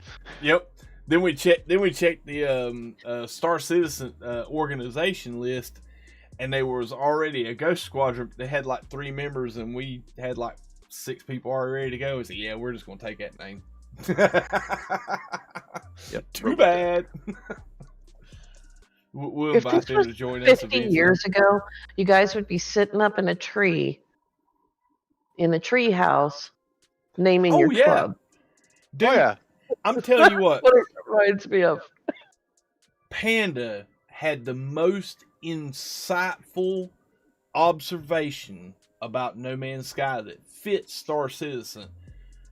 Man, it's been a year or 2 ago since he said this, but he said he said No Man's Sky is the game. The reason us older fellers play the game, this is the game that allows us to reenact those old days when we were kids, when we had the big cardboard box and we drew all the dials and the buttons and controls in it, and we pretended that we had a spaceship and would fly up into space. This is what that's what the sci-fi gaming is for us. The No Man's Sky is for us, and the Star Citizen is for us. Those of us that grew up dreaming about being astronauts and pretending and playing that we were astronauts, Now we have games that allows us to virtually be astronauts in a game world. When I was a kid, my mom had a Buick Electra, and we went to see Star Wars the day that it premiered, and it was at a drive-in. And on the way home, it's when we were living in Texas. On the way home, I rolled down the window, and you could like electronically raise and lower the seats and move them forward and everything. And I rolled down the window, and that wind hit my face, and I was in Luke Skywalker's speeder. Heck yeah. And from that day when I was 9 years old to this, when I get into my Tier 3 heavy fighter and I take off and I hit those thrusters, that's I'm Luke Skywalker, and I'm love it. Oh yeah. Hey, girls have dreams too. That's right. That's right. That's right. As they should. Well, listen, guys, it has been an absolute pleasure having all you guys on the call. Anybody wants to hang around, I'll jump back in the Discord call before I cut out for the night. But I'm gonna drop out and close the stream out real quick.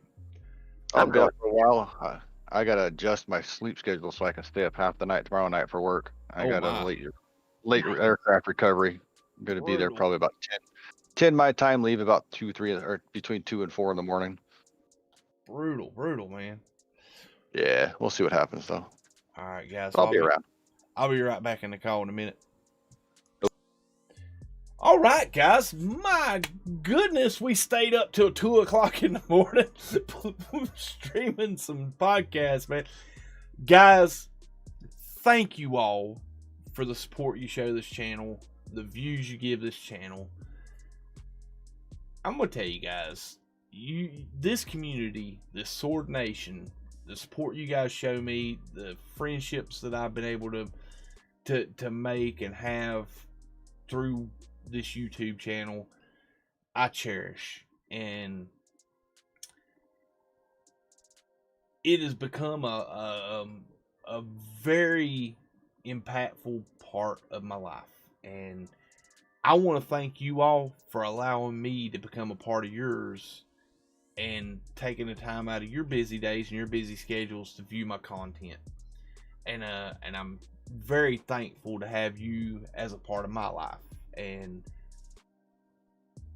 we will see you guys tomorrow night. We'll be back on some No Man's Sky tomorrow night. Should be around 6, hopefully-ish. Maybe a little later. Depends on what goes on with the day. But yeah, it's been a great conversation. I hope maybe to try to start doing this more often. I mean, it's usually I'll do it, we'll have a blast, and it'll be a minute before I do another one. I get mixed feelings about doing podcast stuff where I take callers, because I do really enjoy comments in my chat, and I do love the interactions that I have with the live chat while I'm streaming.